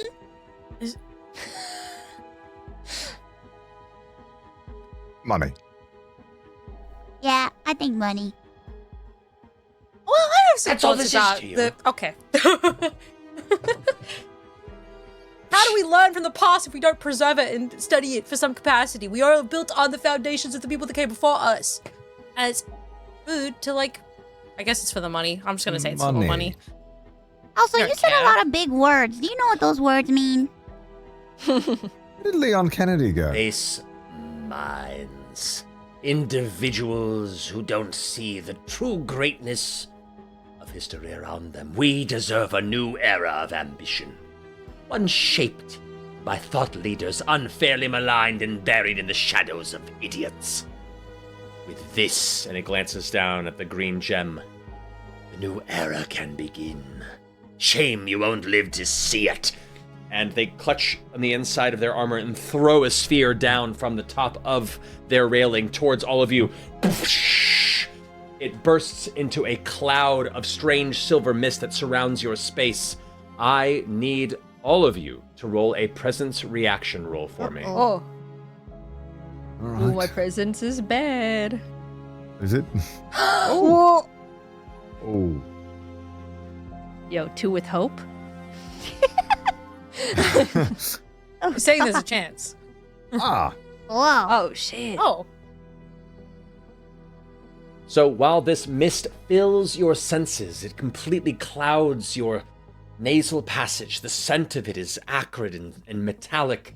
Mouse and Bubi, you both kind of cough it out and pull away from this cloud. You feel this strange sense of almost mystical fingers reaching into your mind, but you keep it at bay, and your will is too strong to bow to it. However, Kairyu, AI Candy, both of you feel this mist consume your senses, and within a rapid moment, you find yourselves lost in visions of your past. I'll begin here with you, Kairyu. What memory overtakes you, a moment of your character's history where you would consider one of their greatest shames? What moment do you recall and are brought back to as if it was happening once more? I think, okay, I go back to my first memory ever as I'm hatching out of my egg, and the egg falls from the nest into the nearby stream, and I instantly am, my first living moments are struggle and drowning, and I feel so hopeless in that moment.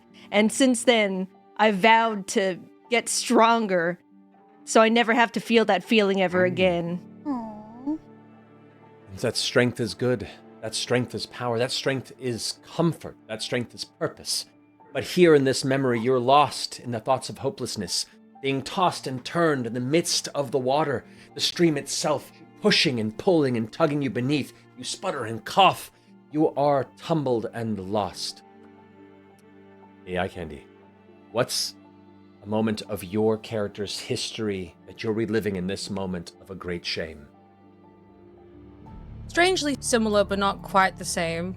I go back to my earliest memory, which was a couple of years ago, and it's of someone grabbing my face and like twisting my head around and saying, it's not quite all of what she was, but it's enough. We can use it as a base. And then immediately kind of being shoved into the expectation of an academy and magic and systems and knowledge, and but not being enough or not knowing enough, and this constant drive to try and fill in the gaps of there must have been something. I can't have always just been this. I'm like an adult. I don't know how old I am. I don't really know anyone or anything. I guess I don't know anything. And it's just that lack of knowledge and just being like stuck and feeling very small and having nowhere that I belong and no one that I really know. But I just really need to find what Where it started. There you sit, alone in an unfamiliar room, hearing voices whispering beyond the door, discussing you. Curious, wondering what your purpose is, you feel the crushing sense of that lack of belonging, that lack of understanding, that lack of self. And in that anxiety, in that moment where your fists are balled tight to your face, you look into yourself and feel both disgust and a moreless wandering in a world where you very well could vanish into obscurity at any moment. That anxiety clutches at you, and you hang there.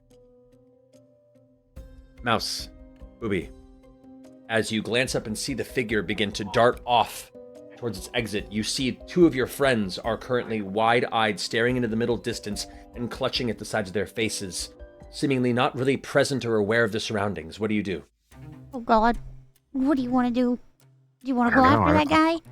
I've not been in this situation before. I'm not really sure how to handle this. Well, we gotta do something. We can't just do nothing. Okay, well, why don't we just shake them both? Okay. I'll snap out of it, surely. Well, yeah, of course, but we can't let this guy get away either. Oh, true. Okay, let's attack him. How about you attack him and I'll shake our friends? Okay, sure. Let's try that. Very well.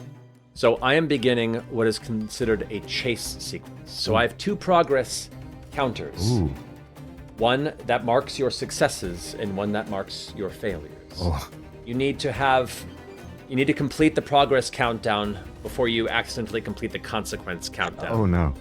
So for here, I've begun the process. So to that point, Mouse, as you rush to your two friends, you're going to attempt to shake them awake.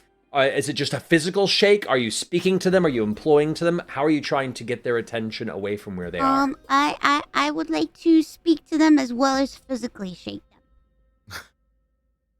Okay, what do you say? I say, oh my God, wake up, please! This guy's gonna get away. We really need to get this job done, and I need you guys here because I'm really scared, and you guys are really scaring me, and this is really scary. Please, I'm kind of like freaking out, and I'm like yelling gibberish. Understood. I would like you to make either a strength or presence roll, your choice, to try and wake up Kairyu. Well, it better be presence because my strength is terrible.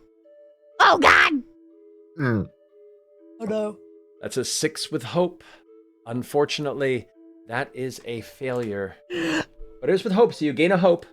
As you shake Kairyu hard as you can, the words trying to break through, you can't help but watch their eyes still blink bloodshot. You hear them breathing heavily and coughing. It's almost like they're drowning on the air itself. We come back to you, Bubi, as the figure, the masked figure with the gem in its hand, is darting and is near the actual exit to this chamber on the upper floor. What do you do? Ooh, I rush towards him and lunge, hopefully trying to reach him with some form of attack in the hopes that any damage might free our friends. All right, so you go ahead and leap up onto the top and then give chase. I need you to make an agility roll to see if you can manage to catch up. Let's see. Ooh. Ooh. 16 with hope. That's a success with hope. That is 2 clicks on the progress countdown timer. You're starting to close the gap. So go ahead and take that hope, and you rush up and you catch up to the figure who glances over its shoulder. You now get a better look at the mask. The mask is,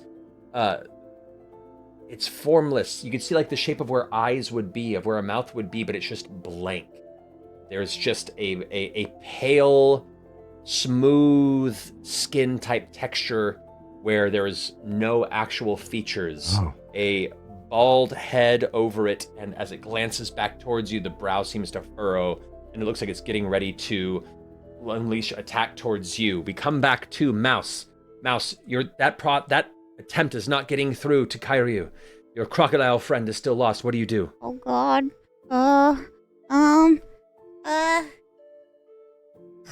Man, I don't know what to do. I'm kind of like freaking out, and I continue to shake her, but I start to look at Candy, and then I look back at Croc, and then I look back at Candy, and I'm like, I wonder if I could maybe speak to them using Voice of Dread, but not being mean, being nice? We can give it a shot. At the very least, it might shake them out of their stupor. Okay. I would like to use All Voice of Dread, but not mean.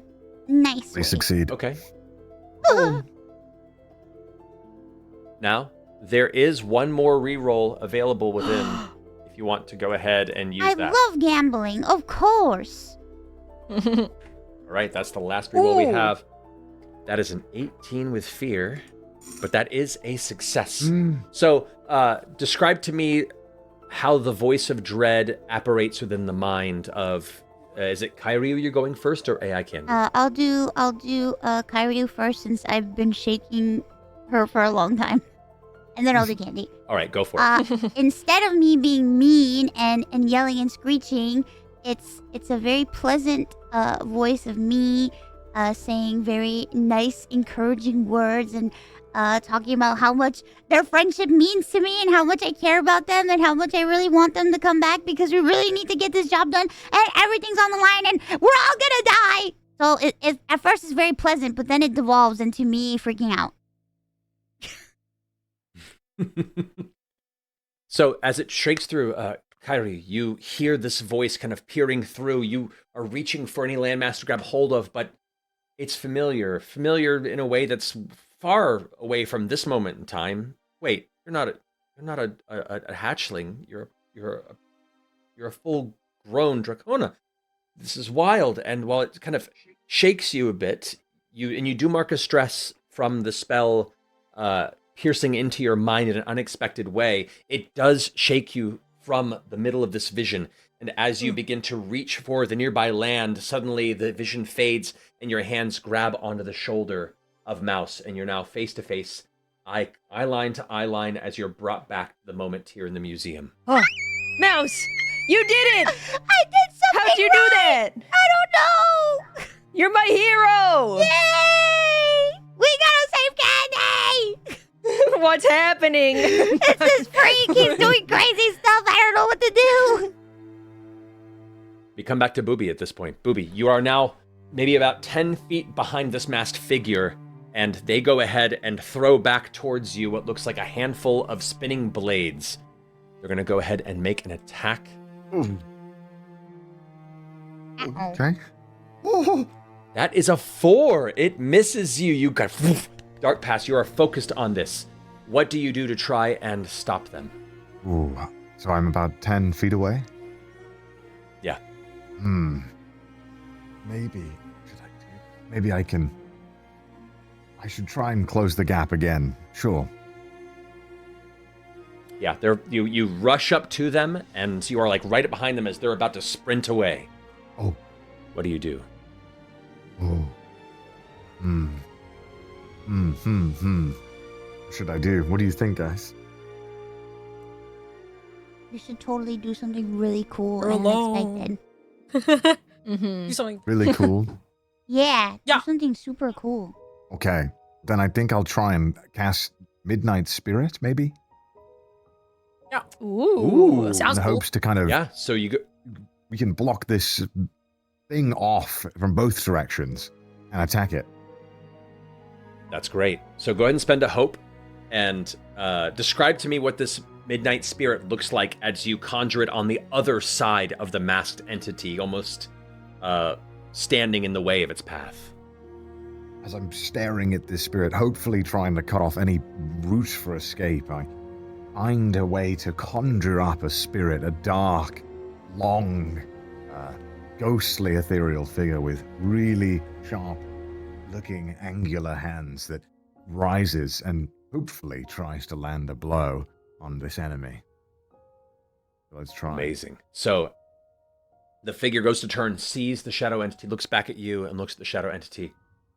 Kind of takes a deep breath to steel itself. Just as the shadow entity goes into a full sprint towards it, and it goes into a full sprint towards the shadow entity. They're on a collision course, a rapid, like, anime-style face-on-face, head-on collision. Go ahead and roll your spellcast roll against the target. All right, let's hope. Come on, come on, come on. Ooh. 13 with fear. Unfortunately, that is a failure. The shadow claws forward to strike, and this figure holds up the gem in front of it, and the gem gives a burst of radial, almost necrotic power, and as it does, it scatters the shadow entity into nothing. And with that, it almost seems to enhance its speed, like this gem is giving it some sort of innate power. No. And this masked figure goes into a sprint that is inhuman, just and vanishes. That will conclude the chase as the figure has gotten away from you. No. However, you do hear in that moment of despair and failure, you hear the sound of Kairyu come back to consciousness and Mouse turning to try and help AI Candy. So you can go back to try and help your friend if you'd like. I would like to help Candy now! All right. How do you try and break through AI Candy's terrible anxiety attack? I want to hug Candy really, really tight.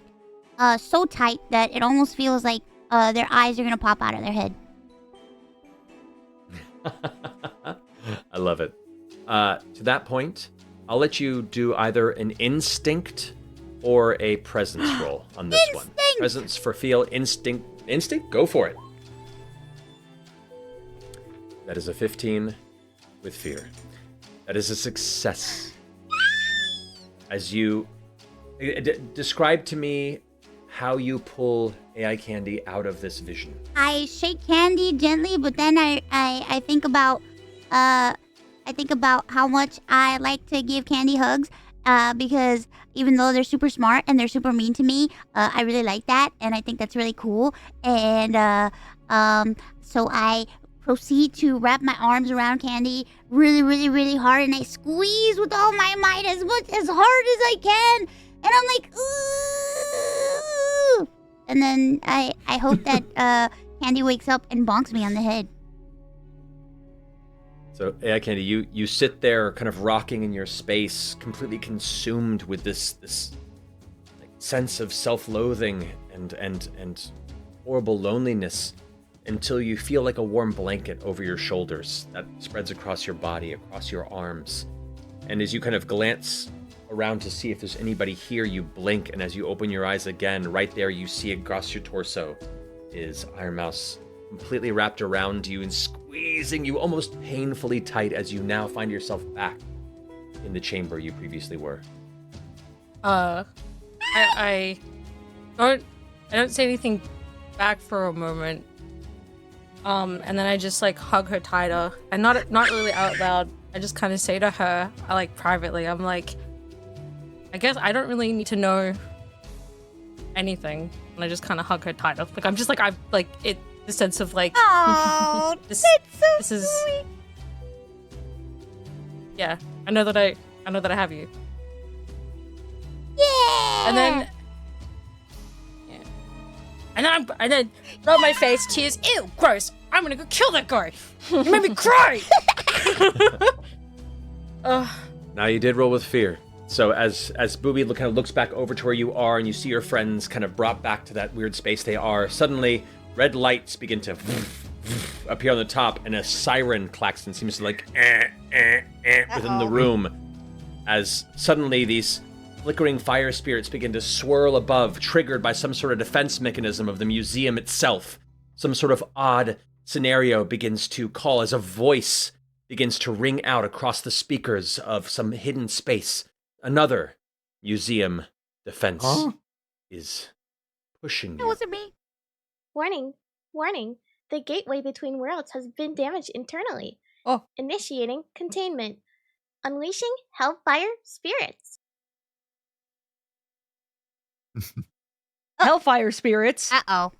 That doesn't sound good. As the voice begins to echo through the chamber, these little spirits begin to swirl and collide to create a portal that tears open by where the fireplace is. You realize the fireplace on the opposite side of this room actually is a dormant gateway to some hellish domain, and a shadow begins to step out of it. What do you do? I'm officially freaking out now. All right, Bubi, you're running. Everyone given following after Bubi? Sure, yeah. Yeah. I take a second to point out All Ursula right, and so the rest say, of you- remember that we spared you. Wait, but where are we running to? I don't know, we just run. Othir's like, Okay. as you guys run, Othir goes, actually, yeah, this is a good idea to get the heck out of here. I'm gonna go this way.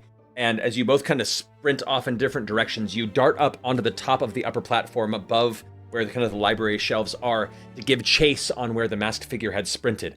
As you begin to run, you look past where that gateway is opening and you watch as a massive entity begins to tear out of the portal. A hulking kind of fur and feather coated body, like a massive grizzly bear type torso and legs seems to kind of burl out of it itself, kind of the flames trailing off of it. And where its head would be, instead you see a featherless, stretched, thin head of a terrifying waterfowl creature, an elongated beak with tiny sharp teeth. A goose, if you will. As a foul bear tears its way out from the depths of hell and is now on the hunt. But you all continue to sprint, giving chase. You head down this long hallway. You can hear the sirens also flashing off in different spaces. Different defense mechanisms from across the museum are starting to go haywire.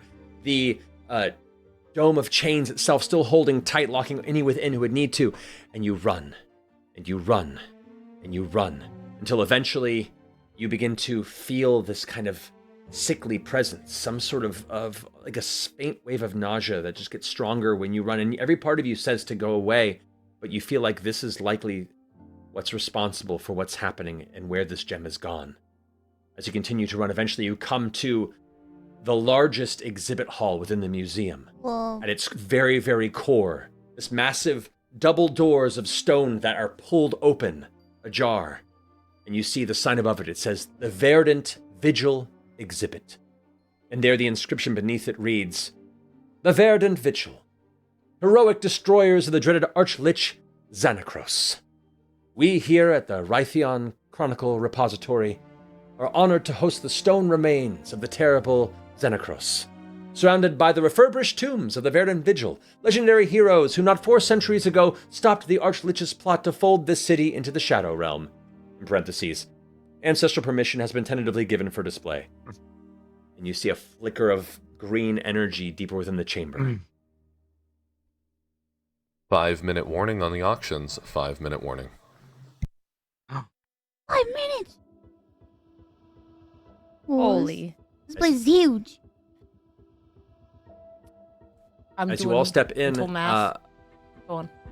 I was going to say, you do find from the donations that were there a healing item that was granted by the audience that you had forgotten you had brought on this trek as a possible subversion. This is a major healing potion, Whoa. which means if it's drinking, it heals you or helps you clear 1d4 plus 2 hit points. Someone who's So, really hurt should take it. How are you? Please, I have please, one I'm point of begging you guys. I really. Go for it. You're right. I should have it. That's so true. Thank you so much. So you have that in your inventory. You can take it now or you can wait until you really need to. How much? 1d4 plus 2. 1d4 plus 2. Maybe I should save it because I'm only at 3 right now. But yeah, right? What do you guys think? Should I drink it? I don't want you to die. Yes. I would drink Okay, it. I'll drink it. Okay, let's drink it. Bottoms up. Let's go. Guzzle. So that at bare minimum clears all of your hit points. You are undamaged at this point. Yes. Hooray. Now you can take more Beautiful. damage for us. That's huge. Much obliged. I will. would I'll do it again. You hear this deep guttural chanting within the chamber. This mask is annoying. Hala timare, iva sonare. The voice changes as you all glance through the opening doors, and you see there in the middle of this open chamber, this kind of dark, beautiful museum central hall. There are 5 sarcophagi set around the room, their lids open, where long mummified bodies of ancient heroes lay to rest inside, their arms crossed over their chests, and in the center, a massive stone statue of a cloaked and tattered-robed Archlich, a terrifying undead mage that once threatened this landscape, arms out above him, a vacant gap in the exposed ribcage of the stone itself, where the green gem is being held in by the masked figure who has pulled its mask off and is throwing it to the side. The figure you now see, their vision unobscured between you, and the voice unaltered by the mask. You see standing, hair a bit in disarray, Dr. Evelyn Dahlia. What?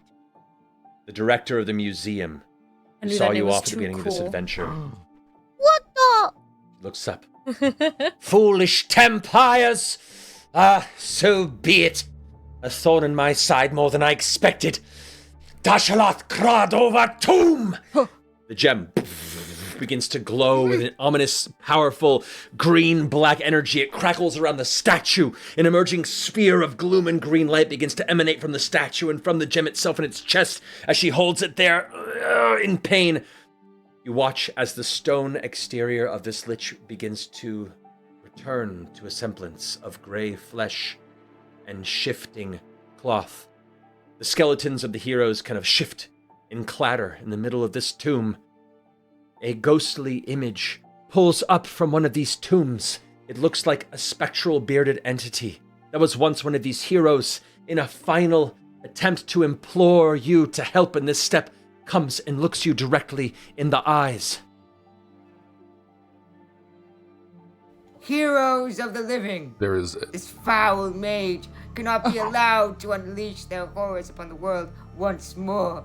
Our legends inspire generations to come. Now it is your turn to inspire.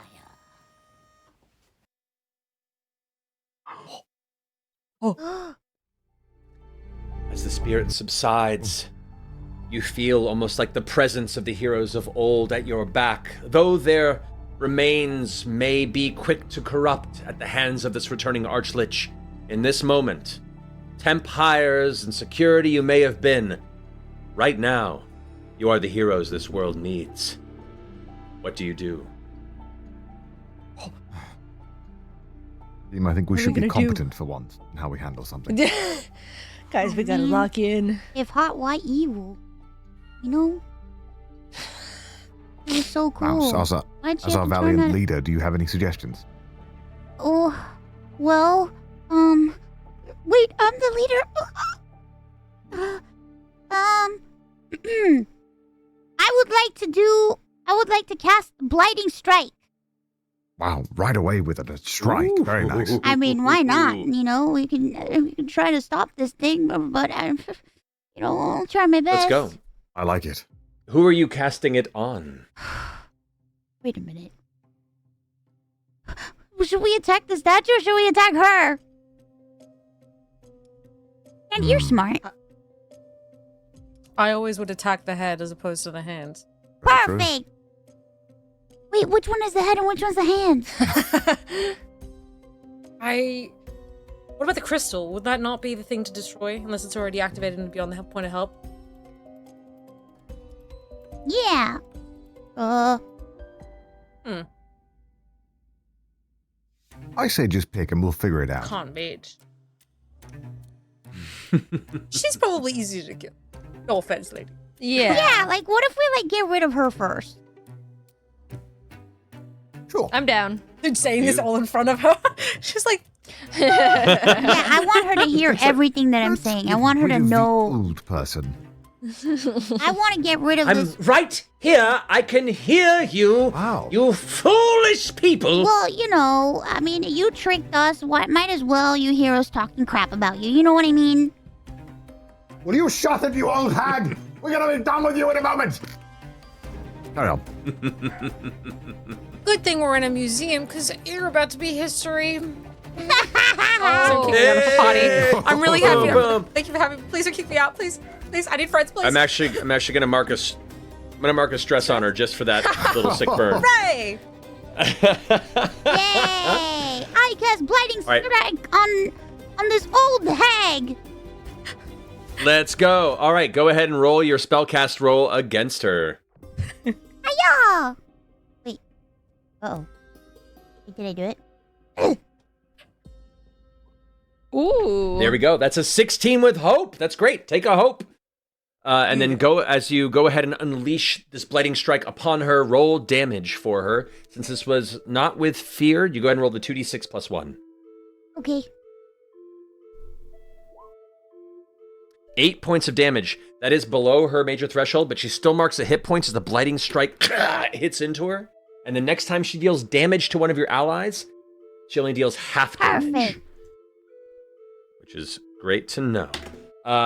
So with that, like it strikes into her body, and you watch as the exterior of her skin, the veins almost seem to darken purple as the dark magic of your witchcraft kind of sends its way through her physical body. She shakes it off and holds the gem there.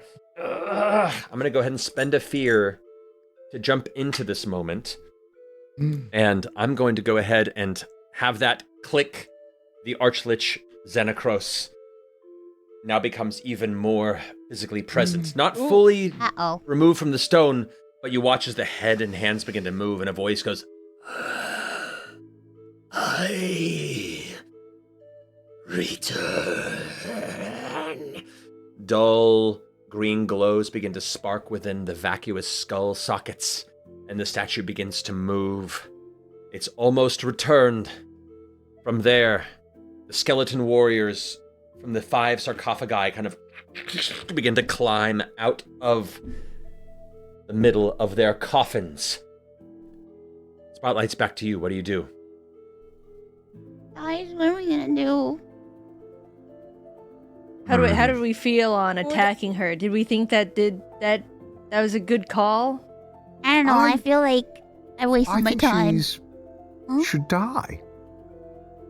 I do You think agree so? she should die. Yes. Does that make us the bad guys?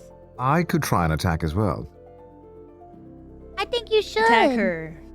I think I can position myself in such a way that I can use Rain of Blades to hit both targets, perhaps. I think you just want to get closer to the old lady. Well, I wouldn't be lying. Aww. But I mean, I'm a bit vulnerable if I were to move here, but perhaps I could hit both. Do it. Okay? I'd like to try and cast Rain of Blades when I find myself in this opportune position. Very well. You kind of dart inward, and that kind of dome of crackling green magic, you're right at its cusp to get within range of both of them, and as you push through, you can feel like the skin itself is getting numb, starting to have that kind of buzzing to it, like you're starting to lose feeling in the tips of your fingers. The proximity to this center of the lich itself is difficult, but you're within range of both of them. Go ahead and make your spellcast roll for your Rain of Blades as you... Here comes the big unleash. attack! Surely a crit! Here it is! Close enough, I guess! Ooh. That is exactly what you need to hit both of them. The difficulty is 15, and that is with hope. So you gain a hope, and go ahead and roll that 2d8 plus 2 magic damage on both of them. The old woman was his motivation.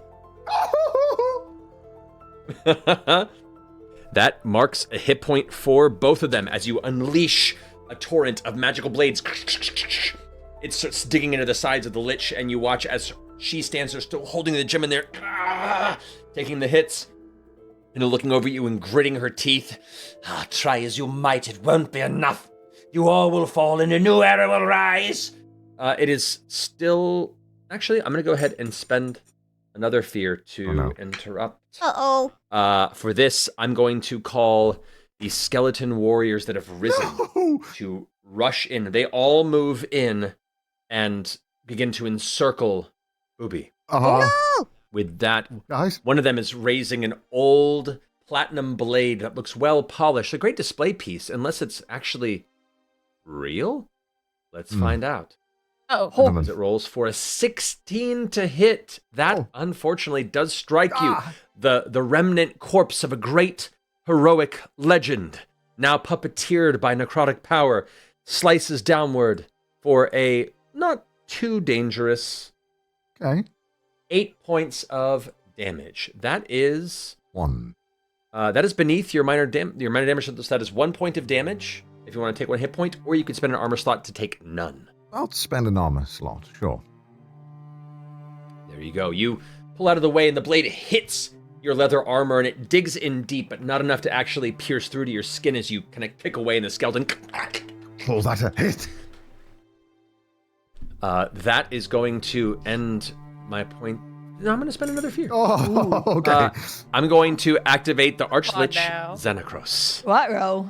The Archlich is like trying to pull power out of the sources, and it's looking around throughout the chamber of something to do, something to anchor itself from. It's going to mark a stress to use Dance of Death. I'm going to go ahead and roll a 1d4. Uh-oh. 2. It will then activate 2 allies that immediately rush forward. 2 more of these skeletons are going to run upward. Another one coming after you, Bubi, since you're right there, and another moves past to go ahead and strike towards Kairyu. Ooh. So the one against Bubi is going to go ahead and strike. Oh. That is a miss. Nice. You dodge out of the way.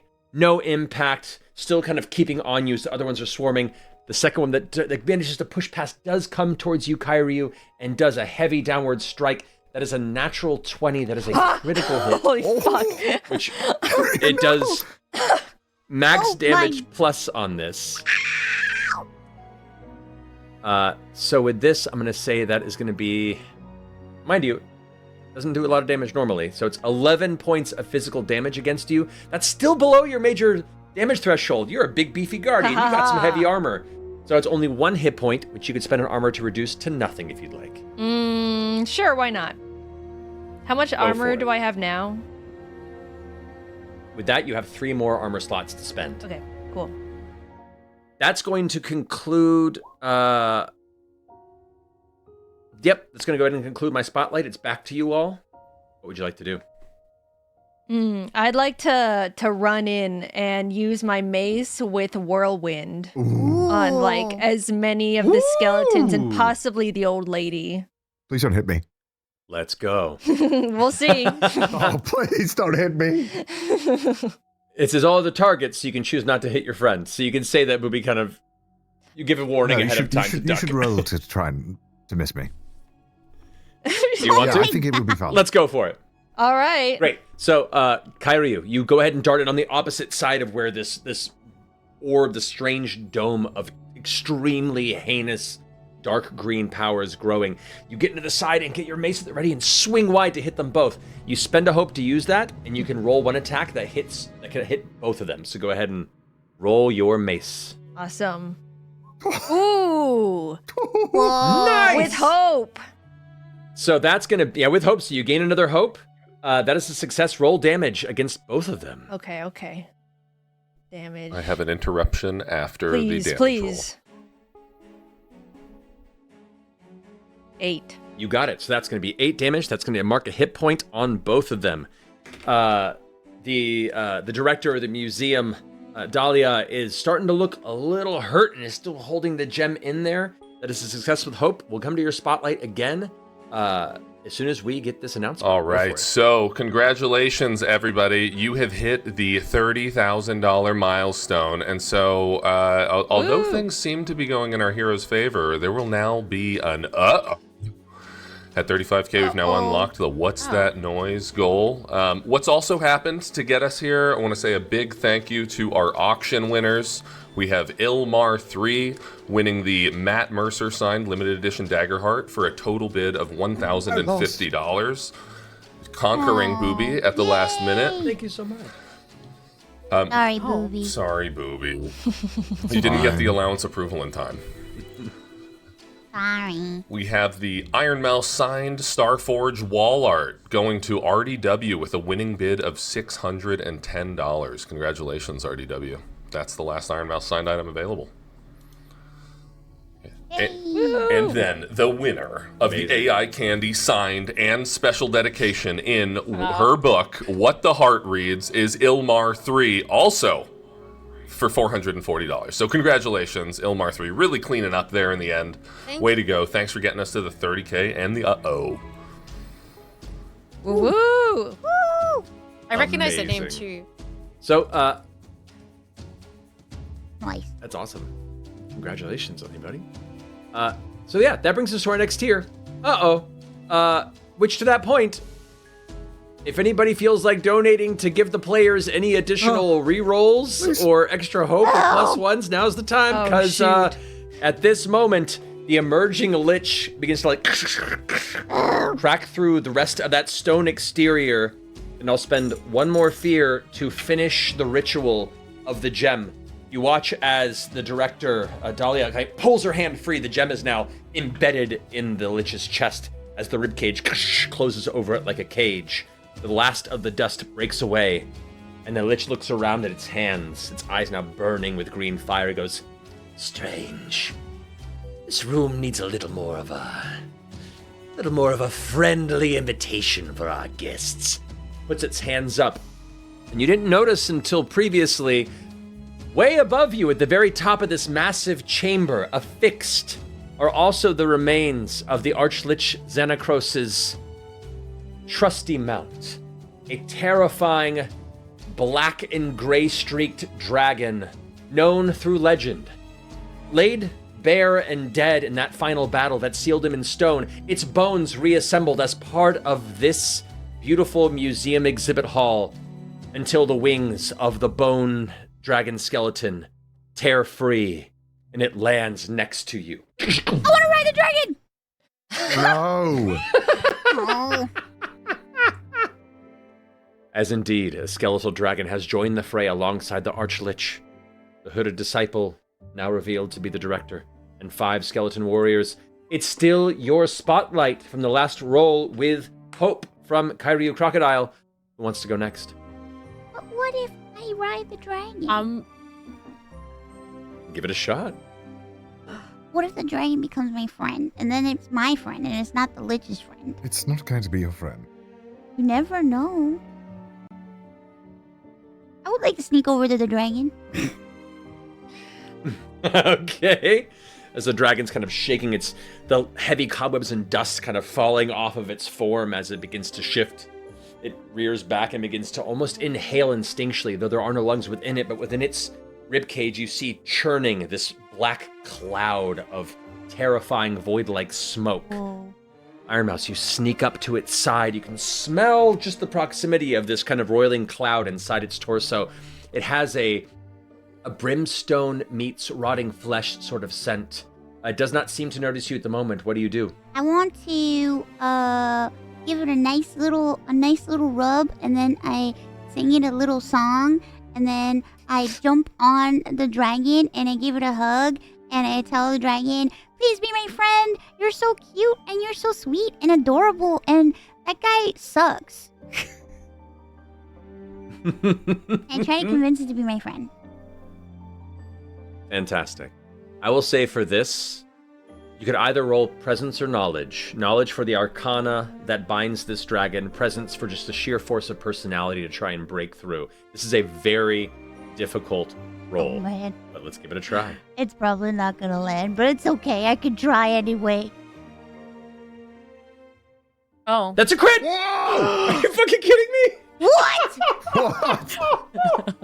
Are you serious? Holy! That's so nice of you to rig the dice for the sake of like dramatic irony. That's really cool that you did that. Right? He's my friend! Try and do that. Make it work. Oh. My friend! Okay. So this terrifying dragon, like its head leans down to make eye contact with the arch-lich, its companion of old. It glances down, and the lich kind of like runs its long, clawed-like skeletal fingers around its snout and goes like, Old friend, it is time to raise this ground. and the dragon kind of pulls back and looks back at you and goes, What are you doing? and the dragon kind of like looks back with you and kind of like gives this strange guttural cooing sound that's like, Oh, he's my and friend! nudges its head up. What He's my friend foolish now. magic is this? No, he's my friend. He's my companion. I made him. I brought him back. He's No, but he mine. likes me better, and he thinks you stink. Oh. How rude. So you do gain a hope, and you get to clear a stress if you need to. And the dragon does not consider you an enemy. Yeah! Guys, we have a friend! Spotlight's still on. You've been practicing the you an enemy entire or us? day for this, and now it's come to its climax. I can't believe this. Amazing. Spotlight's still on your team. Who would like to go next? Yeah, guys, the Oh. power Could of I friendship. possibly? I'd like to do a little silly maneuver called Mysterious Mist. And perhaps make Let's just go. like in like perhaps let's say like this area, like it's kind of like cover that. Just good luck to you guys. You know, maybe it would help. Oh, it must be nice in your corner up there, mustn't it? Well, guys, that was my turn. Sure enough. Oh my Yes. goodness. Why? Whoa! Sparkle That's party. a success. With Yeah. fear. So as you back up on the way, you go ahead and create this kind of obscuring mist cloud to try and keep you out of immediate visual sight. That encompasses both you and... Oh, Is this yeah. It was sort of somebody else in the it back was sort there? of it was sort of like this area was what I was thinking. Is like throwing like a little. Oh, can I throw it, or does it have to be close to me? Within a very close area. Oh. Let's see. It says here... Can I move and mysterious then mist. cast it? Yeah, so it has to be close to you. Yeah, if you want to. You want to shift down where everyone else and kind of leave it in the space there? Yeah, just because I Great. just like good luck, everyone. That's sort of my move. I'm confused by the dragon situation. I kind of just thought like I was gonna try and reason, but I don't think I could beat. I can't. Not after that. Don't be After seeing the scared, he's our dragon. friend Oh. now. I pat the dragon's head. I pat I'm the just- dragon.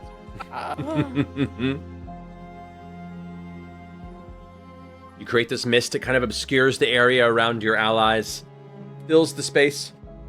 You watch, because you did roll with fear. The spotlight comes back to me. The Lich goes, I will not sit here and be mocked by a riffraff. Sambanor! Destroy them. I will activate the Skeletal Dragon, which does not focus on Ironmouse, but it will use its Shadow Breath.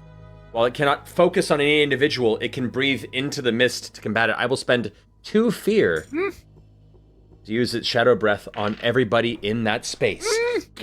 Oh. This blast of dark power, this roiling black smog filled with particles of terrifying necrotic green magical energy blasts through the space. I need everybody except for Ironmouse and AI Candy, so it'd be just Bubi and Kairyu, to go ahead and make an agility reaction roll for me, please. Agility? Okay. Right. Why does your magic have to be so stanky? Agility reaction. Right, let's make sure we get this done. Change its diet.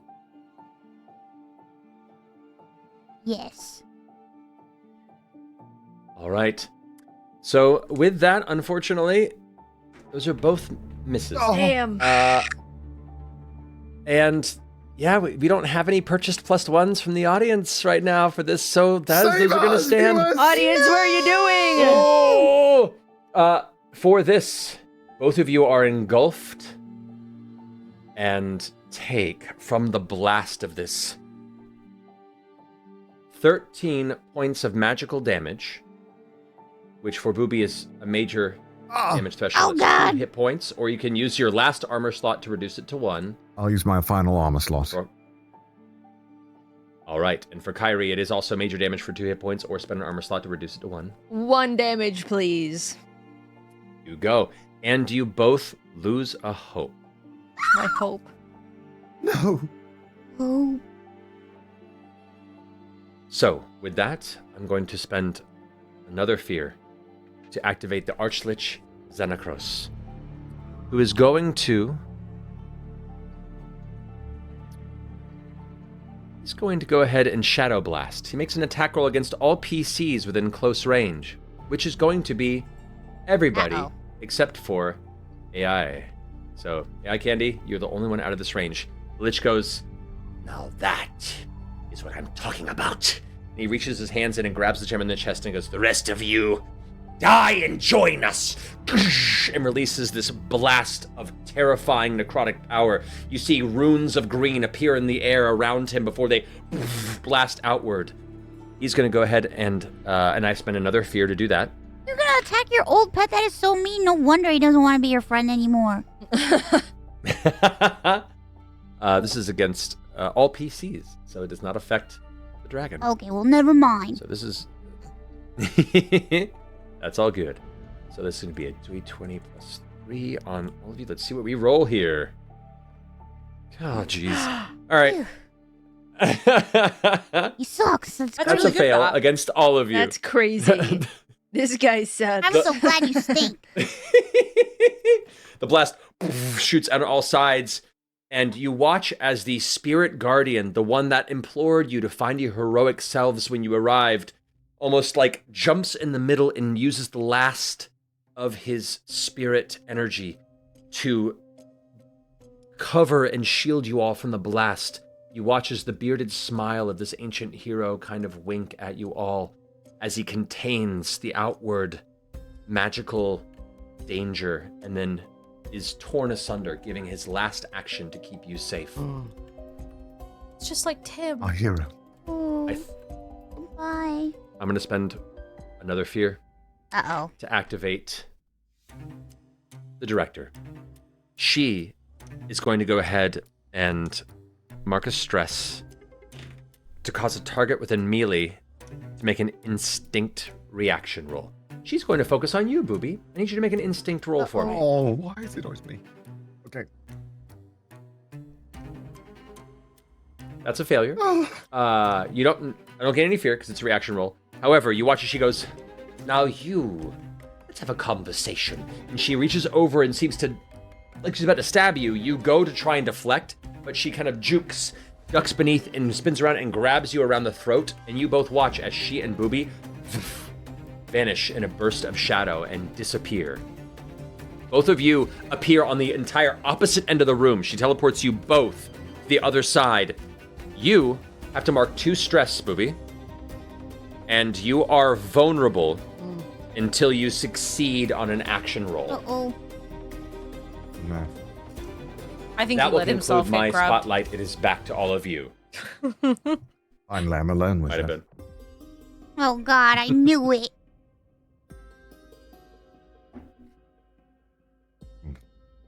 What should I do? Who would like to take the turn? What are you feeling? Rocco. Anyway, I'm happy to defer if anyone has anything particular they want to do. Otherwise, I'm just gonna burn stuff. I want to stab this old Now, hag. don't forget, I'll say, just a reminder for those of you who have a lot of hope saved, you can do tag team rolls where you spend 3 hope, choose another person who wants to join you, and you both can combine your moves, attacks, spells, whatever they may be, into one awesome teamed attack. Ooh. That's a good one. Wait, Mouse, what if we somehow try to tag team with the dragon and I teach him how to do a death roll? Yeah! Okay. Can we teach my new friend a trick? You can certainly try. We should teach him how to Alrighty. death roll. Do it. So, who are you trying to teach him to death roll on? The Lich or the... Actually, right now, it's... Well, I guess the dragon can move pretty fast. It's got wings. You could try and train it on the... on Dahlia. Up to you. Those are your 2 targets. The Lich or Dahlia, or any of the warrior skeletons, if you... Who do you want to kill? I don't know. I mean, the old lady's pretty far, so she might not be a problem for a while. Maybe we could do the Lich. Yeah, let's do the Lich, because I feel like it would really hurt his psyche if his old I can pet handle this would lady. attack him. I can handle We know you want to handle the old lady, okay? You don't have to tell us. We know you like it. We know. Listen, I just think it would do the most emotional damage to this Lich. To get attacked by his old friend that he did not appreciate, by the way, which is why he's now my friend, and he's no longer friends with the Lich. So I think we should just destroy his emotions and make him feel really bad. And make him hate himself. And death roll him. Exactly. Alrighty. So with that, Ironmouse, go ahead and spend 3 hope. And describe to me how you are training and tricking this skeletal dragon into death rolling its own companion. Well, I give the dragon a hug, and I sing to the dragon, and I snuggle the dragon, and I give the dragon lots of love, and I feel like the power of my love and friendship will inspire this dragon to death roll this damn Lich. I love it. And Kairyu, what are you contributing to this? Are you like showing it, instructing it? Yeah, I'm gonna be like doing air demonstrations with like my full body with like maneuvers and waving my heads over and like pointing and like doing the twirl motion in a very educational way. Okay, since you are both guiding it to death roll and attack, I want you both to choose an attack of your weapons and roll to hit with both of them, and we'll take the higher of the 2 for both of you. Ooh. Well, how do I do that? Is it just like reach a down weapon roll? Yeah, so like where your mace, just go ahead and make your weapon roll, Oh, my and then hammer. Ironmouse, choose your weapon roll, which is by the hammer. Ah, damn, that's not good. Oh. We tried our best. That's a rough go. Sometimes love and We do- education doesn't work. No. We do have 1 reroll. One of you can take it. You want me to try? It's the last one. I'll try it. Oh God, I'm scared. Wait, maybe you should try it, or should I try it? Or What's your plus thing? Plus like 3. I get plus 3 strength. I get plus 3 instinct. Oh, then it's the same. I think you can roll. Are you sure? Mm-hmm. I believe you got the dragon here in the first place. Oh! 18 with hope. So both of you gain a hope from this, and that is a success. I need you both to roll damage, and we're going to combine the damage against Oh my the God, Archlich Mouse, you did Xenocros. it. Let's kick this This guy's guy's ass! dead. Dude, this is rough for this guy. Yay! That is 19 points of damage. That is beyond its major threshold. That's 2 hit points marked on the Archlich. A heavy hit. As you both, together with your guidance and friendly patting and hugging upon this recently returned skeletal dragon that is confused about where its true alliances lie, it glances down at another somewhat dragonoid type figure, and in a brief moment of being coddled into a safe memory, it looks at you down on all fours, and you both kind of get into a playful space before you dart off to the side and lead it to try and grab whatever's nearest, which is the Archlich. The Archlich is like, all of you will crumble before us, we will, and it just gets grabbed, and it goes death roll across the floor. Yeah, I cheer. Taking 2 hit points. Fist pumping. And I will mark I'm going to mark a stress on the Archlich too, for the reason that is absurd. And he's like, "What? This guy is stressed." I've crossed out. Amazing. I've crossed out the mouse falling over lines, and now I just have mouse befriending necrotic dinosaurs. Lizard. That's 3. You've befriended and hugged every single creature that you've come across. Oh my god, my dream of becoming friends with every creature. I love it. Well, with that was a success with hope for both of you, so the spotlight's still on your side. Bubi, would you like to go next? I would love to be rid of this hag. I would love to go for a stab. Let's go. Go ahead and roll an attack roll. I'll try my best, but lately my rolls have been lacking, so to speak. All right. Let's give this a shot. Come on.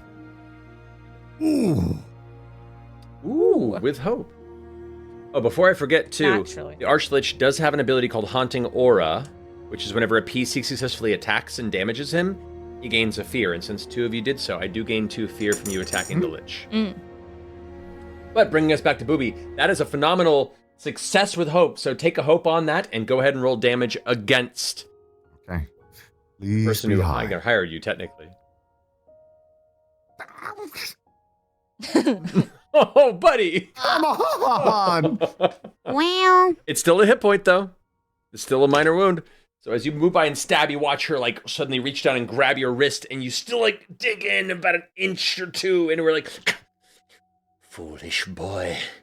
I've been around long enough to know that we will succeed. If I die here, he'll bring me back, and we'll still take this place as our own. Pushes your blade back away.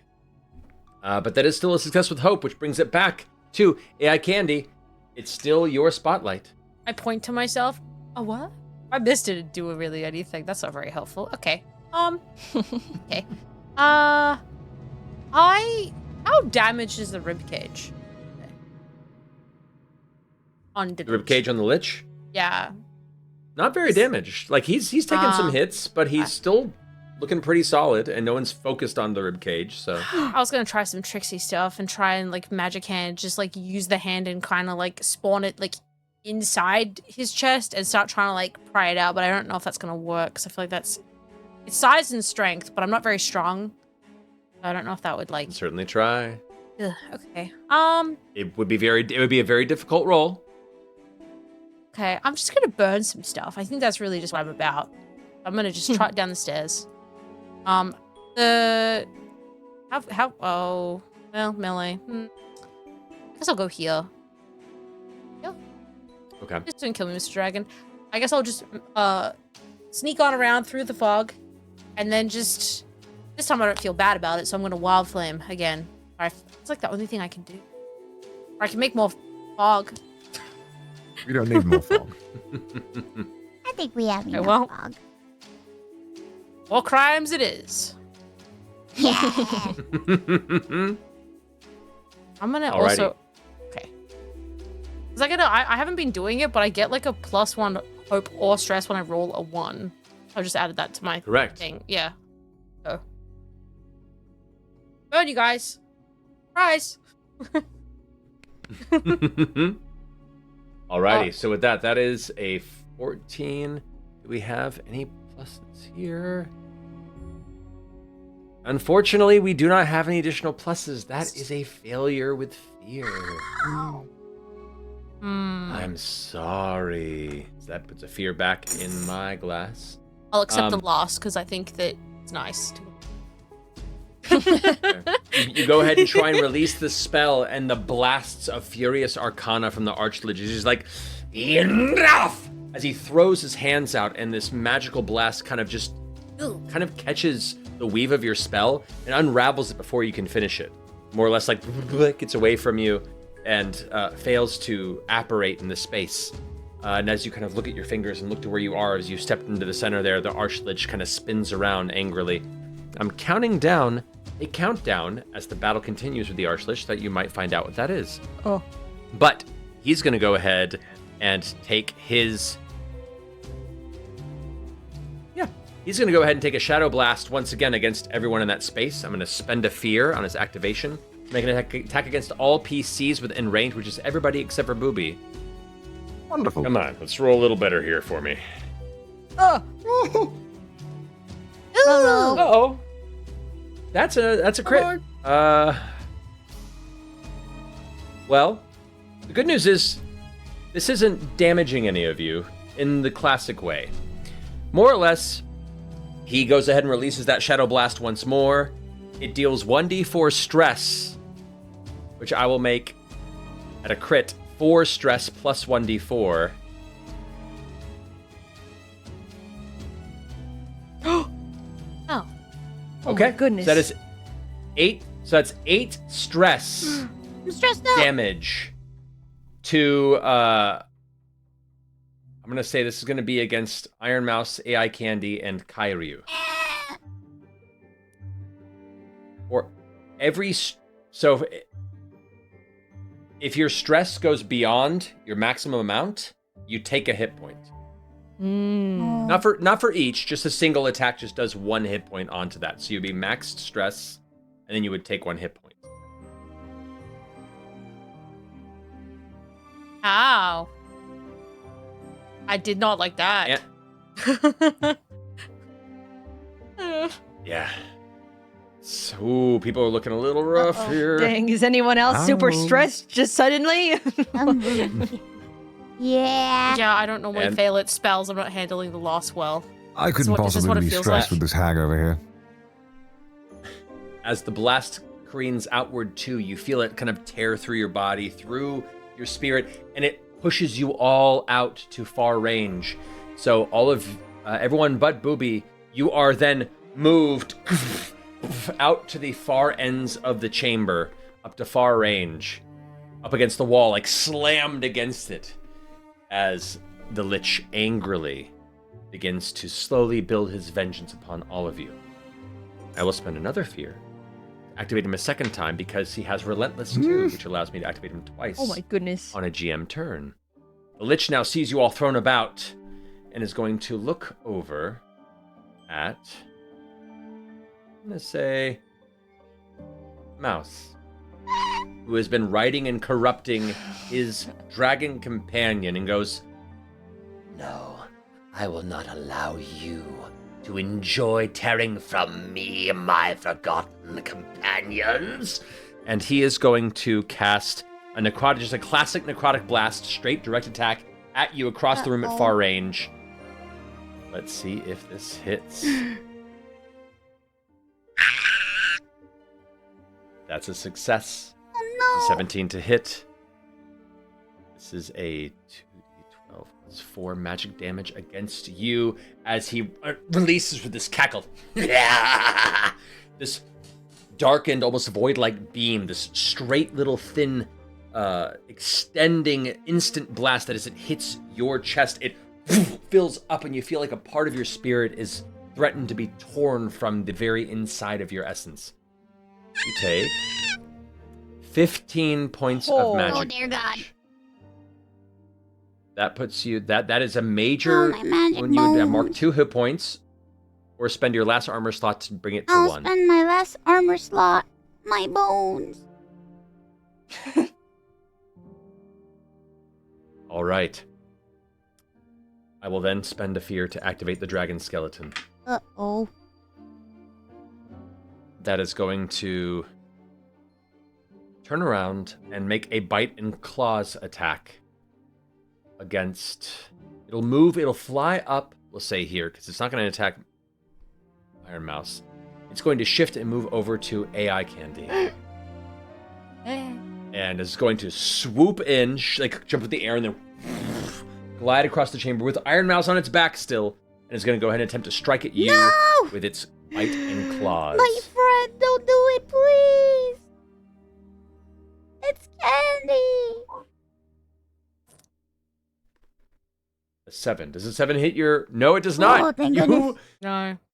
Describe to me how you see this massive skeletal dragon rush towards you and you avoid its assault. I believe that the dragon thinks that my fear response is going to be to try to scrabble away or dodge, so it kind of overcorrects chasing me, but I'm just planking, laying there, completely still, like just a cylinder of a person. So it doesn't really know. It kind of skims me because it thinks I'm going to be like, oh, but I'm just... No, I shut down. I'm stressed. Welcome to stress, Candy. Too stressed yeah, to that's me move. right now. Oh, actually, it's a valid point. I will say you are all stressed out, which is a good reminder. It does have advantage on it, so I do get to roll twice. Oh, I'll cop it. I did remember that you are all vulnerable because you're fully stressed out. Let's see what this roll is. I can take it. I can take a dragon. Here we go. So, you have this moment where you think you can manage to avoid it. However, as you open your eyes in this reality, it course corrects and comes slamming down on top of you. The problem with being fully stressed out in this game, as it impacts you with its claws, like lift you up in the air, and as you spin, its jaws bite down on you as you're being flung like a rag doll. You take... Oh, God.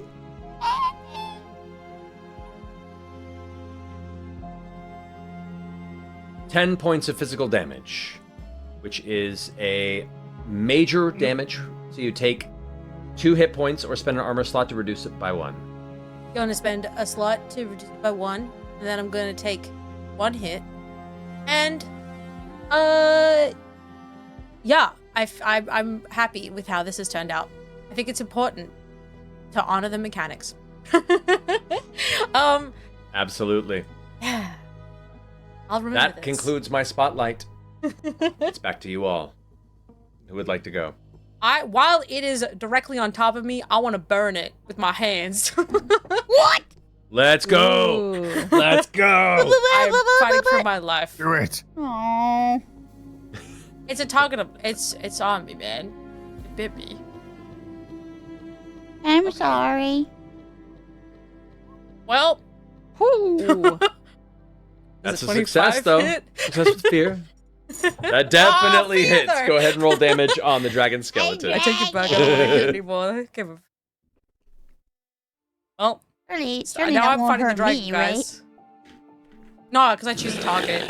So I'm having a slap fight with the dragon. Yeah, you go ahead and unleash the Scout of Flame as it tears past. It's very much like how the land shark and the Triceratops earlier. It's very similar. It's just a little different scale as you're both just kind of trading blows. You unleash this torrent of fire that burns across its bones. It kind of withdraws slightly. It does take a hit point damage, and with the fear, it's going to go ahead and return the favor. I'm going to go ahead and spotlight the dragon skeleton as this pseudo kaiju battle is returning. It does have advantage on the roll because you are stressed out. That's a 6, and a 14, I believe, does hit you, correct? It does. It's going to go ahead and bite and claw you a second time for 20 points of physical damage. Oh my God. That I'm dead. is going to be beyond your severe damage threshold. That is 3 hit points, but you can spend an armor to reduce it to 2 if you want. I will, and now I'm death move. Oh, oh boy. So, with you dropping to 0 hit points, AI Candy, the dragon claws you heavily on one side and claws you a second time and throws you against the wall. You feel the energy begin to fade from your body. Your limbs begin to go numb. Decide now for me. Do you want to avoid death and face the consequences? Go unconscious until somebody heals you. You could risk it all by rolling your duality dice and pray that your hope is higher, or you will die if the fear is. Or you could Blaze of Glory and get an instantaneous critical success and then die thereafter. Oh. How much longer are we playing for? No, man, I could just go I think I'll just go unconscious because I have something that I could do, which would be really dramatic and really cool, but then I'm going to be really quietly sitting here and backseating for the rest of the day. Absolutely. So go ahead and just roll a d12 for me, if you don't mind. Sure.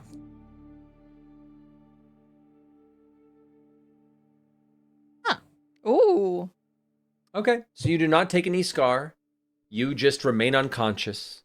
For those who don't know, when you take that maneuver, if you roll a d12, your hope die, and if it's equal to or lower than your level, you permanently cross out a hope slot as a scar. Oh. And you can gain those as you progress through your campaign over time to take more scars and reduce your maximum hope. I'd like to note for flavor, it's all just like black oil. There's no blood. It's just like limp, like a mannequin almost, in the mouth of the dragon. Oh dear. Amazing. You all watch as Candy's clank form is shaken back and forth like a dog with a new toy by this dragon before black splatters scatter across the nearby walls. Eventually it opens its jaws and her motionless body kind of crumples to the ground. No! This is your fault. Spotlight comes back to you all. Whose fault?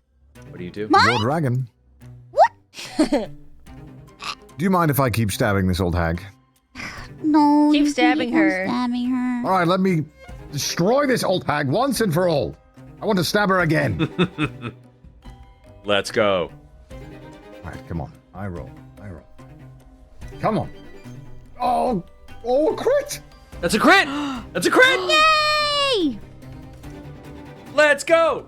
All right, so go ahead and gain a hope, clear a stress, and take the maximum damage of your attack, which would be 17. So add 17 plus a dice roll of damage. Let's get another crit, eh? 9! Woo! That is a severe wound. That's 3 hit points. That is enough to finish her off. Bubi, how do you want to do this? How do you want to finish off this entity? This could be deadly. This entire could be time I've been unconscious, but you holding tell on to me. this hag and not letting go, even whilst I've been vulnerable and taking hits. And finally, I managed to get the strength to just jam the dagger straight into her. And as I do, the blood gushes out, but I don't stop. I keep pushing the dagger in to get the critical strike that I need. And then hopefully, afterwards, it's done. As she looks into you, like the blood kind of gouting out of this wound around your hand, you can feel like the sickling warmth of her life force spilling out of her. She kind of like grabs you by the collar and pulls you in and says, "You'll bring me back. This is just the first step. This is just the first." Ugh. And she just collapses out of your grip, lifeless to the ground. Done. Cross her out. Wonderful. Awesome. Now with that, it's still your spotlight. Who else wants to go? I would like to, in preparation of defense, I would like to conjure up a swarm.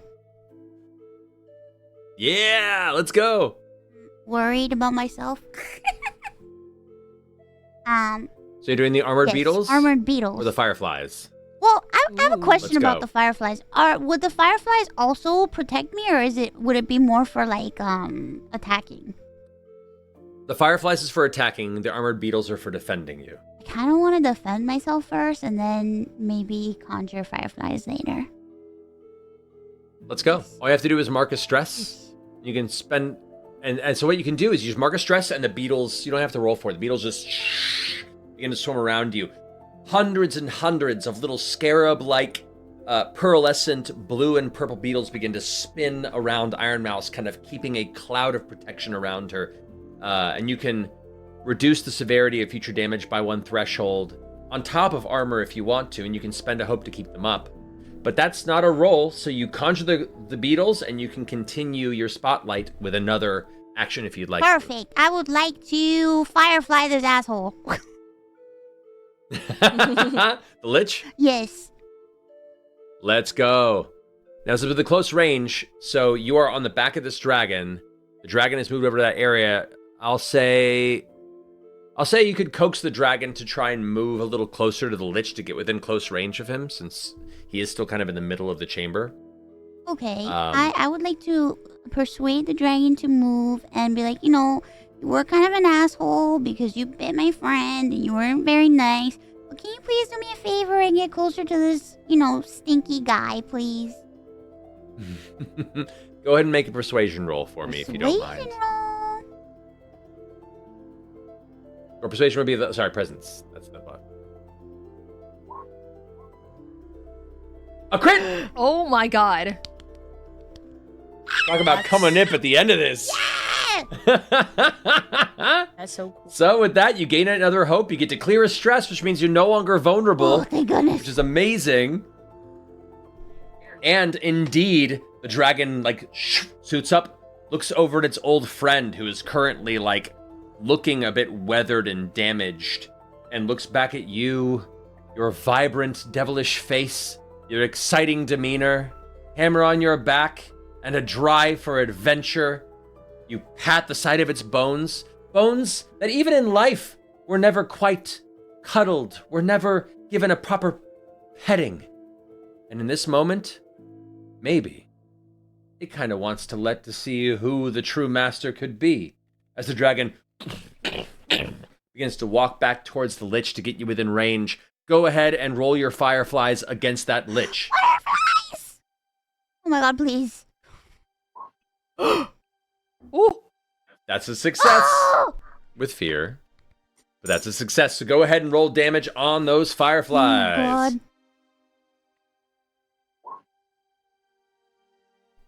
Fantastic. 11 points of damage. That goes ahead and marks hit point on the Archlich. The Archlich is starting to show some wear and tear. Yeah. Like the outside, his bones are starting to crack a little. You see flickers of energy within him. He's like, how dare you turn against me?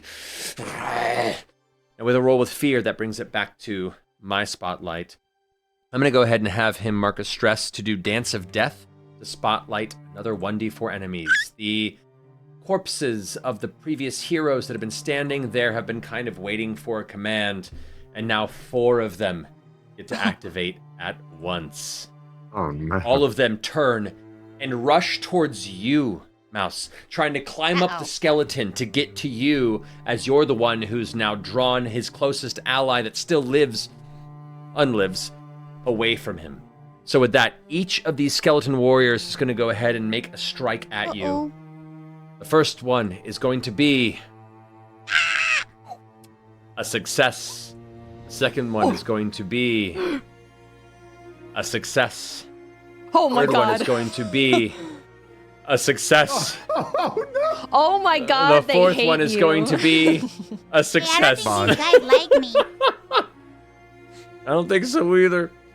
So with that, each of them come at you. The first one is going to hit you for Wait, but I have my beetles. 6 points of physical. You do. So the first one comes to you for 6 points of physical damage. You can spend an armor slot to reduce it to nothing, but I think you're full on armor, so you can spend a hope to reduce it to nothing. I will spend the hope. So you reduce it to nothing, and you spend the hope to keep the beetles up. The next one rolls for damage. That's a 7. That's still below your minor threshold. You can use the beetles to scatter it away to no damage, and then spend a hope to keep them up. Same thing. I'll do it again. The next roll is going to be 6 damage. Still a minor hit point wound. The beetles scatter it away. You can spend a hope to keep them up. I'll do it again. That is your last hope to spend. The fourth and final damage roll, as the Risen Warriors strike at you, is 7 damage. That is 1 hit point. The beetles vanish. Thank goodness. But they prevent you from taking any damage. You are still standing with Oh one my unmarked hit point God. left. It's a good thing I got those beetles. Oh my goodness. Oh my gosh. It saved my life. That's insane. Oh my God. Can't believe it. My goodness. I'm going to go ahead and spend a fear to activate the Archlich Xanacros for his second relentless strike. He sees the warriors failing, goes like, Fine. I'll do it myself. and he's going to go ahead and roll his necrotic blast at you. Hello. For 12. Ironmouse, your Oh no. evasion is 11. No. Because we still have, here's what I'll say. We still have 2 +1s to add to your next roll. You can either keep those for your roll, or I'll allow you to spend those to reduce his roll by 2, which would miss, but you have no further bonuses for your future rolls. What do you want to do? Oh man, that's a tough choice. Honestly, I kind of want to do it now because I feel like why not just use it now? Why wait? Just do it. Let's go. So with that, I'll use those last 2 points. At this point, all of the granted charity donation given benefits have been expended, and it's just enough to prevent this blast from striking Ironmouse and taking her to her death move set. With that, the blast just barely goes wide off to the side, striking some of the nearby stone. It breaks with impact and bits of it fall. The room itself quakes. And the spotlight returns back to all of you. What do you do? Can I attack? Yes. I'd love to. Go for it. I'd love to rush the Lich and activate Unstoppable with my mace attack, and just try to just Let's go go. like hack at him as much as I can, because I feel like that he might be just almost done. Incredible. So you go ahead and like feel that surge of necessary strength build within you. With that, you begin to charge forward like the Juggernaut himself, rushing towards the Lich, who like looks back from his missed strike against your friend Ironmouse. He goes, "Cursed be so." Yeah! It looks like a bit of fear as you charge forward. Go ahead and make your attack roll. Okay. Let's see. Yeah. That's a success. So go ahead and roll damage. Here it comes. 7 points of damage. That is still beneath the minor threshold, but it does mark the Archlich Xanathos. He's looking pretty hurt. He's still hanging on. But with that fear roll, it does come back to the Archlich. The Join me, Archlich. Lich. Join me in the afterlife. Good here. He's going to... Actually, I'm going to activate the Dragon Skeleton. And he goes... Prove to me you're still useful, wretch. And points towards you as you just charged in. The Dragon Skeleton's going to spin around and go ahead and make a Rend and Crush attack against you, Kairyu. Oop. A 12 unfortunately does hit you. You take from the strike 15 points of physical damage. Just a scratch, guys. Just a scratch. You can that would be 2 hit points marked. You can spend an armor to reduce it by 1. Yeah. Use my armor. And with that, I gain a fear because I made a successful attack against the PC. The Archlich is going to go ahead and mark another stress to do Dance of Death one more time. Try and get these ancient warriors like... Foul ancient enemies, do something worthwhile. Only one. Cool. So one of them... The others have been knocked off the skeleton of the dragon. One of them is still trying to climb up to try and bash at Ironmouse. Is going to go ahead and roll its attack against you. And rolls a 4. It misses. Ooh. The Archlich's like, curse you, curse all of you. Tried. All right. And with that, it's going to go ahead and spend my last fear on this possible activation to activate the Archlich to do his shadow. No, this is going to do his necrotic blast against you, Ironmouse. He is so frustrated. So frustrated. This guy hates me. You will fall before. In this quiet moment, here. The rest of you look as this majestic skeletal dragon itself torn between its past and current scenarios. The Archlich releases a darkened blast towards your cheerful ally on the back of this resurrected beast before a blast of shadow impacts her in the chest. No. This would be 15 points of magic damage. That is a major attack on you. You have an armor slot to reduce it by 1, but that still brings you to a death move. Oh, shit. Oh, no. So, Mouse, Well, do you wish to fall unconscious and join an ally? You wish to do a Blaze of Glory and get a free crit, but then be gone forever? Or roll the dice by risking it all and hope your hope dice is higher and return stronger?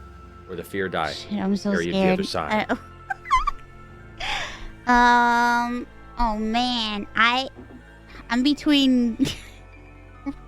I'm gonna be honest. I'm between killing myself and. Whoa. What? I think it's pretty cool. There's always more to live. Choose life. I say from the grave.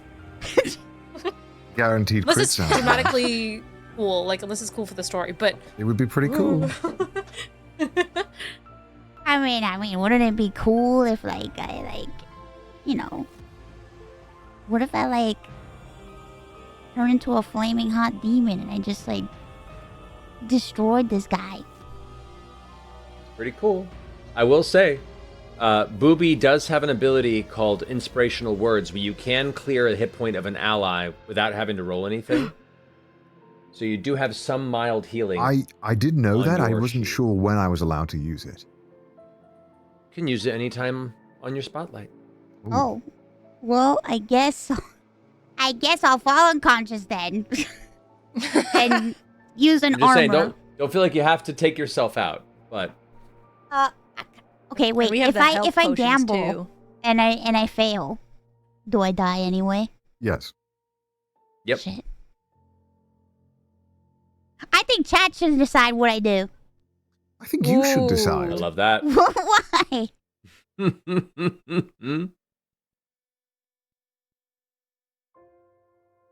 no, I get the appeal of doing one last really dramatic thing. Man, I kind of Nah. want to do Yeah. a dramatic thing, but I kind of also want to gamble. But then I was like, I guess I could just fall unconscious too. And I'm not going to resurrect you if you fall unconscious. what? Why not? Well, there you have Because I it. want you to do something cool. You want me to kill myself? Or gamble. Both are cool. I think gambling is kind of but no. But I know I'm between gambling and just dying. okay, well that's again crazy as a way to phrase it that way, but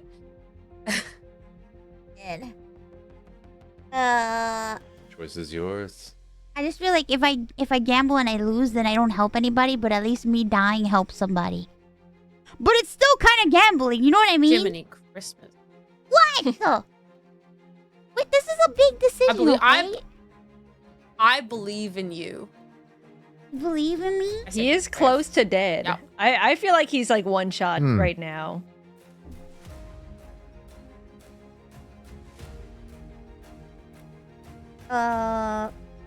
That's true. Well, guys, I think I'm gonna kill myself. Let's go! Oh. Well, couldn't you? No, I guess it's a guarantee. What? Couldn't I what? No, I was gonna say, couldn't you gamble and then it's but then you die either way. And then, I get you. Guaranteed crit sounds good. I just wanted to live, man. It That's does. my bad. Okay, do what you feel is appropriate. It is your Absolutely. your What do you- dreams. What would the gamble? The gamble would be. I would have to roll what? You just roll 2d12. You're hoping your fear. Just like you would just more or less choose your... You can just roll your strength roll more or less, or your knowledge roll. And then if the hope is higher, you come back and get to heal as whatever you rolled on the hope die. If the fear is higher, you're done. Oh my god. Shit. a good question. It's a good, I don't know. Oh, are they polling? Oh, that's so funny. I mean, chat will always want you to gamble, but it's... Oh my god, I didn't know we were polling. Thank you. Hey, chat, if you want to make a donation for a reroll, you can give her an opportunity That's to true. reroll that risk it all maneuver. Ooh. Just saying. First time chatter telling you to die.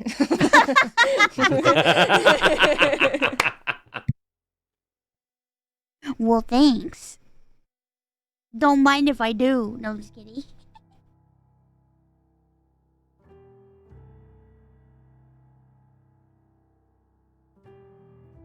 What are you feeling, Math? Well, it seems like Maybe chat Leon will wants come me to save us. gamble. Oh my god. What if Leon could come and save us? Just Leon If turns only up and he's Leon could come. just unconscious in my hallucination. All right, we've got a +1 in here. That does help. Ooh. Oh, okay. And we got to reroll it. Damn, chat does not want me to die. Thanks, chat. Thanks, chat. Well, also, How you feeling? You want to risk I'll it? risk it. Why not? Everybody's Let's gambling. go. Most people are choosing to gamble, so why not? You know what? And I think All right, Bubi so would go ahead and appreciate the click. gamble. Go ahead and click on your strength of your knowledge, and let's pray for a high hope roll. Oh my god, chat. I'm so scared. what if she crits? Oh! That's hope it's higher. Hope it's higher. Congratulations. With a Clap, 4. clap, clap, clap. So, Ironmouse, you get to clear 4 hit points or stress Very nice. of any number of those 4 you want to. And I want you to describe how you slowly, cinematically get up off the ground and return to this fray with renewed interest and will. Oh, well, I would like to completely transform into a magical girl. Let's go. Describe the transformation for me, please. So I get up and I get filled with pink light and hearts and bubbles and I'm kind of naked, but it's just my silhouette. So you know, some people are like, "Oh my god, she's totally naked." Oh, or is she naked? You don't know. But then like I spin around and I do all these really cool acrobatics and my hair gets really long and beautiful and I turn into this beautiful magical girl and I'm really really cute. And I do a really cute pose. Amazing. As you finish the pose, the Lich looks at you. Impossible! Impossible! And just starts like shouting angrily into the chamber. That brings it back to your spotlight. Bubi, you said you had something at the ready? Okay, Candy.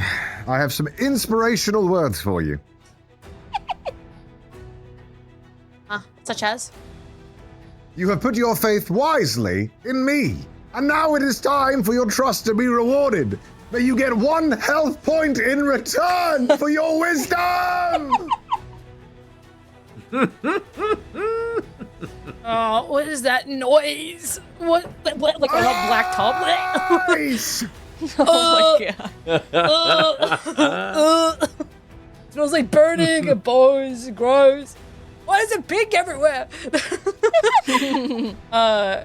Okay, I have. Oh god, I wish I was dead. Oh my god. That can be arranged too from over here, you know. Let's say, Bubi, looking at your sheet, you do have 5 hopes saved up. Oh. So if there was any time to do a tag team. Whoever needs help, I can assist. Yay! Oh my god, my tip! I'm in this cute little dress. Look at me. Oh. I wanna. Anybody need help? I have ascended. I would love to help. All I can do is burn them. I can help with that. Okay. Perhaps you could imbue a blade of fire. Yeah. I will Back to life. Okay. Well, okay. How far? How close? Where am I? Who are you people? Where am I? That can I move a far distance, or is that? You can move a far distance. You have to make an agility roll to get there. All right. This can only go well. But Let's yeah. go. If I'm happy to. Oh. Oh wow. That's a success with fear. Yeah, you. Which unfortunately, Okay, I scooch. as you rush forward, yeah. Then. Oh. I'm there. So you I'm there. scooch in. You rush in rapidly towards the Lich, who turns back at you. Goes, That's not how this works any further. he's going to go ahead and spin back and activate to Necrotic Blast you, AI Candy, once more.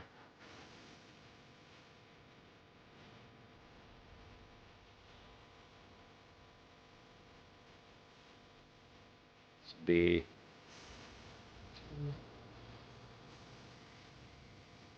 I'm running at him. That's a 20 Uh-huh. to strike you after you just rose up off the ground towards him. Mm-hmm. You will roll damage on here if I can get this to work. It's going to be...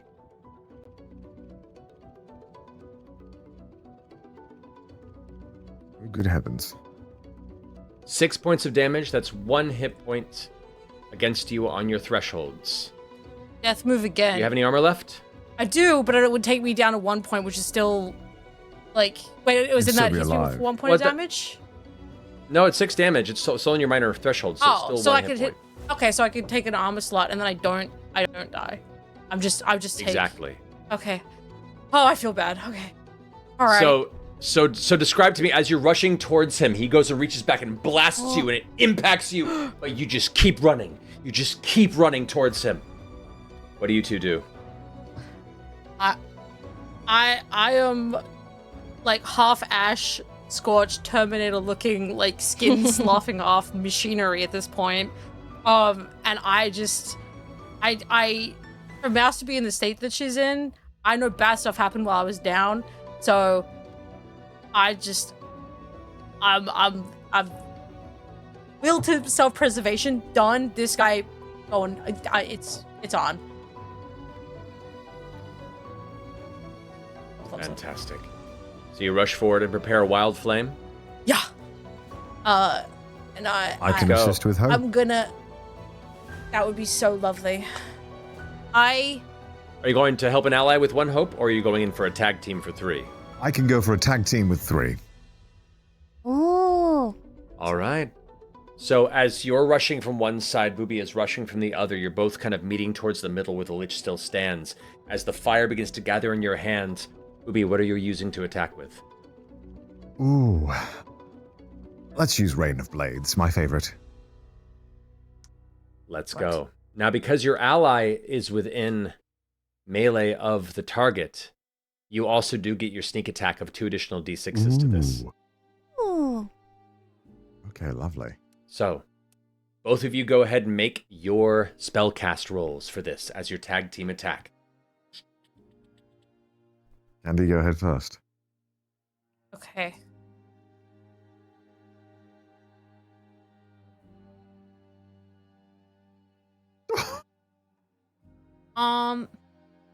I will surely do good. Surely.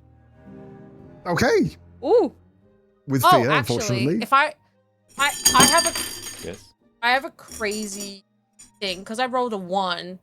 I get to mark a hope, which means I have 3 hope. Oh no, that's just against an adversary. I was gonna be like, that means I've got 3 hope. I was trying to work out if there's anything I could do with that, but I don't think there is.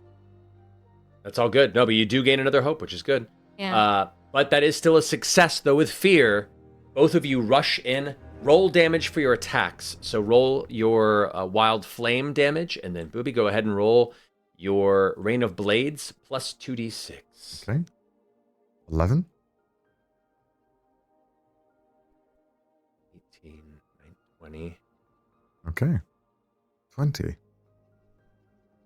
Then roll your 2d, or I can, if you want to go ahead and roll 2d6 on top of that for your sneak attack. Oh yeah, 2d6.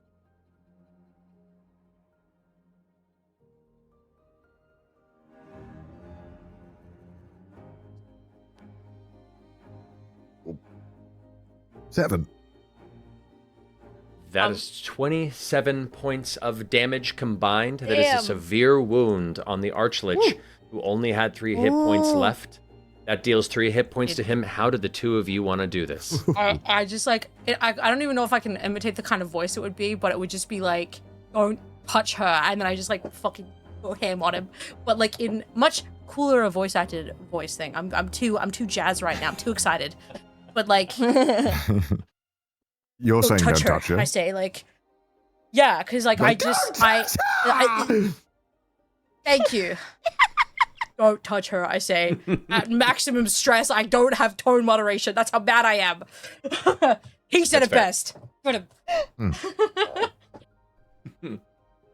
So as you scream and rush, the fire gathers in your hands, and as you dart up right into the Lich's face, you just unleash this inferno of emotion, fury, and protective sorrow for your friends to keep them from crossing the threshold that it's not their time.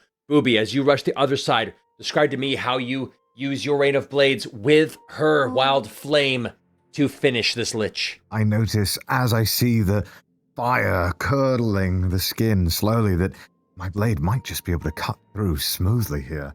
As the rain of blades swoops in, it just cleanly cuts the Lich in half. And just like that, the torso slides off and it slumps to the ground. As it hits, you watch all the glowing green sigils in the chamber, the black crackling central energy, the portal that has been expanding towards the Shadow Realm suddenly at once dissipate. And the torso and body of the Archlich crumbles into shale in dust. The green gem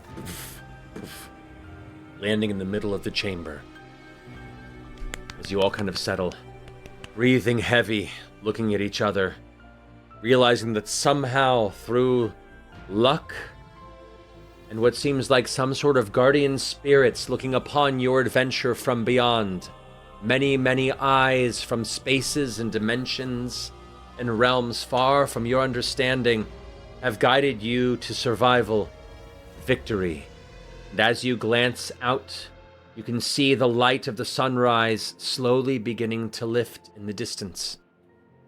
As morning comes, you hear the impact of distant doors as guards and protectors of the city begin to break in, the exterior dome of chains itself diminished. As one handsome-looking orc figure of the guard rushes in, glances about all of you. I am Captain Petrio Vadun. What's transpired here this day? What has happened? Oh, we almost died, but it's okay now. Died? Really? Yes. And this, and points to the dead body of the director of the museum, which now lies sliced in two on the floor. I'm going to use the shadows to leave now, gentlemen. It's been nice. What? You can't just leave. Did you know she was evil? I bet you didn't. Bye. Captain goes, there will be an investigation. We need to take you in for questioning, and I believe those who organize this event need to prepare for the day's exhibition. Looks around the room, though they may have quite a bit to take care of, at which point one extremely gnarled-looking old gnome woman steps forward and goes, Oh, you might not worry about that.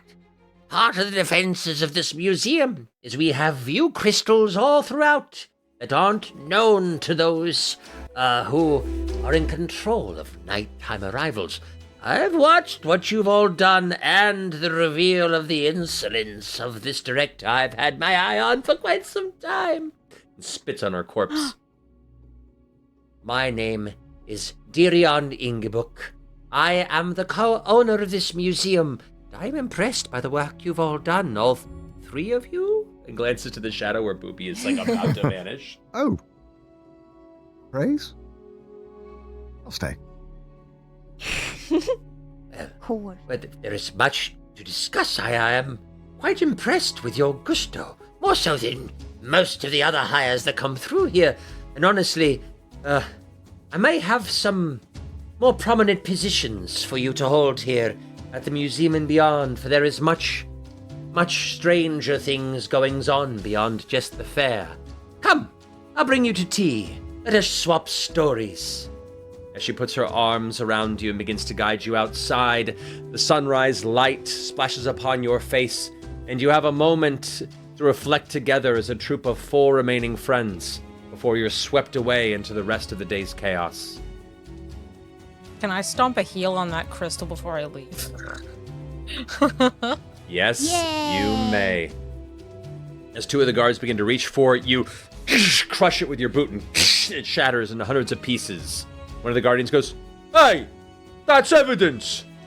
I point at him and I say, "You have your evidence in the cameras. You get me a medical bed or you're gonna be in one." I cough up more blood. He looks at what looks to be a superior who kind of gives him a nod and puts his hand down and goes like, righto, and just kind of goes about the rest of the work cleaning up the space. Thank you very much. What am I gonna do with my new pet? Do I get to keep him? He's gone. Is the dragon still dragon around? skeleton. You look back and the dragon skeleton itself, its magic starting to fade. Now that the lich has vanished, but it kind of like crumples to the ground. You watch as parts of its wing bones begin to crumble, but for the moment it's still here. Its kind of vacant sockets. The green flame flickers with almost what you see to be fear and concern as it looks towards you, Ironmouse. Aww. I want to give it one last hug and one last pet before it goes away. It kind of takes its large horned crest and rests it against your shoulders and kind of slightly gurgles a cuddling coo towards you once more. Aww. Can I keep one of its bones? You very well can, as it slowly collapses into a pile. It exhales what you can only interpret as relief. Aww. I'm gonna keep this bone. Can I take a bone? Can I like prestidigitate just like a little chain so she can wear like a necklace? Absolutely. You take bits and flickered pieces of the bones and craft it into whatever necklace you want. I'm gonna crack off a piece of my arm that's already kind of messed up.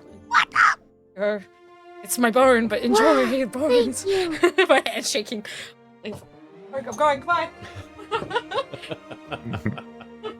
My favorite bone necklace. I'll wear it forever until the day I die. No. No, don't.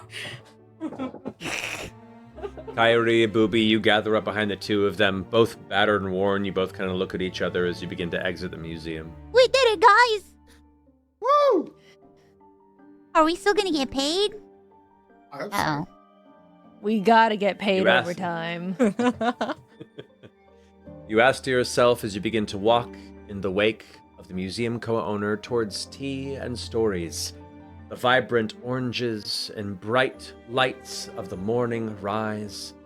The city awakening safer, unknowing of the danger that you just manage to keep at bay. And with that, we close our story here of One Night in Daggerheart. Thank you all so much for playing and being a part of this. Thank you all so much for watching us, for donating and helping us support the Make-A-Wish Foundation, all the amazing people that make these things happen. A major thank you to Tim Downey, who had to, unfortunately, sacrifice himself to keep everyone safe and also go to bed because he's in England and it's a lot going on there. A massive thanks to Akari and who's a wonderful alumni of Make-A-Wish, for Saif Aslam, who is an alumni for myself through Make-A-Wish, who provided wonderful videos and interstitiary moments of NPC glory in the midst of our story. I've had so much fun with this, and I'm so happy and proud to have been a part of this with all of you. Thank you all for inviting me to be your GM tonight Oh on my this. god, no, thank you so Thank much you so much for your time. guiding us. Thank Thank for you. this amazing That was game. wonderful. Thank you. It's I an had honor such as a nice always. time. Yes, Mhm. Thanks for you. almost killing me. Yeah, thank you for almost killing me. You're down for a while. Thank you for not killing me. Hey, I tried. No, this has been so much fun, y'all. Really, really appreciate everyone for just being a part of this. Once again, thank you for everybody who donated, for being part of the auctions, for helping make the story happen. This could have gone a very different way, I don't think, if many of you had contributed to help push the story forward for everybody and make this endeavor special. It's been an honor. And yeah, until next time, y'all. Until Thank next you so time. much.